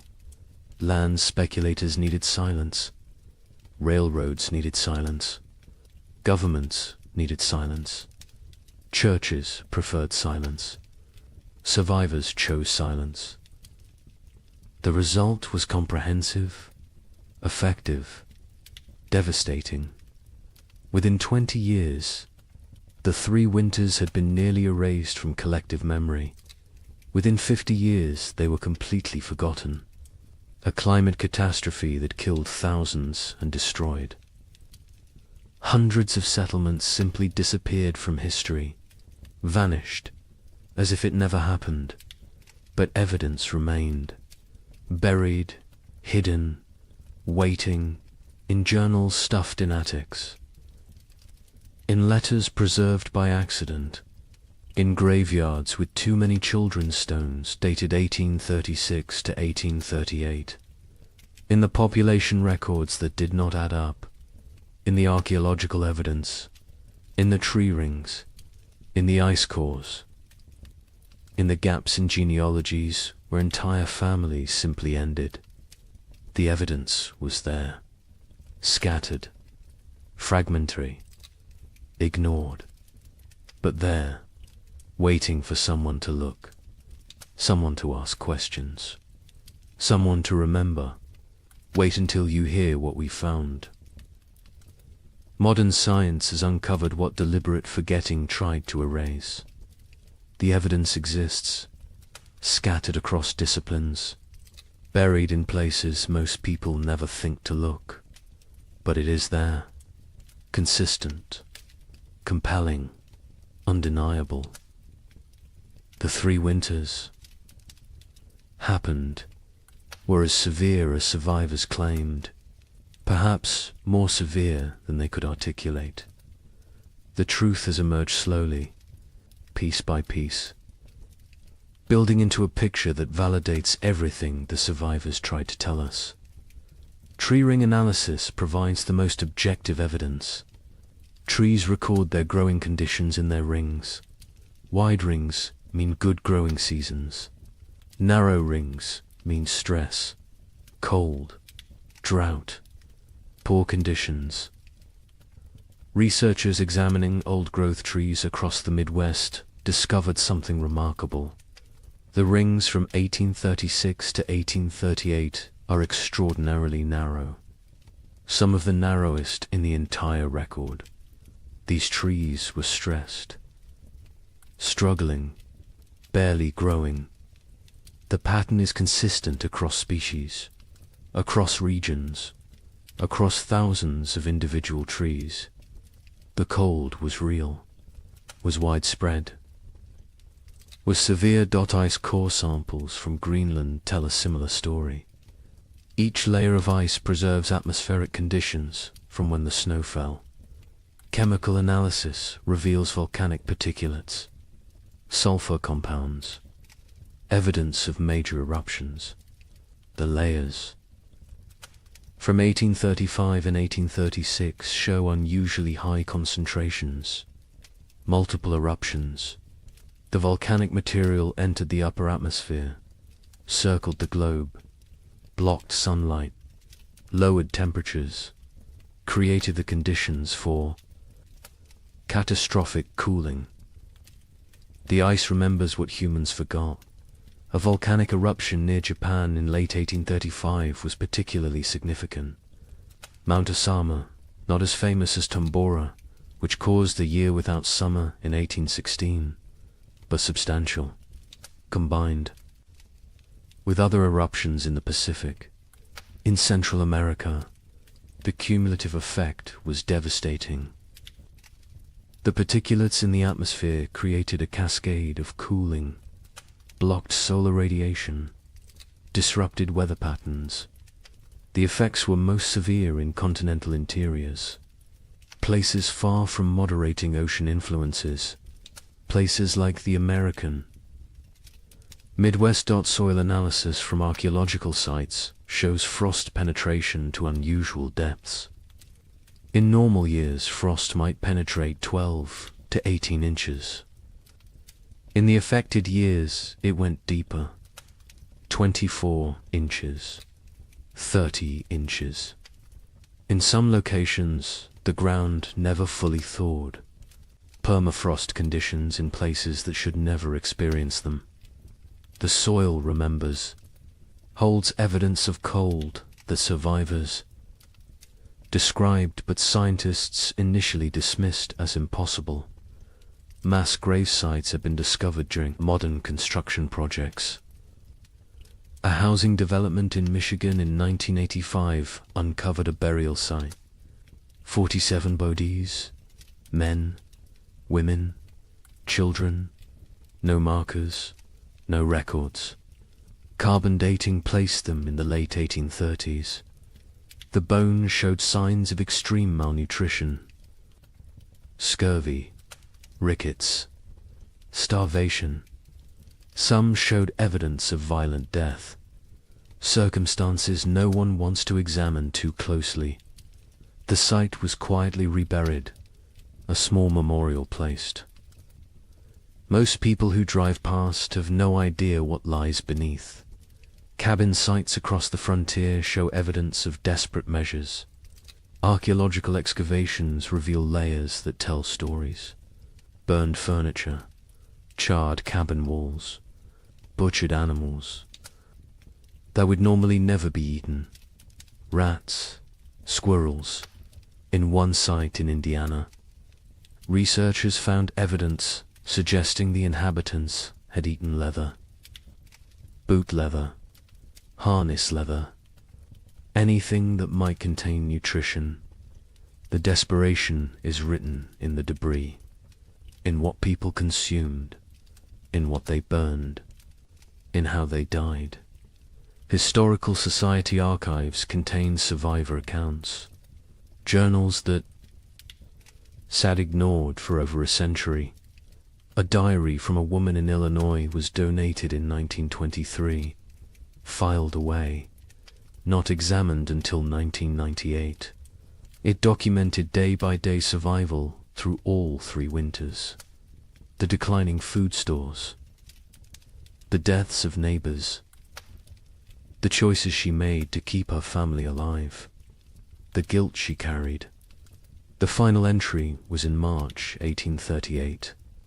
It said simply that spring had come, that they had survived, that she did not know if survival was blessing or curse. The journal was published in 2005. 90 academics read it. The general public remained unaware. More journals continued to surface, in estate sales, in attics, in old trunks, in historical societies. Each one adds detail, adds confirmation, adds validation to what survivors tried to tell anyone who would. Listen. A journal from Ohio described November 1836. The cold that went beyond anything imaginable. The wind that never stopped. The children asking when they could go outside again. Being told maybe spring. Knowing spring might never come. The journal, as a matter of fact, unemotional, which makes it more powerful. The horror is in what is not said, in the gaps, in the things too terrible to write. Census records show the truth when examined carefully. The 1840 census recorded population in the affected territories. Researchers comparing it to 1830 projections found massive discrepancies. The expected population based on immigration rates and natural growth should have been far higher. Tens of thousands of people were simply missing, not relocated, not accounted for, gone. The census takers noted the discrepancies at the time. Their concerns were dismissed. The records were filed. The questions remained unasked for over a century. Statistical analysis reveals the scope of the catastrophe. Researchers in the late 20th century compiled data from multiple sources: church records, land claims, tax rolls, census data, letters, journals, everything available. They built demographic models. The model showed that approximately 15,000 families entered their affected territories between 1830 and 1835. The 1840 census showed fewer than 7,000 families. The missing 8,000 families represented perhaps 40,000 individuals. Some fled, but many died. The exact numbers will never be known, but the scale is clear. This was demographic catastrophe. Climate modeling supports the survivor accounts. Modern computers can simulate historical climate conditions, input the volcanic eruptions, the solar activity, the ocean currents, run the models, see what temperatures they produce, The models consistently show severe cooling in the continental interior from 1836 to 1838. Temperature drops of 10 to 15 degrees below normal. Extended growing seasons by 30 to 60 days. The kind of conditions that make agriculture nearly impossible. The kind of conditions that kill. The models validate what survivors said. Validate what written records document. Validate what physical evidence proves. A particularly compelling piece of evidence emerged in 2012. A locked trunk. Found in the basement of a historical society in Pennsylvania. Inside were letters, dozens of them. From frontier families to relatives back east. Letters that never reached their destinations. Letters that had been intercepted, saved by the postal clerk who could not bring himself to destroy them, but could not deliver them either. The letters describe starvation, death, terror, desperate pleas for help that never came. Because the letters never arrived, the trunk sat unopened for 170 years. The stories inside died with those who wrote them, until the trunk was finally opened, finally read, finally acknowledged. The letters paint a consistent picture. Cold that started early, that would not end. Food running out. Neighbors dying. Children dying. The grinding daily battle to survive another day. One letter from a mother in Michigan described watching her daughter grow thinner, watching her stop playing, stop laughing, stop being a child, becoming instead a small, starving creature focused only on survival. The letter was dated January 1837. It is unclear if the daughter survived. The mother's name appears in no later records. She likely died. The letter is her memorial, her testimony, her proof that she existed, that she suffered, that she tried. Genetic evidence provides another layer of confirmation. Population geneticists studying Midwest families found bottleneck events in the late 1830s. Sudden reductions in genetic diversity, indicating that populations declined rapidly, that only certain family lines continued, that many lines ended completely.